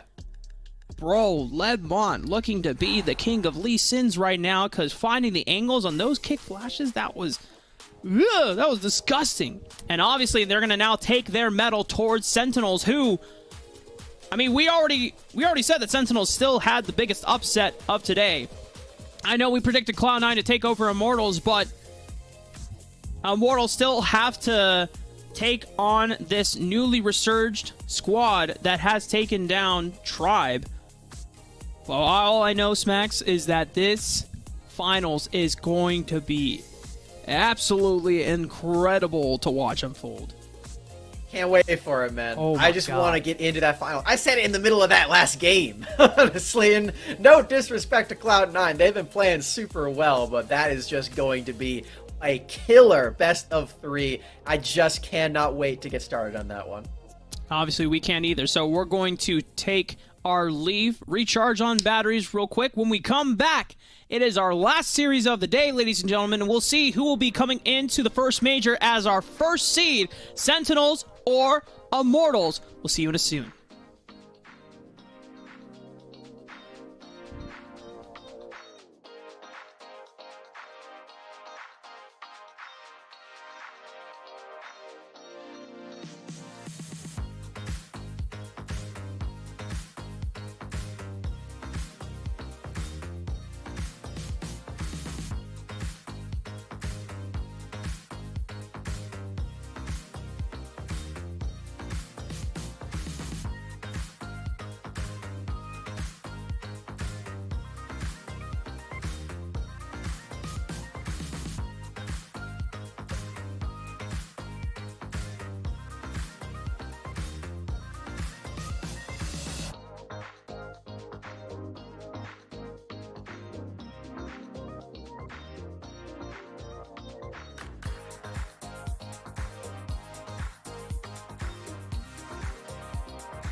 right, Wild Rift gamers, the moment you've been waiting for has finally arrived. It is finals time to see who will be advancing as the first seed to our first major on February 19th, just 2 weeks from now. And if you haven't been watching all the action, first of all, shame on you, because you missed out on some incredibly fire games. I can't even justify with words. And you'll see how this story has panned out in our bracket. Sentinels and Immortals are the last two teams remaining in this first qualifier of the first circuit. Immortals, if you just watched on stream, and the destruction from Lebmont's Lee Sin in Game 2 and Charms Mundo in Game 1, they took down Cloud9 in swift fashion, but Sentinels being the big story and the big upset, taking down the former number one seed in Tribe off of their dominance in 2021. Oh man, just crazy series to get both Immortals and Sentinels into this finals. And just like you said, Rafa, Lebmont looked just way too clean. Surgical even on the Lee Sin in that last game. We haven't been seeing him play on this roster, at least for the end of 2021. They were rocking with their previous jungler, Yikes. But this is quite the statement for him to make, as he is making his second debut on the roster as their jungler. On the other side, we have Sentinels, a new player in their own right as well, Molly in the mid lane, but the entire squad just came together so well. We've been hearing rumblings from some scrims and things of that nature that Sentinels are not to be trifled with right now, and after they took 2-0 victory over Tribe, I think those rumblings have been justified. They are dominating right now, and there's so many players that we have to keep an eye out for. In that series between Cloud9, Lebmont, and Charm, we already highlighted signature champions for them that led to so much success for Immortals. But of course, MTS getting a huge shout out from us, because in a moment where Molly was being focused down by Tribe on the Diana, couldn't always look for the Moonfalls, MTS pushed on through and came out huge as Camille into a set matchup that we thought no one is crazy enough to let the set go through, but MTS made that matchup look extremely easy and had way more impact. Incredible game from MTS. And from here, Rafa, it's just it's up to us to figure out what we're going to be predicting in this matchup in the finals, who we think is going to be the best team in North America. I loved the performance from Immortals. I am going to give it right now to Sentinels, as they are currently, in my mind, the de facto kings, as they did just take out the former kings in Tribe. I think they will continue that reign of terror as a team and keep pushing forward. Well, we disagree on this, because I give you that Sentinels, by taking down Tribe, that by what's the word I want to look for? By unofficial law, that makes them the best team in North America, since Tribe have always been so dominant, right? But IMT were close on the heels of Tribe, were the only ones that took a single game off of them in the regional championships. And I'm sure with that performance that Immortals pulled out, we definitely could have seen something similar against Tribe. So now, Immortals, a team that was so close to taking down Tribe last time, Sentinels took away that honor from them on stage. So now Immortals are here to say, okay, Sentinels, let's see what you got. We are getting right into the draft. I mean, Immortals, they're coming off of one of the most destructive games I've ever seen in Wild Rift history. It wasn't one of the fastest ones. It was pretty fast, but the destructiveness nature of it came from the pinpoint precision and well-executed team fights and skirmishes heralded by Lebmont's Lee Sin. Sentinels definitely were watching that game with a close eye. They, I'm sure, will know how crazy that Lee Sin was and probably have it on their list of banned champions. Not quite yet, though. They're still taking out the premier marksman of Varus. Sentinels also have to decide whether they are going to pay the set tax, as they didn't against Tribe in Game 2. But they weren't punished for it, and they had something the likes of a Camille to be able to trade on the back end of it. So for Sentinels, since Camille's not available, I imagine that perhaps this could be a time where Set does not make it through the ban phase. And if you're looking at Immortals, something to give a little history on these two teams. The last time these two teams met in a finals, Immortals won in third major and took the overall victory. Absolutely true. Immortals has that history and that advantage over Sentinels in that regard. And they also have the advantage of winning our hearts with the Lee Sin last game, as well as the Dr. Mundo. I can't believe I forgot to mention the Dr. Mundo earlier when talking about Immortals. Speaking of them, they are giving a lot of respect to Rest as a player by removing this Twisted Fate from his pool. I think that's a really unique champion in that regard. Against other teams that they're banning Twisted Fate, that would be the mid laner that they're removing it from, but not the case in this matchup. Jace as the first pick. A lot of power picks now available for Sentinels. And you already talked about Jace being a flex pick. Can be for Iraqi Zoro in the Baron lane, obviously, but Hoon also can pilot it in the mid lane, and I wouldn't put it past Ledmon if they wanted to flex it in the jungle. Whereas this Diana, definitely Molly is the one picking this one up. Do they feel obligated to pick the Lee Sin right now, since Yasuo is still available on the table to make as a possible counter pick? Thresh prioritized instead. Leaves way to a few things that we've already seen Immortals play very well. The Dr. Mundo, as the answer to Thresh, is there for Charm, as well as the Yasuo and the Lee Sin. I feel like the Lee Sin and the Mundo would be the picks that I would gravitate towards from here. But there is also the different context that we did only watch 2 games from Immortals. They've played a lot more than that, and they have a lot more comfort at their disposal. That being said, they are moving over to the Olaf. They're leaving the Lee Sin behind for now. And, oh wow, they're going for the Galio as well, so not even the Dr. Mundo for Charm. Interessante.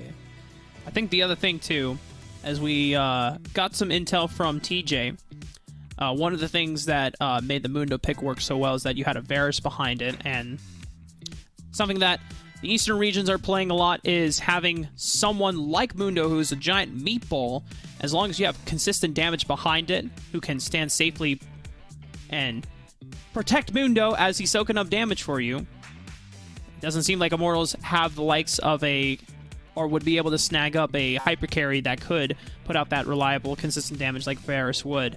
Sentinels trying to take away options from the Baron lane, as they suspect that this Jace not necessarily going to Iraqi. Yeah, it tells us a lot about what the expectation is going to be for that champion. As you said, they certainly think that it's going to be going over to Hoon. Was wondering if they were going to try to take away a couple of Ume's options. They have decided to remove Orianna from that pool. Still have some other ones that can go toward from there. So I believe he did play Orianna and Varus in the previous games, if I'm remembering correctly. So both of those off the board.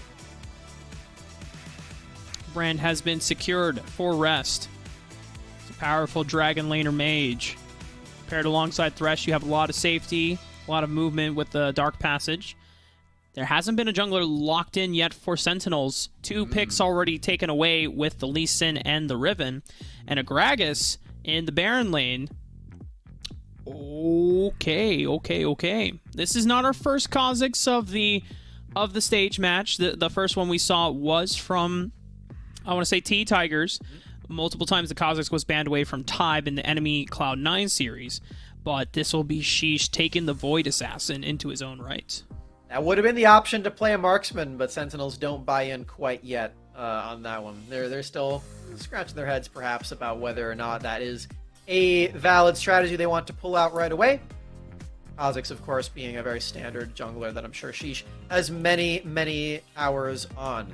So they on Sentinels do have the right read. They do know that this Jace is going mid lane for Hoon, and he will have a lot of power in that one for himself. A lot of the range and assassination throughout this Jace can do it all, with the asterisk of does need to get ahead early. The nice thing for the side of Immortals, Olaf has a really strong early game presence. Kha'Zix, not so much.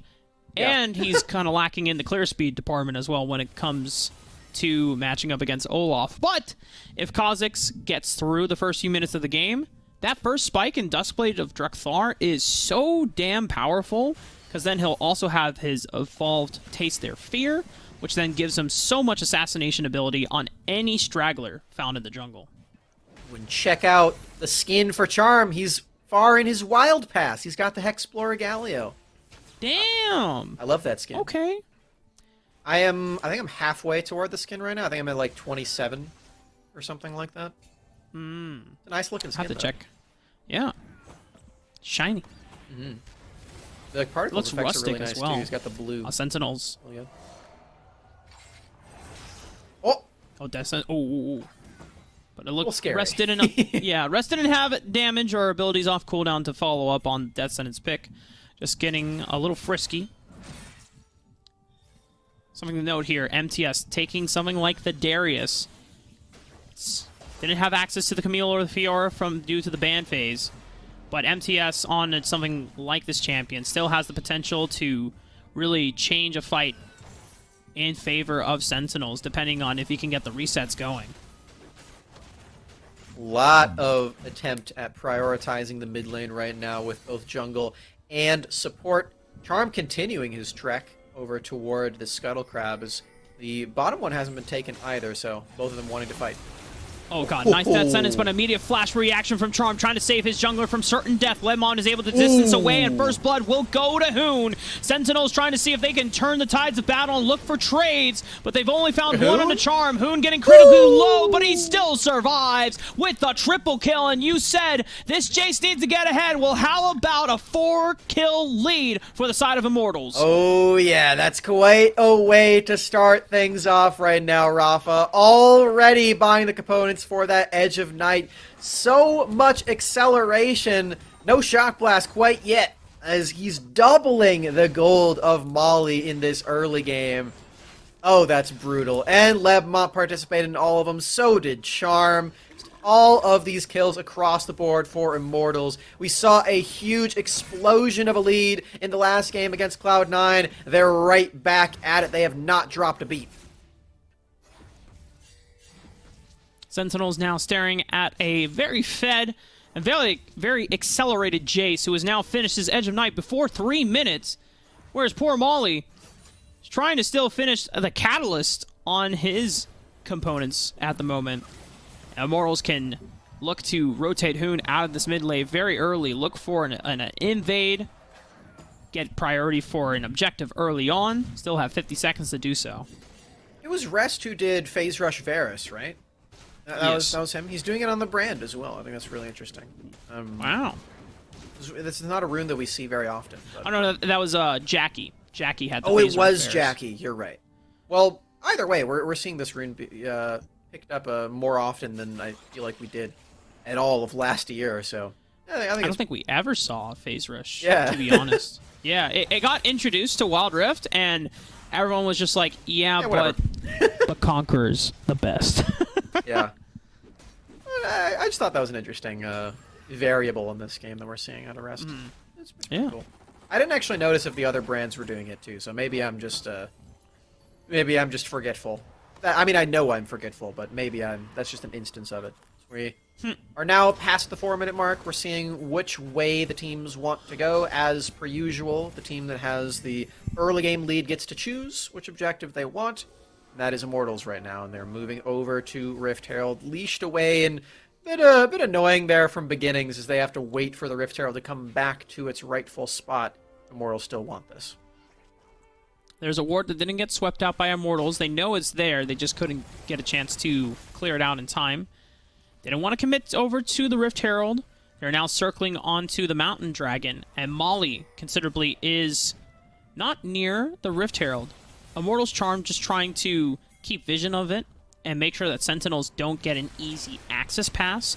Sentinels now committing, knowing that the jungler in Lebmont is far and away on the other side of the map, committing towards the dragon. Charm breaking some ankles all the while. So like you said, it is just a trade.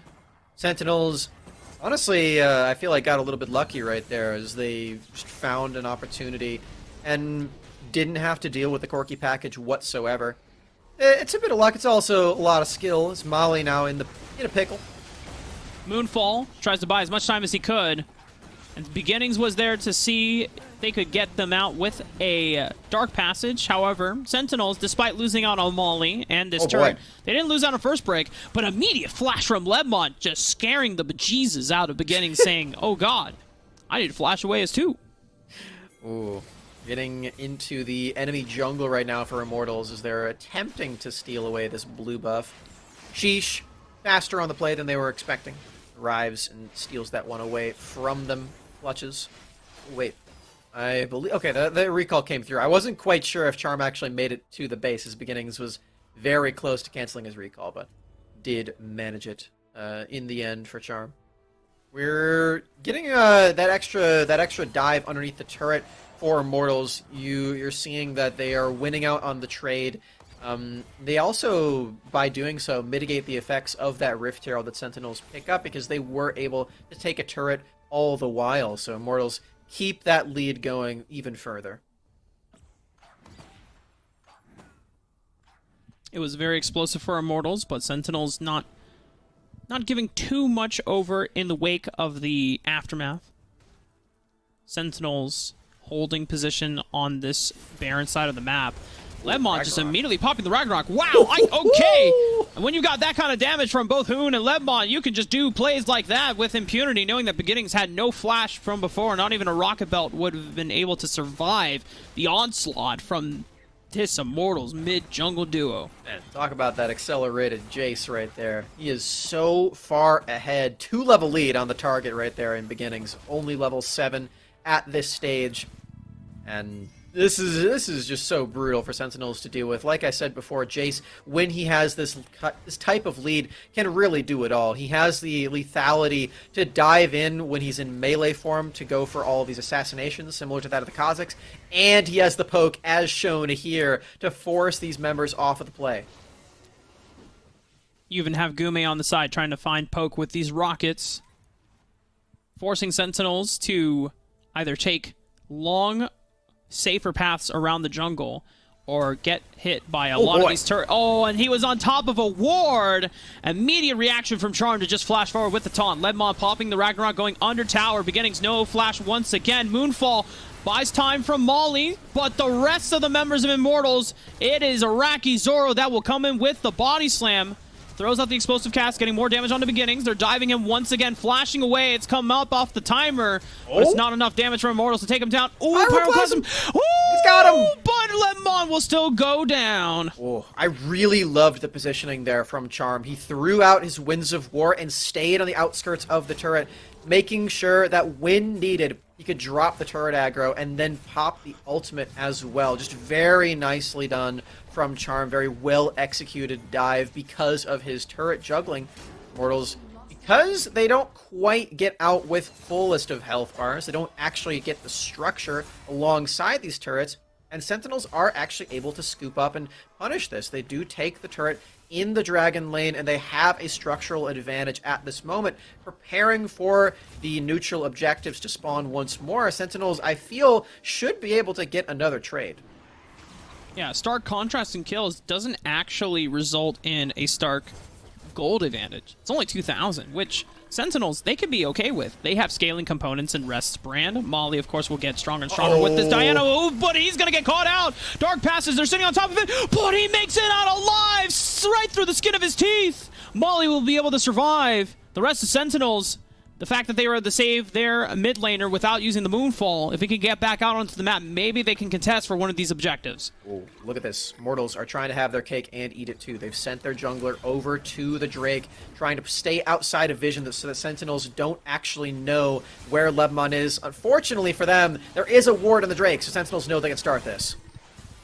3,000, 2,000 HP onto the Rift Herald. Hoon looking for damage with the accelerated shock blast, but the Rift Herald has already been secured. Molly going in. Moonfall only lands onto Charm, though. The rest of the members of Immortals, can they come in for reinforcements? MTS! They're on the run. The resets from MTS, looking for the triple. I don't think it was a quadra for him, and it looks like Rest was the one that picked it up, but oh man, Sentinels holding strong, and now they're the ones in the lead. Very, very greedy positioning there for Immortals, trying to go for both objectives at the same time, especially after the Corki package was used. They did not have the same level of lethality that they thought they did, or that they actually did before as well. Immortals giving over quite a major advantage to Sentinels. The only saving grace is that their bonuses are, of course, permanent with the double Drakes. And it's two pretty impactful ones as well, Mountain and Ocean for themselves. It will really do wonders for them in battling out for these poke wars with Jason Corki. Take a moment to catch our breaths here, Smacks. It's been a crazy game back and forth already. Immortals showing they had the explosive start, but Sentinels, with the restabilization in this mid-game, allows for a lot of their scaling components to be matching up against the power of Immortals. But Immortals will not be deterred. They're going to find ways to collapse onto weak members or pieces that are out of position. There's a nice position here for Immortals as they are bringing everyone underneath this turret. They just have to be sure that they don't get burned to a crisp. Oh, Molly looking for the Moonfall flash. Only finds one on the Hoon, but it might be enough. Sentinels, they've got Immortals on the run here, and they can't contest. No objectives they can really punish with, but more kills like this ensures their gold lead to be in the lead. MTS significantly faster on the roam and the rotation. He already had the Dragon Lane pushed in, and Iraqi Zoro had to fight to stay afloat in that lane as well. You see the effects of Adarius just being a lot more powerful than that of the Gragas at this point. We're seeing that in full motion, not just in the wave positioning, but all of the gold lead that MTS has. He's the only member on the Rift right now, very briefly, but right now, who has above 10,000 gold. As I say that, Moon is very, very close. He's working his way towards it. Seralda's Grudge, great tool for getting not only armor shred through some of the tankiest members, like MTS, who has a Dead Man's Plate, and then, of course, residual armor from Reflector of Molly and the GA from Sheesh that's coming in. But also, you get the slows from the damage, and yeah, it's a nice way to catch people out or slow them down and kite them. Ability haste is not bad either. Every single stat that Jace could possibly want, and more. Hell yeah.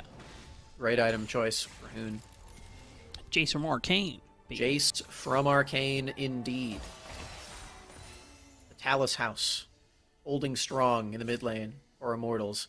Moving toward this Drake, Immortals definitely have had a stronger priority on this objective when compared to the Rift Herald. They have to deal eventually with one that's been spawned in the Baron lane, very far away from anything that it could possibly attack.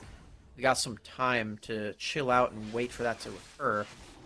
Sentinels likely won't bring it any support, as I'm sure they are considering their options around this Drake as well. They have a pretty significant lead at this moment. They did just win the last few champion-on-champion exchanges. If they can get their way through and into this jungle quadrant, feels like they've got their right now. So they're I like here early. this, though. Yeah, and Hoon tried to go and deal with the Rift Herald early, but because it was so far away, this Infernal Dragon will be secured, and Immortals don't get a chance to really stop either objective from doing damage. Infernal Dragon secured, and now someone from Immortals has to deal with the Rift Herald. It stopped momentarily on this wave, but should be able to burn through it soon and make at least one crash onto the tower. Immortals still trying to make sure that Sentinels don't make an advantageous play with numbers here in the mid lane as they safely rotate on out. But look, Sentinels trying to support this. It still just feels like Immortals are reeling off the back of that last lost team fight around the second Rift Herald right now. Really had a substantial lead to start things off. You can see it on the scoreboard as well. It was 8-1. It was shortened quite heavily. Flash from Beginnings trying to get away from Lemont. Explosive Cask from Iraqi Zoro splits them up, but no one can really capitalize. Molly getting taunted up, flashing away. Immortals just playing keep away at the moment. Sheesh looking for the assassination. Charm is onto the back line, but has to immediately get on out. No one really wants to commit to either fight. It's as soon as they get in, they want to get the hell on out. But now Immortals flashing justice push on the forward. 3-man taunt. Can they follow up? Molly with the counter engage of the Moonfall. But everyone from Immortals trying to follow up. Pyroclasm is already thrown out, and the burn damage from the brand is doing a lot of work. And Sentinels, despite the re-engage from Immortals, take down all 5. That's the brand difference right there, Rafa. Rest staying alive all throughout, and everyone funneling right into all of his damage. Can they end the game right now? A teleport arrives. They have all 5 members. They have minions. Molly taking it up. Rafa Sentinels have taken game 1 of the finals.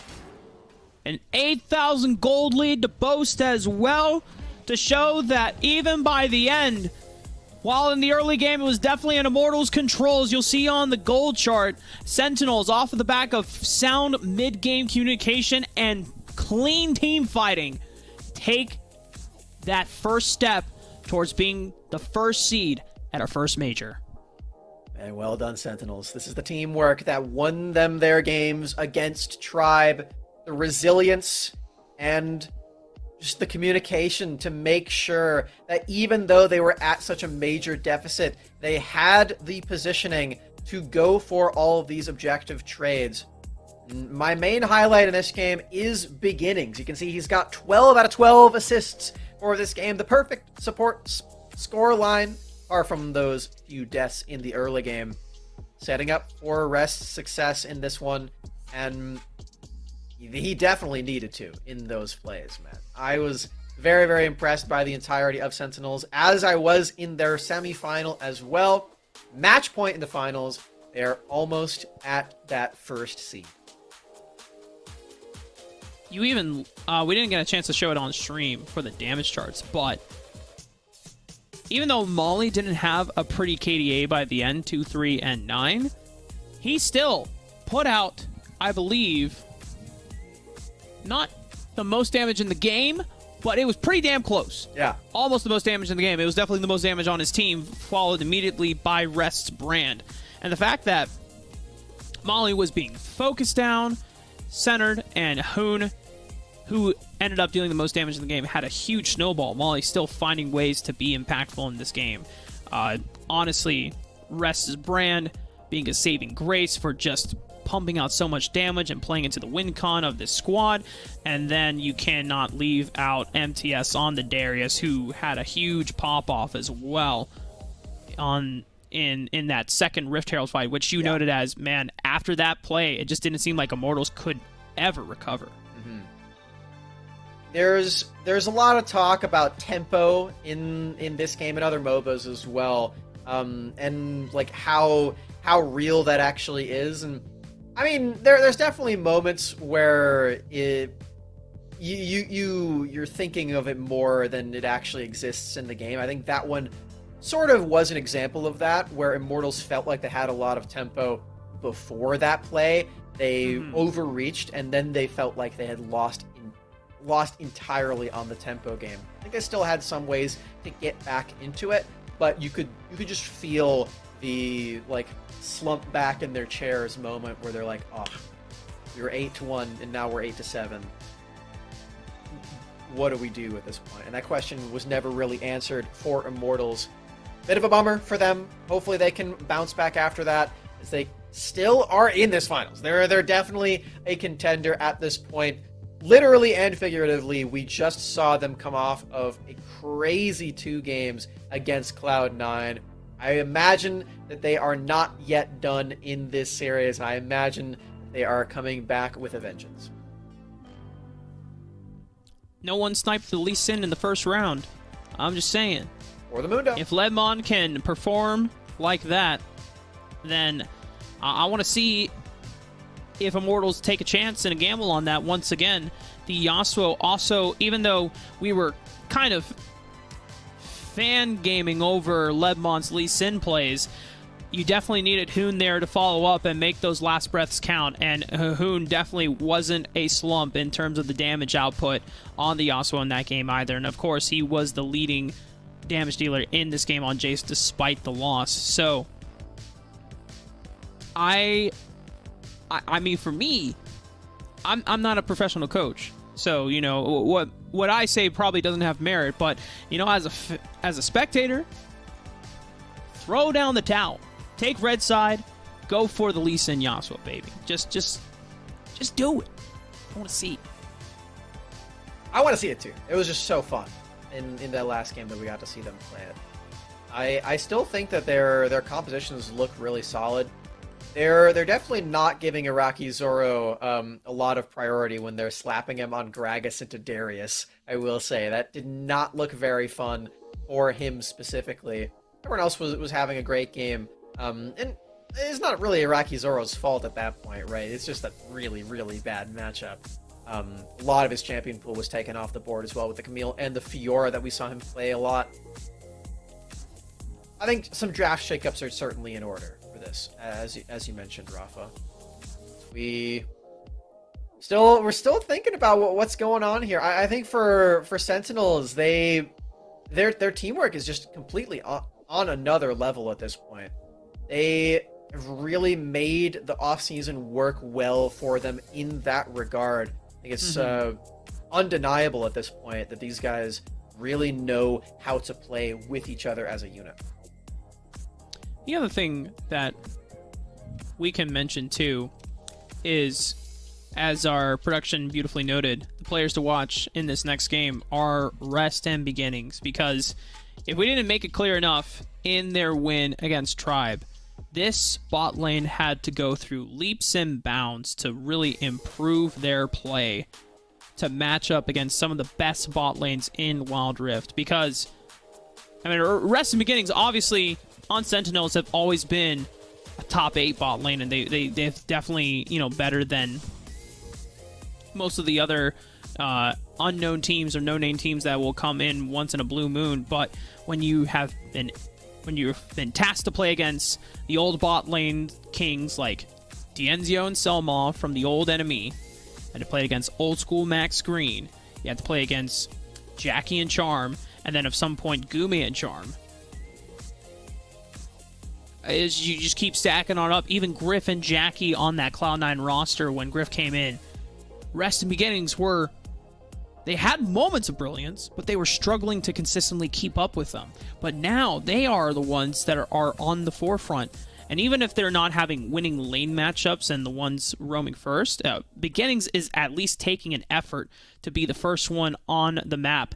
And against someone like Charm, who is usually the one that has led the kind of the charge in being, hey, I'm coming here and we're going to turn this fight around. You know, I left my Dragon Lane duo here. He's at daycare. He'll be fine. I'm coming level 2, level 3. That's all the spells I need to really turn this fight around. Yeah, the supports in North America are just so good. I have been so impressed all throughout today and yesterday, actually. Even in some of the teams that we haven't gotten to watch today, have incredible supports. So I think that role definitely is a standout one for North America as a whole. Beginnings and Charm at the peak, at the precipice right now in the finals. And of course, we have Sentinels at the forefront of that with their win. One more win would secure them as the best team in North America at this very moment in time. And yes, that is a confirmation. This is a best of 3 for those of you who were wondering in chat. I'm sure there's somebody out there who's like, is this a best of 3? Is this a best of 5? I got you. Best of 3. Match point for Sentinels. And Immortals have taken to red side. Already Sentinels starting to ban away the Olaf for Lebmont. Despite the loss that they got on it, they recognize how much power and agency Lebmont had in the early game. But my question is, if they're on red side, they can do Yasuo and Lee Sin. R1, R2. Do it. Please. Just for me. They did it last time, so that's what I'm saying. I think you might be onto something. We still have Set unbanned. Imagine that. Oh yeah, you gotta ban that. Immortals are going to do that. That's probably the Set ban, because last time we were like, what? Why are you not banning Set? But Probably just the Akali as a placeholder for set. We'll get confirmation from production to make sure before we go into... No, that's real! They let the set go through! Oh, God! Ah! Sentinels just won, and now you're giving them set? You know, this is the same trade that we saw Sentinels take with the Camille. Funny enough, Rafa. This is technically true. They have this Camille trade for it. This does likely mean that we're not getting the Lee Sin Yasuo, which is unfortunate. No, Lee Sin, Yasuo, Smoge. Well, I mean, they could still lock in Lee Sin for Lebmon, but if as soon as they see Lee Sin, then they're not letting Yasuo go through for Hoon, right? So it's one or the other. And right now, Flay is not giving me a lot of confidence that that's going to be enough knockup for this Yasuo to function. And you're playing into a heavy AD topside now from Set, Fiora, and Jace, all in their appropriate roles that I imagine. So if you're Immortals, here's what I would say. Okay, now that you've locked in the Akshan, ban all the control mages and then take the other one on the other rotation. Ban the Brand, ban the Ziggs, and then take Orianna. Yeah. Or just one of those three. Just because Rest desperately needs some magic damage to be filling out this composition. You're right. I think that that makes a lot of sense. They're not going for it, unfortunately. I think you're definitely onto something there. If they did pitch that pool, they would have to get really creative. Maybe something like that Veigar that we brought up as an option yesterday. So I don't know. We'll see what ends up happening. It does at this point feel like Rest is going to be able to get one of those mages. And yeah, that's going to be very powerful, especially if it's something like that Orianna facilitating the rest of the team. Wait a second. Now that Sentinels banned Orianna, Immortals could still do this. They could just ban Ziggs and take Brand, or the other way around, right? Unless this Akali is just a placeholder for like Ziggs or something. Maybe that's what's going on. I don't know. No, we got confirmation that Akali was a Akali ban. Okay. So Ooh, they banned the Brand. Okay. This could be that Ziggs. I think they are seeing it at this point. And there's no Twisted Fate available as well. That was one of the first bans. This is really interesting. So the only other thing that you can consider is that maybe Set is playing support. And we do have still another option for like a mid lane mage from Molly. That is something that could very well happen from the rest of this draft. We're gonna have to find out though. I think taking Ziggs is in Immortals' best interest at this point. We'll see if they agree. 10 seconds on the clock. Let's wait what happens. There it is. Good call. Neat. All right. Well. All right, Sentinels. What is in the champion pool? Do we switch the Set over and see the beginnings on the Set support, which you have noted is a strong matchup into Thresh, at least from the PC League of Legends side of things? Should reflect the same here in Wild Rift. Ooh, okay. Lulu support. So it's definitely not Set support at this point. We have some mage options for Sentinels. They could also just say, hey, Immortals don't have any tanks. Could just lock in a marksman, and that's what they do. They're going with Caitlyn. So for Immortals, they have a few options here to really punish this, right? They can lock in something like the Malphite, the Rammus. Nice. Bam. Bam. Okay. So full all AD armor punished. stackers. Yep. All right. Well, I'm down with this. I think this is going to be an Iraqi Zoro champion for the Malphite. You send Camille to Lebmon in the jungle, and then, of course, Hoon will have a lot of priority with this Akshan if he's able to get push against someone like the Jace, because even though Jace is ranged and and has a lot of base damage and hammer stance, Akshan is one of the few champions that can go toe for toe, and you have a lot of roaming potential whenever you get to go rogue. building really. I was curious to see if Hoon would play the Ziggs. I know that was a champion that he really appreciated and looked really good on in summer of last year. But it will be that Akshan, as you mentioned, so that is going to be the matchup for him into the Jace, likely for the same reasons that you just highlighted. So we'll see what Hoon can do on this marksman champion. There are not very many marksman champions in this game, as we do have the Caitlyn from Arcane, alongside Jace from Arcane. And they're not playing against any other Arcane champions. I had to check. There's no none of the other No Vi. no Jinx either. Smoge. And still waiting on Heimerdinger and Echo to join the roster for Dude, Wild Rift. I'm telling you, I need Echo to be included in Wild Rift because it would not only give us another AP assassin, but it would be a viable assassin in the jungle. Yes, production from Arcane. Echo from Arcane. Echo from Arcane. And could you imagine if they give him the Firefly skin? Yes, please. Oh my god, he'd be zipping around on the hoverboard, bro. Oh my god, that's just... I need it. Yep, and I just need- like I need- Piltover forgot about Zon, we also forgot about Singed. So he could also have been selected. Well, Tekchi's not playing this game, That's so true. of course, if it's not Tekchi, then no one else is going to pull out Singed. That's probably true. I don't want to count it out quite yet. You're definitely right about that one. As we are into match point for the finals, Sentinels are up 1-0 in this best of 3, and they have the ever so powerful Set at their disposal. This champion looked so good in its game yesterday.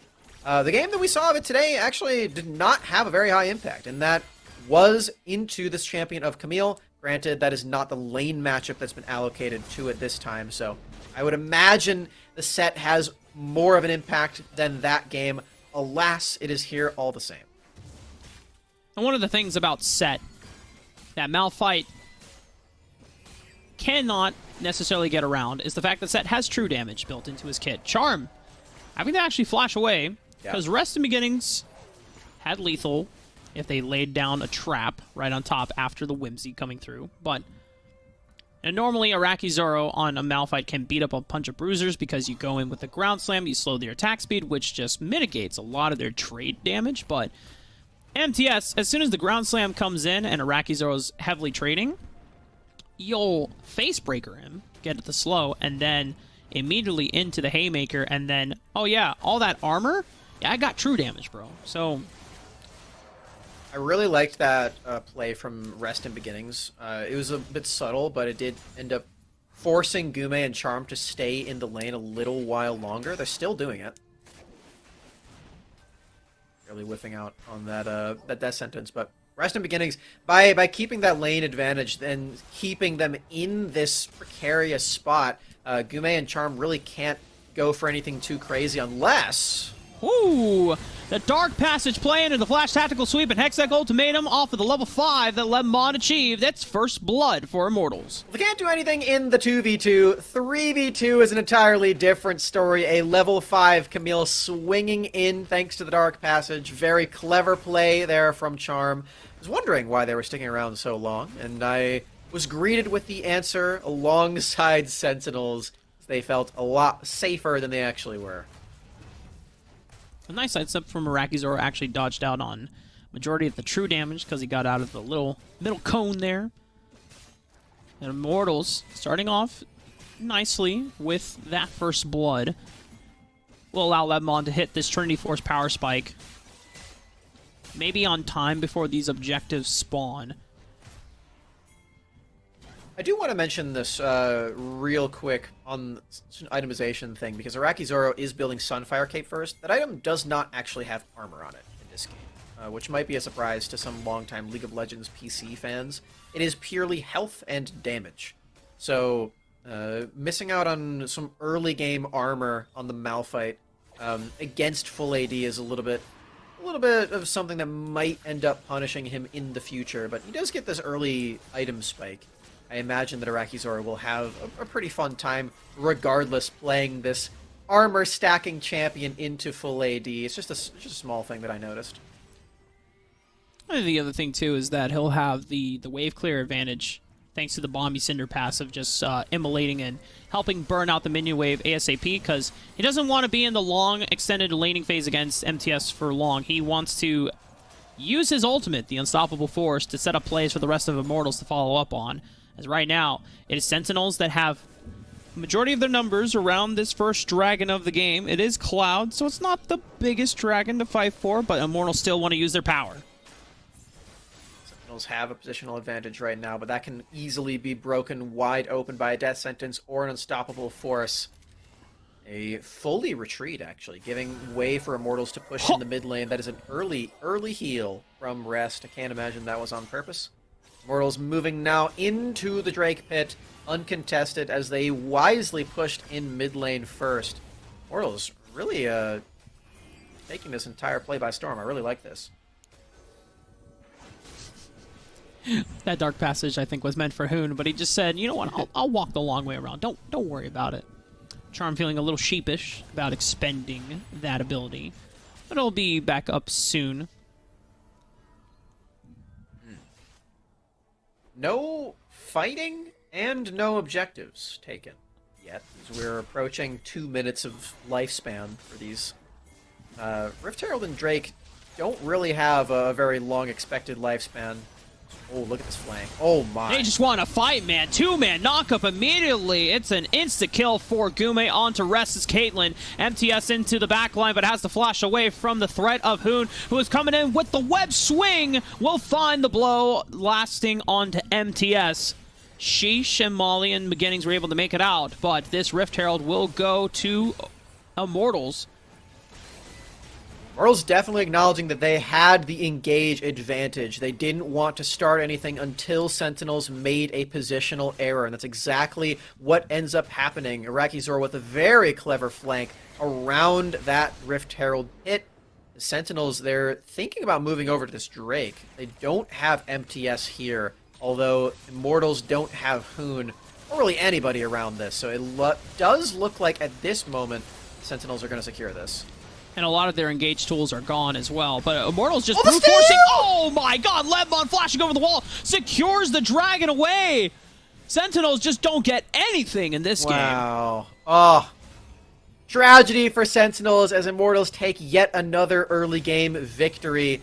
They had such a strong statement in game one that it ended up going to the wayside. Thanks to some very well executed plays from Sentinels. This time around, Immortals have a much larger lead as they take not one, but 2 turrets before they even use Rift Herald.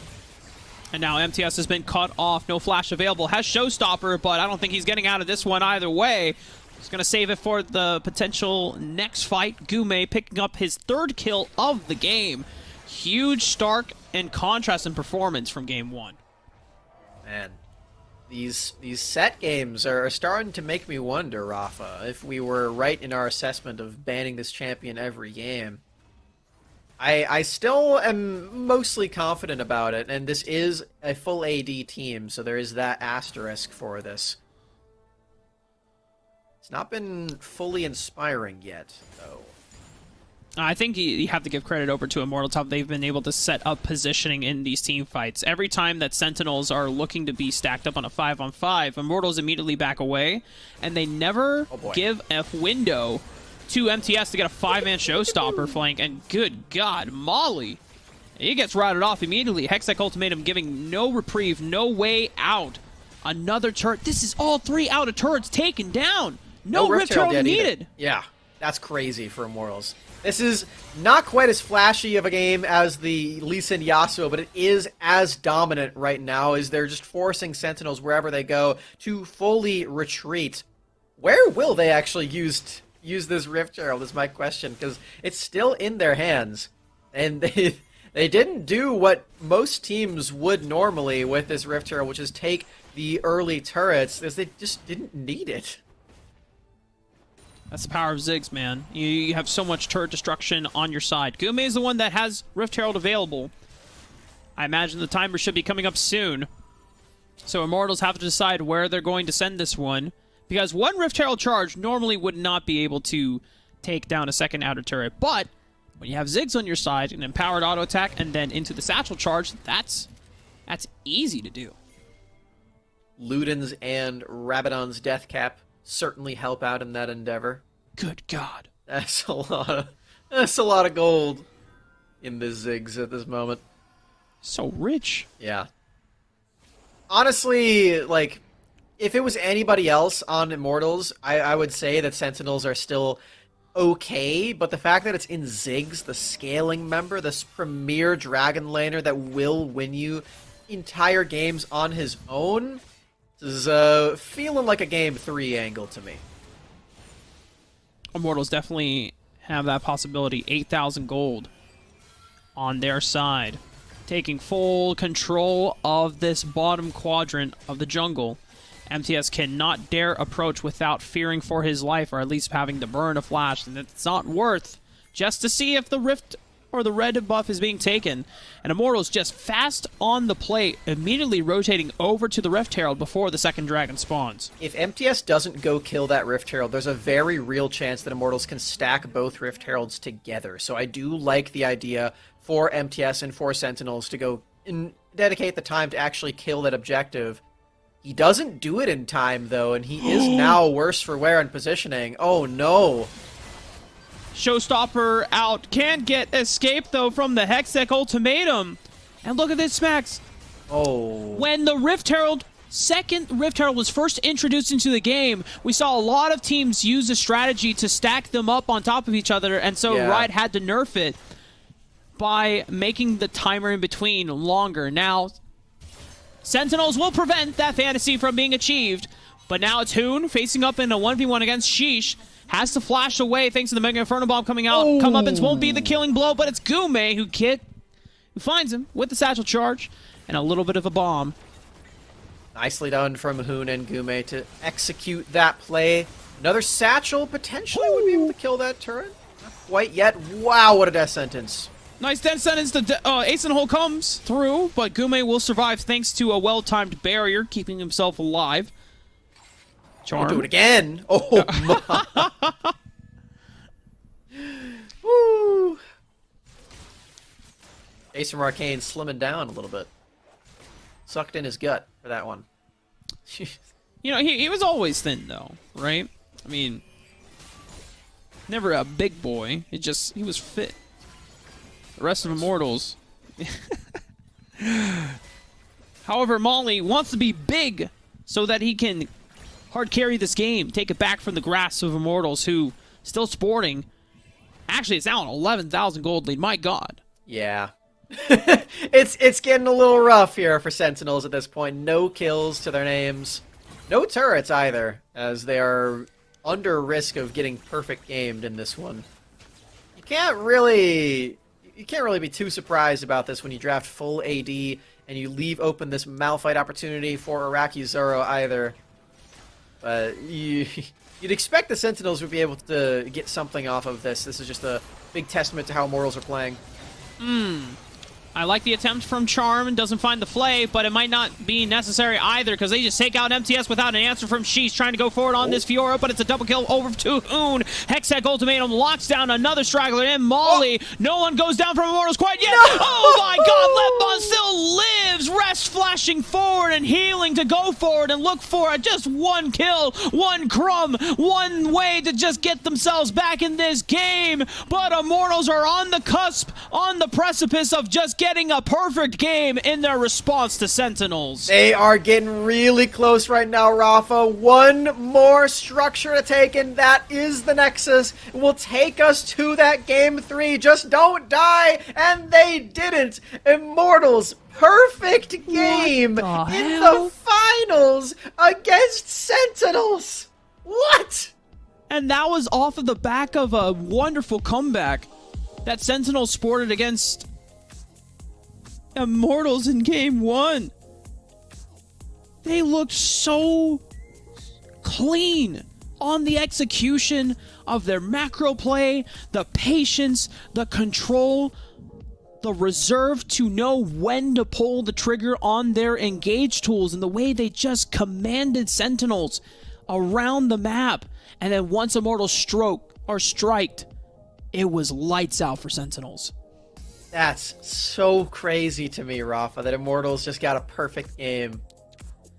On Sentinels as well, this team that has had such incredible comebacks so far today in the bracket stage. Immortals are just built different, it turns out. Gume with such a stellar carry performance on this Ziggs from the get-go in the lane. It really did look like they were on another level with a really creative pathing to get Lebmont in there with a Dark Passage. Really liked that play. And from there on out as well, every single objective was claimed with such ease. Rakizoro, you know, he may have made those comments at Horizon Cup about, like, you got to play the queens of top lane here with the Camille, the Riven, and the Fiora. But when he's on Malphite, the game just looks so much easier here for Immortals. I mean, it was such a good pick in this situation too, right? It's not like the beginning of last year's season in Wild Rift, where we saw Gragas and Malphite almost every game being locked in for Baron laners. This was a moment where Sentinels had no magic damage. They had true damage, sure, in Sheesh and MTS, but a Haymaker is not going to change the tides of battle unless you're insanely fed, which they didn't play towards. Sheesh is not going to 1v9 until you give him enough time to scale throughout the game, which didn't happen either. And Immortals knew that their pocket, their window of that early game, was strong enough that once they hit level 5, it's like, okay, we have these powerful tools. We're the ones with the agency, and we can determine when these fights come out, and Sentinels just had no answer for it. And honestly, they're going to have to go back to the drawing board as we get ready for Game 3. When we come back from this break, it will be the conclusion between Sentinels and Immortals.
right, gamers. Last game of the day of this first qualifier for the first circuit of the Wild Rift North America Series presented by Riot and Wisdom. It has been an absolute blast alongside you, Smacks. And of course, everyone at home who has been following the series and the stories throughout this weekend. Man, this has been an awesome way to be welcomed back into the Wild Rift competitive season for official year 1 globally across the entire world, as multiple regions are still starting up in just a few more days or have already started. And man, Smacks, for us here in NA, we did not expect these to be the finalists, but they have been absolutely surprising us and really shelling out some impressive performances. Sentinels starting things off by taking down the previous Kings of North America in Tribe Gaming and taking game 1 of this series as well with such stellar teamwork and the comebacks as well against Immortals. And speaking of comebacks, man, that game 2 was the stuff of legend. A perfect game in the finals. Already at match point. Immortals. That was crazy. I can't believe they managed that. You said precise, surgical, one might say clinical. I mean, my God. And it's if Immortals were entrusted to do an operation surgery, I would trust them with my whole life and all my future generations. Because, man, they pinpointed every single problem and dealt with it, not dropping a single member, a single turret. That was by far one of the best games we have seen in North America. I will say you have a lot of faith in the surgical and medical capabilities of a bunch of gamers, but you know what? I'm right there with you, man. They look. They have the hands for it. They've got the fingers for it. So you know what? Maybe it can transfer. I'm just saying. Maybe, I don't know. You're probably right, but you know what? It just respect the comparison I'm making here. I'm trying to make a point. Yeah, no, you're right. You're right. I'm sorry. I'm sorry that I undermined your joke there. I hope that you forgive me. As it's okay, Smacks. I forgive you many more times. Sentinels are back on red side, and you know what? I'll say it. Both set games that we've seen today went 0-4-0, not having the same impact that we've seen of sets in our ranked games, and also of what we expected them to be able to show. So, will Sentinels even ban that champion? My money's on yes. Just because, on principle, that champion still has so many capabilities. Got 10 seconds to prove me wrong, or prove me right. There is no Camille ban so far. That's the priority. But wait a second. But they let the set go through without having the Camille on the response, so I imagine Sentinels are going to be prioritizing Jace for them. But Immortals, if they've beaten the set, and I don't know anymore, because all of my confidence in being so sure that set is first pick worthy, that has now been trounced, twice. It's a 0% win rate today. But overall, the weekend, it still got one amazing win off the back of Suzaku's showstopper engage. And that was sick. 5-man facebreaker. Sentinels obviously have a plan for it because they opted into the Camille ban. That they did. I have liked the Camille into it so far. It's worked wonders. Right now, they're more concerned with this Fiora. That's exactly what they scoop up. I was actually curious to see if Immortals would take Fiora instead. But no, they don't actually do that. They do still believe in the boss for good reason. Sentinels now have another pick to respond into this, and we could potentially see this actually flexed around right now, because the sets that we've seen have a bit of a wishy-washy performance have both been in top lane, Baron lane. Maybe it has an easier time impacting the rest of the map when you have it on something like a jungle or a support or mid lane. We'll see. Damn. I was hoping that maybe Charm would be the first support to bring out Set, but As Charm has said before in games, if you don't ban my Rakan, you are trolling, and he's going to put those words to the test as he gets a chance to lock it in. No Xayah follow-up, but it's the Akshan that worked out incredibly well for Hoon in Game 2. Yeah, despite the synergy intrinsically with the champion Zion Rakan, I feel like the mage meta is definitely in full swing in the Dragon Lane. We already have those 4 premier mages alongside Varus as well, which is sort of just an AD mage that are bouncing around. Varus and Morgana, of course, already banned away. There are Ziggs, Orianna, and Brand still available. I would imagine the Gume is looking towards those. Maybe the Corki, too. I don't mind Corki in Dragon Lane either. Sentinels, though, are making a little bit of a departure from the norm of this series and scooping up the Akali for themselves for Molly. Now, I assume it's going to be Molly, but this technically could still be a Fjord jungle for Sheesh, and the Akali could be flexed up to MTS in the Baron lane. I don't know if Molly will be playing Galio. More than likely, I imagine Beginnings will be playing support Galio at this point. Trying to limit down on the control mages available, as Immortals have yet to lock in some magic damage to follow up on what mostly is physical damage in their composition. No secure jungle yet for Lebmont, though, but no bans from Sentinels either. I'm telling you, Set can still be flexed towards multiple roles. Sentinels identified that the Lee Sin is still on the table. We'll take it away from Lebmont. And now for Immortals, I mean, there's, because of these flex picks and the nature of where these champions can go, things like the Jace is still technically available, but neither team has secured it. It would be very funny if Immortals pick Jace and then another AD champion, and then Sentinels play Malphite. Boom! And just punish the full AD that Immortals just figured out with the Malphite. I severely doubt that that's going to happen. I can't imagine that either team is going to make that mistake anymore. They definitely learned from that error of Sentinels. And for them, I would imagine that something like this, the mages of the brand, yeah, there it is. The Ziggs is the other one, are going to come.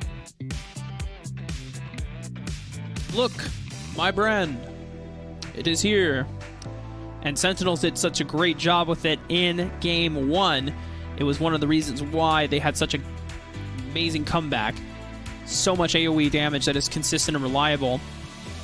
The thing is that it's not the sole source of magic damage, though, for Sentinels. Molly will also be having magic damage. And normally, whenever you have things like the Brand or the Akali, typically prefer that you have the rest of the damage be physical so that they're not inclined to build magic, and so it's easier for things like Akali to get assassinations on targets, or for Brand to just blow everyone up. Immortals, though, they only have one front line, or 2 front lines now, with the Gragas lock-in. So... Wait, it's Set Jungle. It's Set Jungle. I was waiting for you to get there. But hold up. We gotta... It's a Molly Zed angle, though. Yeah. So this is Akali into the Baron lane. Fiora in the jungle for Sheesh once again. Zed jungle? No way. No way. No, Zed doesn't have the empowered execute damage on monsters like he does in PC League of Legends. At least, not from what I've seen on Wild Rift patch notes. So, I would love Zed jungle. Zed jungle would be dope, but I don't think we're seeing it here. I think it's one of the ways that you can take out Akshan in the mid lane. Yeah. There it is. Oh, it's not Set jungle. Smoj. Man. Okay.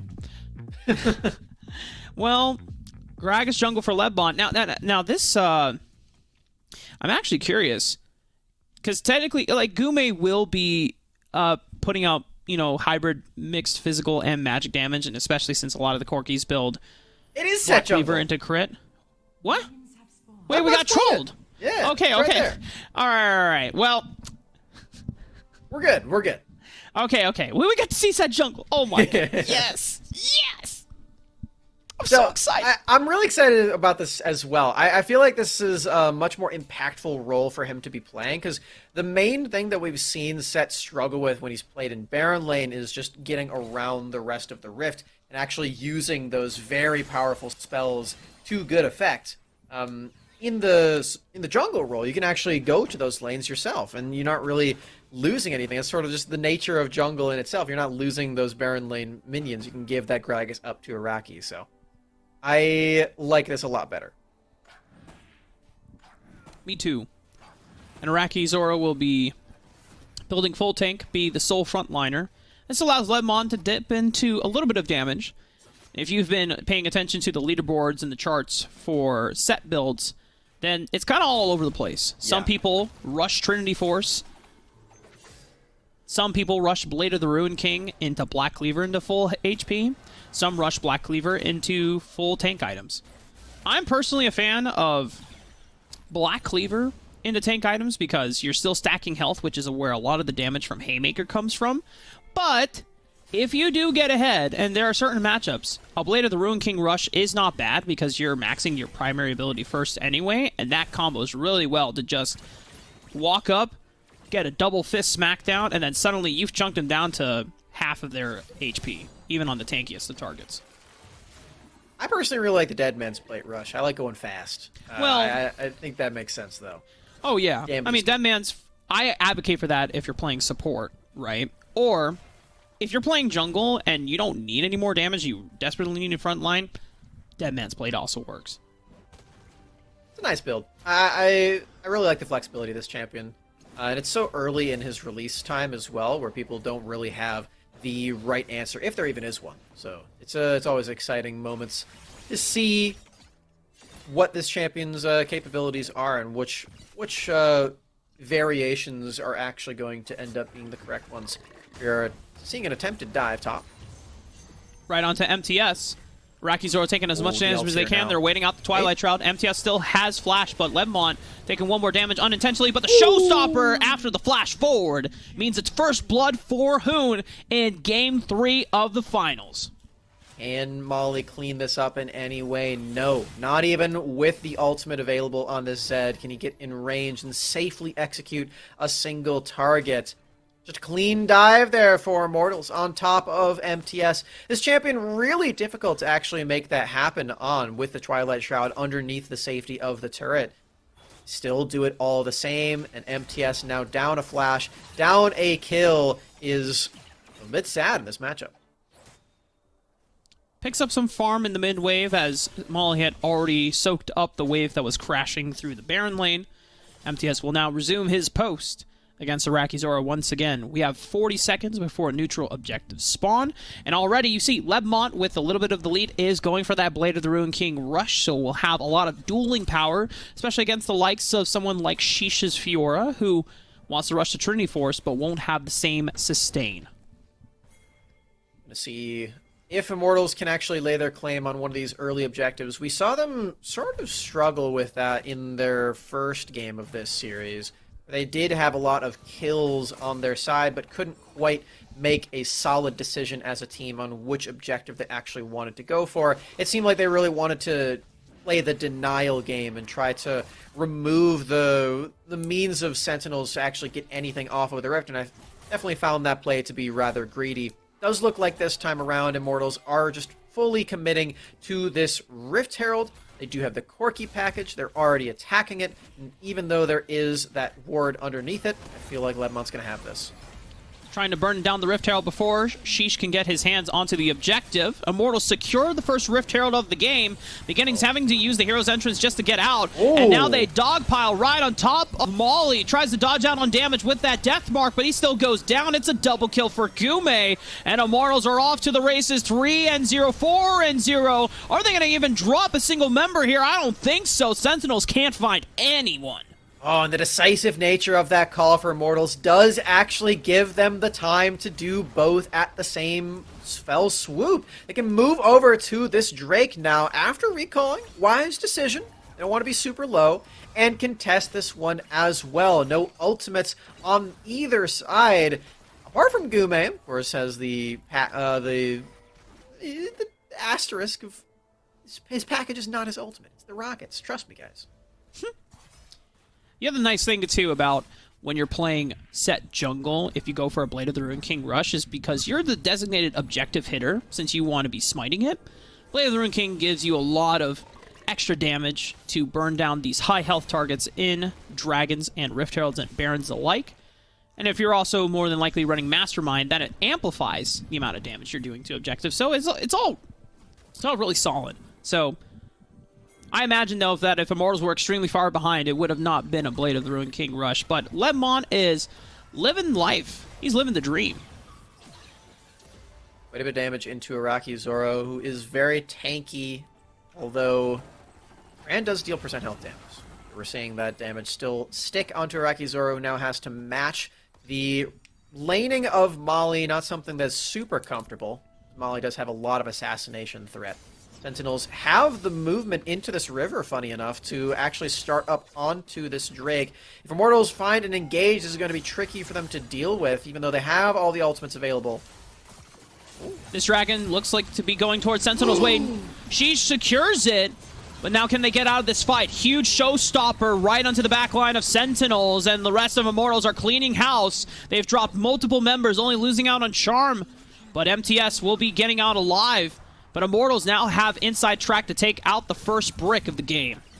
All right, Rafa, would you like the good news for Sentinels or the bad news first? Well, I predicted Immortals to win, so give me the bad news. The bad news is that there is a really, really big lead for Immortals in this game, and they are down quite heavily. Makes sense. What's the good news? The good news is that they have a kill, so it's not another perfect game. Well, they might be able to find another one here. Hoon, I don't know how he gets out of this one. Has Flash available. Oh, wow! Oh. He actually buys enough space with that. And challenge used, too, so she's just whiffing on that ultimate. And Hoon, he has the heroic swing to get on out. MTS won't be able to find him, even if he tried, because he's got the escape. And now Wit's End, too. Oh, it's so hard for MTS to do anything against this champion. I really appreciate that Hoon is the one matching this champion. Because he has so much extra magic resistance, there's really no way to fully burst him out 100 to 0. Molly's not quite at a state where he can reliably stick on top of Hoon and guarantee an assassination with that death mark either. So, no matter who Sentinel sends as a solo laner to match up against MTS, says, hold on. Hoon was going rogue for a second. Going rogue. Into the stealth. Mortals, they're trying, I would imagine, to take this topside turret eventually, as it is the only standing outer turret for them to consider. Rift Herald would certainly help in that endeavor, as they've got this Corki package moving on toward that objective. This does mean the Corki package won't be available for Infernal Drake. Sentinels could consider stacking those up. They do not have any means of taking this Rift Herald away from Immortals outside of a stray Smite Steal. Yeah, it's not happening. No. This is a huge advantage for Immortals. 8 kills to 1, 6,000 gold in their favor. They've only broken open 2 turrets, but they are eyeing this third turret on the Baron side of the map. And like you said before, since the Infernal Dragon hasn't spawned, even though Immortals won't have package available for it, they currently have control over this Baron side. Sentinels are looking to prepare a counterattack after the Rift Herald spawns. Well, we'll see if they can actually accomplish this. Rakizoro is not here. Just now finishing the recall. Package was already needed. Oh, this is why you cannot let Charm have Rakan, because he makes plays like that happen. A 3-man knockup, but the response from Sentinels might be enough to turn things around. Hoon will find the revive, though, onto 1 off for Lebmont. Gets instantly brought back from the dead. Sentinels now on the retreat as they lose 2. 2 for 1 in favor of Immortals, or 2 for, you know, a half, because of that death timer not being as long as you'd expect, thanks to the Akshan. Back onto the Rift and ready to set up for this Drake as well. 30 seconds on the clock for Infernal. Sentinels really do need to try something at that objective. You have to imagine that's really their last stand at a game like this. Down 10,000 at 10 minutes. Immortals primed and ready to be the best team in North America from this. After losing the first game in the series as well, their bounce back has been incredible to watch as a team in their entirety, and they're making their way over to this Infernal Drake. Sentinels do look like they're completely giving this up. Black Cleaver also available for Lebmont, so he is just shredding through this dragon like it's no one's business. Molly's going to try for an attempted steal, but it's hard to outsmite true damage. Hoon. Oh no. Deathmark is forced from Molly, but it's not an aggressive one. It's one to try and just dodge out on the damage. And here comes Lebmont just to make sure that Hoon doesn't give up that Deathless KDA. Lebmont securing another smackdown onto the assassin from Sentinels. Meanwhile, Sentinels do take a turret in the Baron lane. So that is one structure that they have now that they did not have before. Now Charm, forcing the flash at arrest as Hoon gets the comeuppance damage on top of him. Meanwhile, the blue buff, I believe, was secured by Gume. So just full wipe on the board right there. No flash, no safety available for rest of any kind. Going to be pretty dangerous for him to take these team fights, as we know Brand really loves to do. This is a 10,000 gold advantage for our Immortals. This is usually the point of no return for most teams. I'm looking at Sentinels. There's a lot of scaling components. They have great wave clear. The problem is they do not have the solo lane strength to take on their counterparts right now. Iraqi Zora probably the only one that you can match up against, but he is still a tank. He's still difficult. And they might punish here onto Hoon. He's already flashed away. Exhaust comes out. Deathmark will be the final kill, but it's a stasis that keeps Hoon alive. No kills to be had for Sentinels. It's only Molly that goes down. See, the Hoon is feeling himself in this game right now, Rafa. It's not take no confidence to dash forward with the heroic swing onto a Zed as this marksman, especially considering that Beginnings was right behind him. On the other side of the rift, we're seeing MTS in the Shroud, still taken out by some crowd control skill shots underneath the stealth there from Lebmont, and Gume secures the second kill as well. Moving forward, Rest, you gotta run, buddy. Oh no! Charm's not taking him down anytime soon, but still, Rest cannot save this impending minion wave unless Immortals decide, you know what? We'll let you eat. It's fine. Have a snack. Some halftime orange slices, perhaps. Halftime orange slices. Good. You sound tell like me Paul you never Rudd had now. those? Is this just a white people soccer thing? Yeah. I mean, All I've right. usually had like fruit snacks or fruit gushers, you know, but juice, like the what is it? Juice pouches. Not trying to incur any brand names, but you know the one I'm talking about. The big name. Yeah. Charm, meanwhile, finding a big one in Beginnings, immediately forcing the Proto Belt out, but he flashes right back in, finds a two-man taunt, Rest flashing over the wall so he can throw out a multi-man Pyroclasm, getting multiple instances of damages down. Hoon will get shut down. Molly? That's his first death of the game. Showstopper comes out from Lebmont, but Molly is able to dance on out of it thanks to the Shadow, just getting out immediately without a hitch. Sentinels holding on. They're still down 10,000 gold, but they're still putting up quite of a fight against Immortals. All right, Hoon. His confidence is finally punished as Iraqi Zora with the bump into the turret. Stasis will save him for now, but Rest still taken out in the end. Now Lebmont showing that he is a force to be reckoned with in the front line. Gume survives with a triple kill, and no more kills are to be had by Sentinels. Baron alive. Can Immortals take the full punish on the big purple worm? God damn, Gume survived until the very end through all the adversity that the Sentinels were presenting to him. They had the numbers advantage, a 4-on-3. They're going to still try to stop this Immortals Baron attempt. Oh, man. Beginning's a little too early, though. Sheesh can't get over the wall. 4,000 HP, Sheesh. He's going to see if he can make the Baron seal. Has no vision on the Baron, though, whatsoever. They find a ward over the wall, and they're going to pile drive him down, making sure there is no 50-50 smite attempt available. That's the Baron for Immortals. Nice play by Iraqi Zora with the body slam, denying the entirety of the blast cone. Sheesh needed to use the lunge into the pit, but it was not low enough on the Baron. Little too early and could not make the miracle steal happen. would have taken a lot even after that Baron if it did go the way of Sentinels, as the lead is still gargantuan. Oh, it would have been nice to see on the Sentinels side to try desperately to get back into this game. No matter for Immortals, they secure the Baron, they secure the Drake, more turrets to be had, and Rafa, I said it before, giving a little bit of a hint, but it seems to me like Immortals are in fact the best team in North America. They're getting there. Another kill on Molly, what? Yeah, Hoon just soloed out Molly, I believe, or maybe with the help of all of his friends from Immortals. Here's entrance from Beginnings, just finds no one. Explosive cast will punt it right back into the taunt and the quickness from Charm. They find another one on to Beginnings. Now it's down to MTS and Rest to defend the base. But the Baron buff on their side and Immortals 5-man strong. They will look to end this game and prove themselves as the current #1 team in all of North America for Wild Rift. MTS doing his best to stall this one out.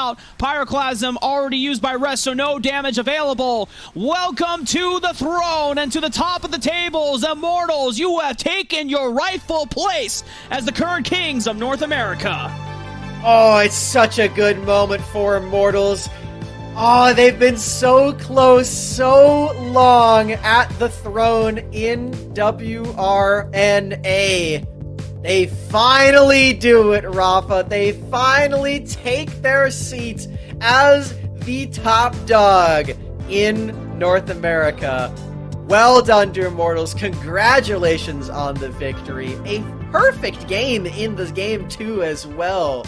What a performance, man. These guys deserve a round of applause. All the support possible.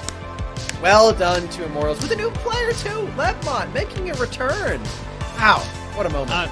I mean, we've sung so much praise for Lebmont on the showstopper that was not only, of course, you know, the set game, but of the Lee Sin game that we saw in the Cloud9 series, but Hoon really stepping on up. I mean, we knew that Hoon always had this capability of being a strong carry player, but you saw in game 1, had a huge lead on Jace, couldn't translate it as Sentinels came back miraculously through really meticulous team fighting in the mid game. But this time around, back-to-back Akshan games for Hoon, really leading the charge and making sure that Immortals stamp their claim on the top of the leaderboards for NA.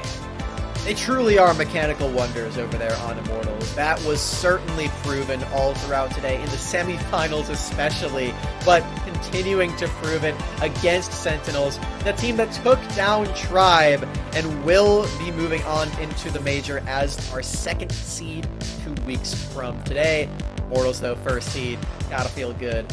I feel a sense of pride, you know? We talked about working with Iraqi Zoro on Horizon Cup, seeing him have the success alongside the rest of the squad, it just warms my heart a little bit. Very well done to Immortals. Reverse sweep, too. Yeah, Iraqi Zoro doing a phenomenal job of playing that front line, that engage for the side of Immortals. I know it's probably not as fun for him to not be able to play things like the Fiora, like the Camille, and of course his baby, the Aurelia. That's probably his favorite champion, and he's remarked as he's been able to pick up some stellar performances during the off-season, our community tournaments. But, you know, this whole roster, Iraqi Zoro, Lebmont, Hoon, Gume, and Charm, they were the ones initially that started pushing Tribe to the brink and really starting to come on their heels. Sentinels, unfortunately for Immortals, are the ones that have the first official takedown of Tribe on stage here in the Wild Rift North America Series. But they're still going to be meeting each other at the major, and if the standings line up, maybe Immortals can get that pleasure of being the ones to take down Tribe. I can't wait to see what that tournament's going to look like. Of course, we have our 4 teams locked in for that. 4 more will be coming next weekend, and those games will be casted by our lovely colleagues TJ and Pastry. So definitely look out for that. I'm really excited to hear the boys cast some Wild Rift again. Whew. It's just such a nice time to be back in the Wild Rift space, Rafa. And look at that. The winners of Qualifier 1 overall in their glory, Immortals. Very nicely done. They proved themselves to be immortal in that Game 2 perfect shutout. Not True. another perfect shutout in Game 3, but It was close. Yeah, it was close, and they are reigning at the top right now. Now, we still have one more qualifier to go through before we get into our first major, as we already know now the top 4 teams that have been placed from this first circuit. Next weekend, more than likely, we will be seeing, of course, teams like Enemy playing to qualify for the major, as well as keeping an eye out for Yawn, 16-bit Genesis, as well as Navanhua. And Navanhua, of course, well. who also Suzaku. Suzaku. Oh yeah, definitely looking out for Suzaku in that first game. You know, Rafa, we were talking a bit about Araki Zoro before and how we would consider ourselves friends of his. Looks like we get the chance to ask him, as he is going to be making an appearance on the stream. Friend check. Yeah, we gotta see what he's feeling about that, as we're gonna be getting an interview with him very shortly. That's really exciting. I can't wait to talk to him again. Oh yeah, no, it's been practically a couple months before we get to see, but Araki Zoro is joining us officially on the interview desk off of a wonderful victory with Immortals. Okay, not yet. I was ready. Not quite yet. Oh wait, Araki Zoro, are you there? Yeah, I'm here. I can hear you perfectly. Oh, he's here! Oh, huge! Okay, we didn't know if we were gonna get the camera feed. I was just waiting for my cue. Oh, see, he picked that up from Horizon Cup broadcast. Well, I mean, Araki Zoro's been on Airtown before, so he knows. I was waiting on the camera feed to come through, but my apologies. First of all, congratulations, dude. For you, me and Smax obviously haven't been behind the scenes and seeing like all the scrims play out, but was this something that you personally expected for Immortals? Well, coming in first, I think so. I would say, while it's still gonna be hard, and I think we're gonna get contested on the way, either by Tribe or Sentinels, or I think even C9 kind of underperformed this weekend. I think they're better than what they showed. Enemy too, obviously. So I think we are going to be disappointed if we don't come in first at the end of this season and qualify to Worlds as the number 1 seed in NA. But I definitely think it's going to be hard. But yeah, that's the expectation for us, is to finish first this season. Yeah, the scene looks entirely new in terms of competition as well. All of these teams are really bringing out a lot of really solid looks. If you had to predict right now, alongside you guys, what are the other 2 teams you'd expect to go to Worlds if it lays out with you in first? Hard to call. I would say Tribe for sure. I think Tribe, you can always rely on them to show up and play when it's needed and necessary. Probably just need a little bit more time, if anything. I know Chuck was on a vacation recently, so I think Tribe is one of them. Then the third one will probably be a toss-up between Sentinels, C9, and Enemy. Can't really say. For me, obviously so much has happened during the off-season. What do you think has really led to a lot of these teams powering up?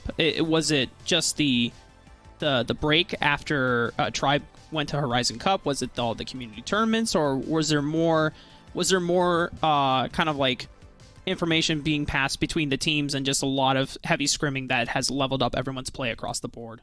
Mm-hmm. I think that's a really good question. It's a couple of things. Okay, so one, off season gave us a lot of time to just grind the game and learn a lot, and 2, what we spent our time grinding and learning a lot was the footage that we saw in Horizon Cup, right? So the international event that happened last year gave us a really good indicator and a plan and a goal to live up to and work towards of how the best Wild Rift teams around the world actually play the game. So I think those 2 factors combined for sure leveled up NA, and I really can't wait until we get to international stage again and prove it.